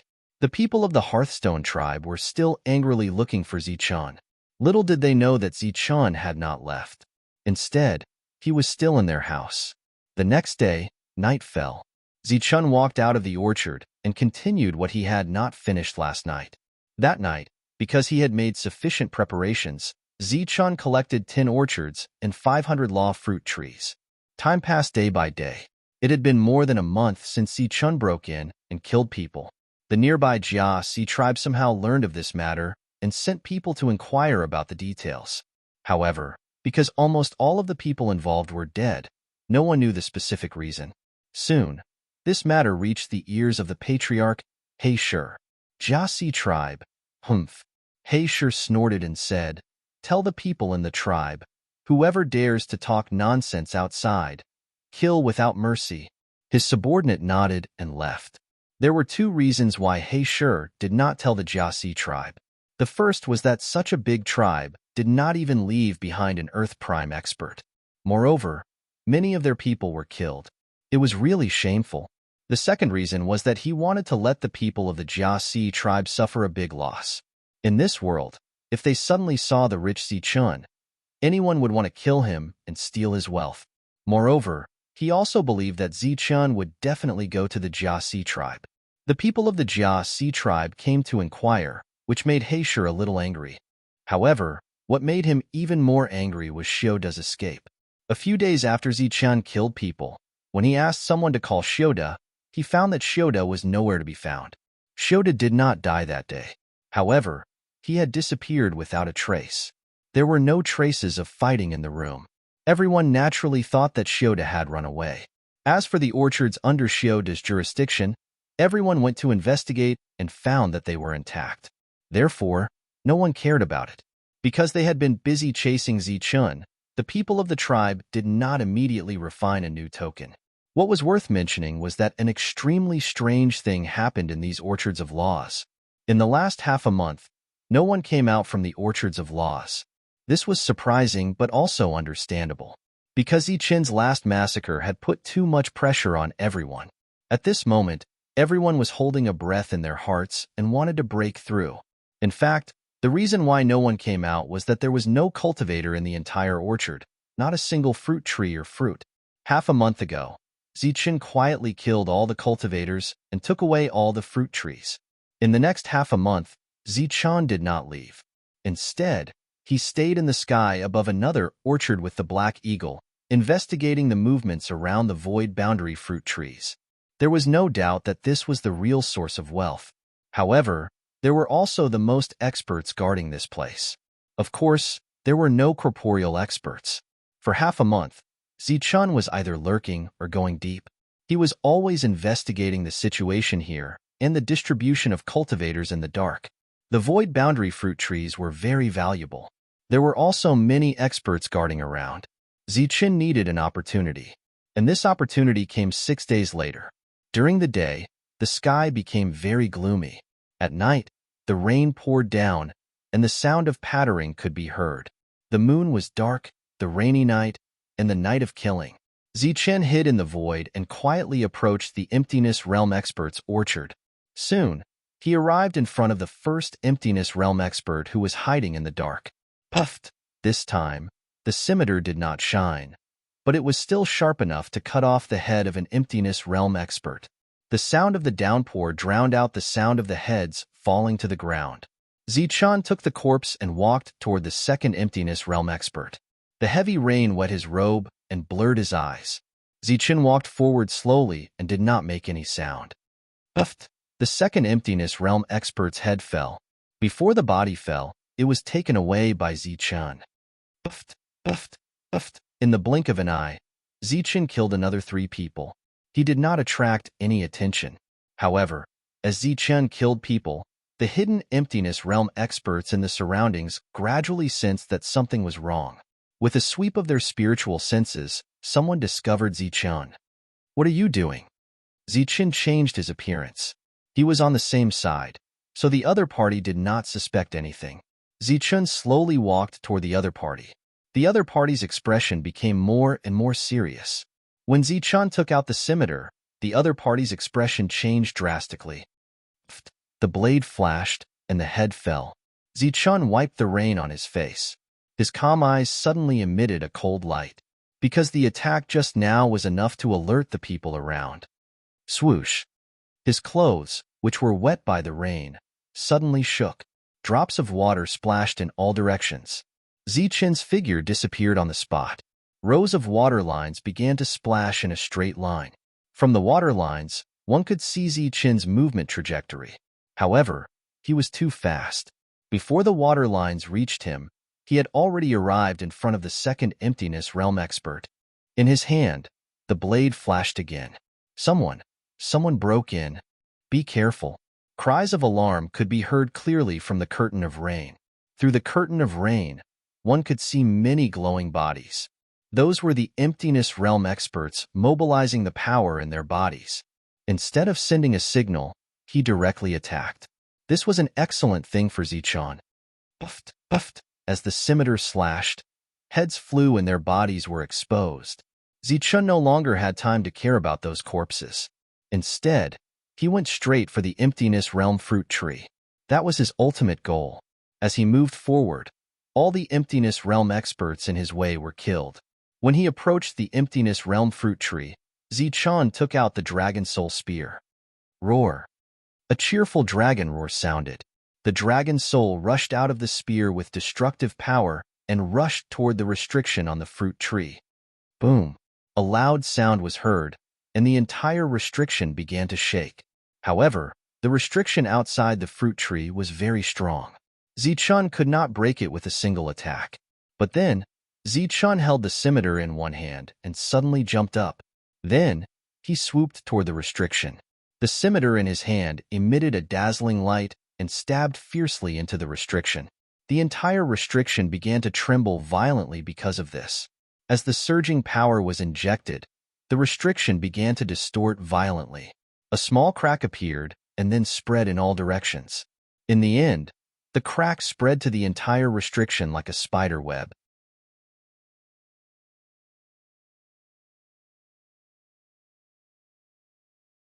Chapter 12:27. Boom! Zichen shattered the restriction with 2 attacks. The virtual boundary fruit tree appeared in front of Zichun. The fruit tree was covered with virtual fruits. Even through the dense rain, one could still see the light on the fruit tree. He wants to steal the fruit. Everyone, attack together. Let's kill him together. Many hidden virtual boundaries appeared. Then, they opened one virtual boundary after another and pressed down on Zichun. Zichun shook his hand and threw the purple gold gourd into the sky. The gourd instantly enlarged like a falling purple gold sundae. The gourd hung upside down in the sky. Psychedelic light fell and enveloped the virtual boundary fruit tree. Then, a strong suction force appeared. From the looks of it, he was not here to steal the fruit. He was here to steal the fruit tree. This discovery caused everyone's expression to change drastically. At the same time, they were shocked by Zichun's courage. Many virtual boundaries were opened, but they could not do anything to Zichun. They were all virtual boundaries. If Zichun did not want to, no one could take him away. On the other hand, Zichun relied on his extreme speed to kill several more people. Rumble. The earth shook. The virtual boundary fruit tree began to sway. Then, it slowly left the ground. Zichun stood beside the purple gold gourd and blocked one attack after another. Everyone was helpless. Not good. Hurry up and send the signal. The group of virtual boundaries finally sensed that something was wrong. They started to send the signal. A flame soared into the sky. It pierced through the layers of rain and exploded in the sky. The sky instantly turned fiery red. A strange fluctuation spread in all directions. It was late at night, and the rain was pouring. After hearing the vibration signal, the cultivators of the Hearthstone tribe were very puzzled. However, the signal represented danger. Puzzled, they quickly flew toward the source of the signal. It's from the direction of the fruit tree. What's going on there? A group of cultivators rushed through the rain. They were surrounded by a light shield, so the rain could not touch them. Hundreds of light beams flashed past. They were hundreds of virtual boundary experts. When the first batch of reinforcements arrived, Zichun had already killed dozens of virtual boundary experts. At the same time, he took away 50 virtual boundary fruit trees. With a knife in one hand and a pistol in the other, he flew toward the second restriction and attacked it fiercely. In the distance, there was a group of emptiness realm experts who had been scared out of their wits. The heavy rain drenched their bodies, and the rain flowed down. They held their weapons, and their faces were filled with fear. However, they did not dare to continue forward. When the reinforcements arrived, they saw Zichun. Zichun had changed his appearance, so they didn't recognize him at first. However, when they saw the scimitar, their expressions changed and they cried out in alarm. Scimitar, that's Zichun's scimitar. Zichun, he must be Zichun. Looking at the scimitar and the corpses on the ground, everyone naturally guessed Zichun's identity. At this moment, after 2 consecutive attacks, the second restriction shattered with a loud bang. Swoosh! As soon as the restriction shattered, a beam of light rushed out and headed straight for Zichun's face. This was a virtual realm expert who had been cultivating in the orchard. While hiding, he launched an attack at Zichun. Puff! He thought that this kind of surprise attack was very strange, but Zichun didn't even look at him. The long blade in his hand instantly swept forward, and in the next moment, a head flew into the air. Above his head, the purple gold gourd shone with an illusory light as it continued to collect the fruit trees. After recognizing Zichun, the group of virtual realm experts didn't dare to continue forward. Instead, they spread out and surrounded Zichun. At the same time, one signal after another soared into the sky. Explosions and vibrations sounded continuously.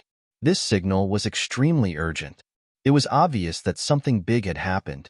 The 2 patriarchs also appeared immediately. After seeing the direction of the incident in the orchard, their faces became gloomy. The 2 of them looked at each other silently and quickly moved forward. It didn't take long for a corporeal realm expert to travel hundreds of miles. Roar! A faint eagle cry came from the sky. Even in the rain, the black eagle's eyes were still sharp. It saw the 2 corporeal realm experts and sent a message to Zichun. There were nearly 300 virtual realm fruit trees here. Zichun had only collected 100. Moreover, he only had one chance. He was unwilling to leave just like that. Zichen didn't care about the attacks that appeared from time to time because there were very few that could break through his defense. After he collected the second orchard, he rushed to the third one. Under his powerful attacks, the restriction was shattered. He continued to collect. The eagle cry became clearer and sounded extremely urgent. It was obvious that the corporeal realm expert had arrived. "How dare you!" An explosive shout came from the sky. Heisher and Huefo had finally arrived. The two of them saw Zichen through the rain and flew into a rage. This time, the two of them didn't fight. Heisher activated his corporeal realm and enveloped Zichen. Huefo mobilized the power of space to restrict Zichen's movements.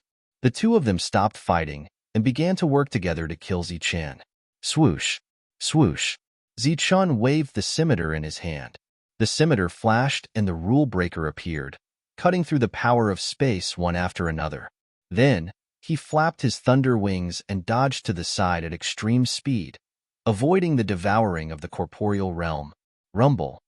Some of the law fruit trees had already been uprooted and swallowed by the purple gold gourd.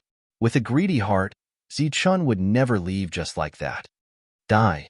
Huefo instantly closed in with a heavy hammer in his hand. The heavy hammer shone brightly and carried a powerful force. It shattered the heavy rain and smashed towards Zichen's head. Zichen withdrew his spear and blocked with his scimitar. The two forces collided and exploded with a sonorous sound. Clang. In the rain, a large number of sparks splashed. Zichen was forced back by the powerful force. As he retreated, blood began to flow from the corner of his mouth. Swoosh! Zichen retreated and activated his corporeal realm, instantly swallowing him. The two of them cooperated seamlessly. But just as Zichen was sucked away, the corporeal realm reactivated. The Zichen inside had dissipated under the suppression of the power of space. It was just a clone. Damn it! Blackstone cursed. He had clearly found the best opportunity, but he didn't expect the other party to still escape. The clone was destroyed, and Zichen's real body appeared 100 meters away. Huefo had already detected Zichen's real body a moment ago. As soon as Zichen appeared, his attack arrived and smashed towards Zichen again. The powerful force fell, and Zichen couldn't help but vomit blood. His whole body was like a kite with a broken string, flying into the distance. The difference in their realms was too great. It was normal for Zichen to be injured in one blow. However, when Zichen's body flew back, it emitted a bright light. Then, many figures appeared around him. There were at least 100 of them. Looking at the sudden appearance of the clones, Blackstone shouted, "It's useless no matter how many clones there are. Come in."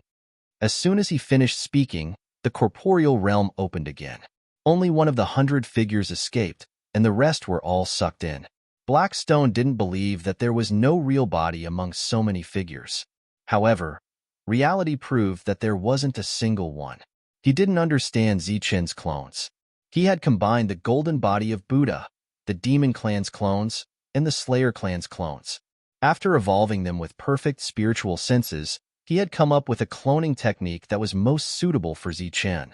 Among the many doppelgangers, Zichen's real body could be changed with his thoughts. It could be said that among the 100 doppelgangers that Zichen created, every one of them could be fake, but it was also possible that every one of them could be real. Although only one of them ran out, this one had to be the real body, unless he enveloped all the clones at once. Sure enough, as soon as the corporeal realm disappeared, Blackstone's roar rang out. Then, the corporeal realm opened again, and the many clones dissipated. In the distance, the group of Emptiness Realm experts was dumbfounded. They didn't expect that two corporeal realm experts working together wouldn't be able to take down Zichen. The purple gold gourd was still standing in the sky, absorbing the fruit trees one by one. Zichen was entangled with the two corporeal realm experts. Zichen's current situation was really a case of throwing away his life for money. Whoosh, whoosh. Relying on his extreme speed, clones, and all his other tricks, Zichen circled around the two corporeal realm experts. Although he kept coughing up blood, he still managed to avoid being devoured by Blackstone's corporeal realm. Zichen was like a cockroach that couldn't be killed. No matter how much blood he coughed up, he would always be full of energy in the next moment. Damn it, Let's break that gourd first. Black Stone cursed. He had to admit that he couldn't do anything to Zichun for the time being. However, he had found the crux of the matter. At this moment, the purple gold gourd's absorption was nearing its end. However, there was still a little left. It was obvious that the purple gold gourd was a rare treasure. Black Stone couldn't bear to break it, so he opened his corporeal realm and swallowed the rare treasure. Whoosh! Without a doubt, the motionless purple gold gourd was instantly devoured. Black Stone was surprised to find that Zichun, whom he hadn't been able to take away for a long time, had walked right into his trap because of his action of collecting the rare treasure. He saw that Zichun had actually taken the initiative to rush into his corporeal realm for the sake of the rare treasure. This discovery stunned Black Stone for a moment. However, he soon burst into laughter. Huefo was also surprised, but he also breathed a sigh of relief. In the distance, when the crowd saw this scene, they cheered loudly. However, whether it was laughter or cheers, they came to an abrupt end in the next moment. With a loud bang, a large hole was blasted open in Black Stone's corporeal realm. Black Stone's laughter disappeared as he coughed up large mouthfuls of blood. He saw Zichun appear with a huge furnace. The furnace looked like a pill cauldron. After rushing out of the corporeal realm, Zichun turned into a beam of light and flew into the distance. Stop! Huefo shouted. However, he was a step too late. Before he could open his corporeal realm, Zichun had already reached the boundary of his corporeal realm. Chase! Huefo shouted again. Spatial power filled his body as he chased after Zichun. Black Stone also reacted and chased after him. Zichun, who was fleeing in front, quickly put away the purple gold gourd, the pill cauldron, and the scimitar. The lightning wings on his back vibrated even more rapidly. The purple gold gourd had only collected 48 virtual realm fruit trees in this area. In the end, it still needed 2 more before it could collect all the fruits. However, Zichun didn't care anymore. Now, he could only run for his life. Black Eagle. After charging forward for a while, Zichun shouted.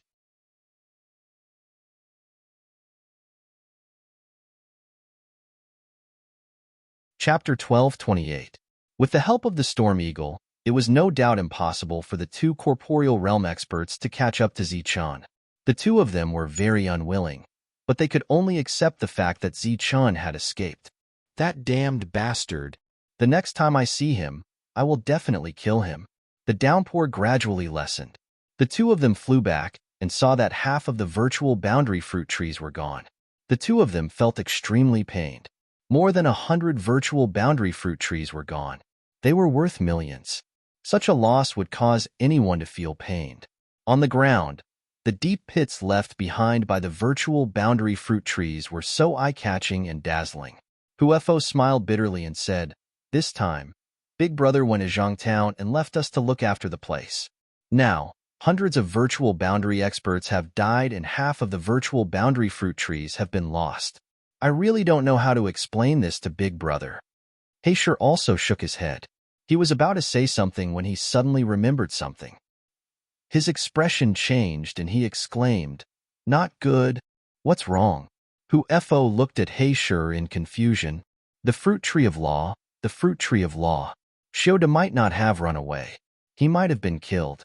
Shioda had stayed here for many years and had a high status. His sudden escape had surprised and puzzled many people. Moreover, it was very unreasonable for him to suddenly run away. At this moment, Heisher finally guessed the reason for his disappearance. Huefo obviously also guessed something. His face instantly turned pale. The 2 of them looked at each other and saw a trace of panic in each other's eyes. "Let's go." The 2 of them flew towards the fruit tree of law 100 miles away. At this moment, they already had a bad feeling in their hearts. When they arrived above the fruit tree of law and saw that it was still intact, their hearts couldn't calm down. Heisher raised his hand and struck at the seal below. As his palm landed, the seal above the fruit tree exploded, revealing the ground within the seal. The place where the fruit tree of law should have been was now filled with deep pits. The pits were equally eye-catching, dazzling, and empty. Not to mention the fruit tree of law, even the leaves of the fruit tree of law were gone. Boom, boom. Heisher's body began to tremble as if he had been electrocuted. Huefo also struck out several attacks while trembling. A large area of the seal was broken, and the same situation occurred below. The place where the fruit tree of law should have been was now filled with deep pits. Many fruit trees of law, gone, not a single one. Compared to the void boundary fruit trees, the huge number of law fruit trees was much more valuable, but now they were all gone. The most infuriating thing was that they didn't even know when they died. Huefo roared at the sky. He was so angry that he felt like he was going crazy. Blackstone's roar shook the heavens as well. He felt like he had gone mad. It's over. It's all over. Tens of thousands of years of hard work were all thrown away in one day. This loss was simply too great. The older two had the urge to commit suicide to atone for their sins. The two of them were roaring as if they were competing with each other. One voice was louder than the other, and one was more miserable than the other. The two of them felt like they had gone mad. The corporeal realm energy in their bodies began to run amok, causing the space around them to tremble. Their hair stood on end, and their eyes turned red. Their expressions were ferocious, as though they wanted to eat someone. Indeed, they wanted to eat someone. If Zichen was in front of them, they would definitely swallow, chew, and swallow Zichen. The sky brightened. The heavy rain stopped, and the sky cleared up. Bright and beautiful sunlight sprinkled down on the Hearthstone tribe. It was very warm. However, the sunlight didn't make the cultivators of the Hearthstone tribe feel warm. On the contrary, they felt as if they were in an ice cellar. Their bodies couldn't help but shiver. The two patriarchs stood above the fruit tree of law. After roaring and competing with each other, they entered a long period of silence. However, their expressions only grew more and more ferocious. Their hair stood on end for the entire night. The aura surging around them was still in a chaotic state. When the crowd saw that not a single law fruit tree remained, and that all of them had been snatched away, they were shocked. At the same time, endless fear for Zichen rose in their hearts. They didn't even dare to breathe loudly. They could only stand around quietly. Zichen didn't care about what would happen to the Hearthstone tribe next. Just like how he understood their motives and methods of snatching other people's things, Zichen had no qualms about snatching from them. At this moment, Zichen and the Black Eagle had found an extremely safe place and were sorting out their harvest. Zichen was naturally sorting out the spirit rings. As for the Emptiness Realm expert corpse, it had already been refined by the Danding. Zichen was happily counting the wealth in the spirit rings. The Black Eagle beside him was somewhat bored. It went to hunt a soldier-level combat beast and threw the huge corpse to the side. It was waiting for Zichen to roast meat for it. Unfortunately, the latter didn't have the time at all. Zichen, who was counting the wealth, was already overjoyed.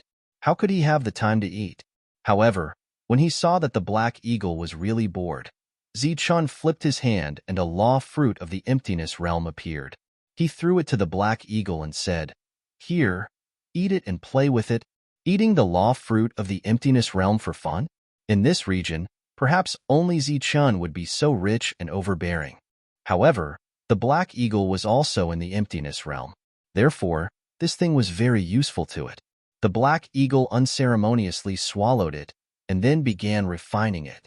At the side, Zichen continued his unfinished work. This trip, including the travel time, added up to more than 3 months. The harvest of these 3 months was naturally huge. Just the wealth in the spirit rings was enough for Zichen to not have to work for several years, or even more than 10 years. This didn't include the law fruit trees and the Emptiness Realm fruit trees. Those were the real priceless items, worth millions. However, these items couldn't be sold for the time being. Even the small town couldn't accept them. Zichen decided to sell them when he reached the city ahead. This time, he had killed more than 300 Emptiness Realm experts and nearly 50 Earth Elemental experts. After sorting out the spirit rings, the total number of law fragments he obtained was close to 500,000. This huge amount of wealth meant that the Emptiness Realm experts were richer than the Earth Elemental experts. At the same time, it also meant that the Hearthstone tribe was richer than the rich Python tribe. After sorting out the materials separately, Zichen didn't plan to immediately find his next home. After doing this kind of thing, he needed to lie low for a while. Therefore, he decided to cultivate in seclusion again. After the Black Eagle refined an emptiness realm fragment, it brought Zichen to a safe place. One could imagine that the Hearthstone tribe would be frantically looking for Zichen. 3 days later, the Black Eagle found a very secretive place for seclusion. If the Hearthstone tribe wanted to find it, they would have to kill a group of soldier-level beasts first. Zichen, who was in seclusion, was preparing to break through to the emptiness realm. However, as he cultivated, his speed would become slower and slower. If he wanted to break through, even if he had a lot of resources, it wouldn't be done in a day. Currently, Zichen was still at the late stage of the Earth elemental level. Refining the emptiness realm's law fragments was still a waste. Therefore, he had been refining law fragments. On the other hand, the Black Eagle, because it hadn't reached the peak of the emptiness realm, it had been refining law fragments. A man and an eagle were cultivating in seclusion. No one from the outside world disturbed them. The soldier-level beasts didn't dare to casually step into this place. As time passed, the Hearthstone tribe's boss, Tai Lu, finally returned. When he found out about what had happened in the tribe, he was completely enraged. The search, which was already vigorous, became even more rigorous. Unfortunately, this area was too big. Moreover, there were beasts living in it. Finding a human was easier said than done. A year passed by quickly. The people of the tribe still couldn't find Zichen. Zichen also didn't appear. Many people guessed that he had gone into seclusion after robbing the emptiness realm. After a year, the Hearthstone tribe's anger had yet to dissipate. Therefore, the search continued. However, it was destined to be a useless search. 2 years passed, but they still couldn't find Zichen. 3 years passed by quickly. During these 3 years, the neighboring tribes had come to investigate. However, the Hearthstone tribe kept their mouths tightly shut. They didn't reveal any useful clues. In addition, the Hearthstone tribe also used fake news to confuse the other tribes, causing them to lower their guard. It had to be said that under the influence of human nature, things had become very interesting. The people of the Hearthstone tribe wanted to eat Zichen alive. They hated Zichen to the bone. However, on the other hand, they were covering for Zichen. Of course, on one hand, it was because it was shameful. Once word got out, the Hearthstone tribe would become a true laughingstock in the future. On the other hand, it was also because of their own selfishness. After all, they had been robbed and suffered disastrous losses. They felt that it was unfair and hoped that Zichen would rob someone else. 3 years passed. Zichen, who was in seclusion, was steadily increasing his realm. However, he was still very far away from breaking through. During these 3 years, he had refined many fragments of the emptiness realm. What was worth mentioning was that the Black Eagle's growth had far surpassed Zichen's expectations. In the past, Zichen was worried that the Black Eagle would break through quickly. At that time, Zichen didn't understand the Black Eagle at all. The Black Eagle had already refined the fragments of the emptiness realm for 3 years. Its battle strength was steadily increasing. However, it still showed no signs of breaking through. 3 years later, Zichen went into seclusion for another year. Zichen's seclusion location was very hidden. There was a formation set up all around. The Black Eagle was not far from Zichen. When Zichen refined the fragments of the emptiness realm, the Black Eagle would naturally absorb some of the emptiness realm's power. However, because the Black Eagle was refining the emptiness realm's power in its abdomen, Zichen didn't benefit from it. Zichen was surrounded by a ring of emptiness realm's power. As Zichen operated his cultivation technique, the emptiness realm's power in the emptiness realm's power began to converge into Zichen's body. Apart from that, the formation also contained an extremely dense amount of emptiness realm's power. As this was a spirit-gathering formation, once the emptiness realm's power became thin, the emptiness realm's power would automatically explode to maintain the density of the emptiness realm's power. Zichen's action of cultivating under such circumstances could be considered as a waste. However, there was no doubt that his cultivation speed was also very fast. The surrounding emptiness realm's power entered his body and was refined layer by layer through his cultivation technique. Finally, it entered Abdomen's body and transformed into his own emptiness realm's power. In Zichen's abdomen, The emptiness realm's power was still gold and silver. Zichun had tried to fuse the emptiness realm's power but failed. You're tuning in to the Warrior Lore YouTube channel. Don't forget to subscribe and join us on this journey to catch the most captivating stories.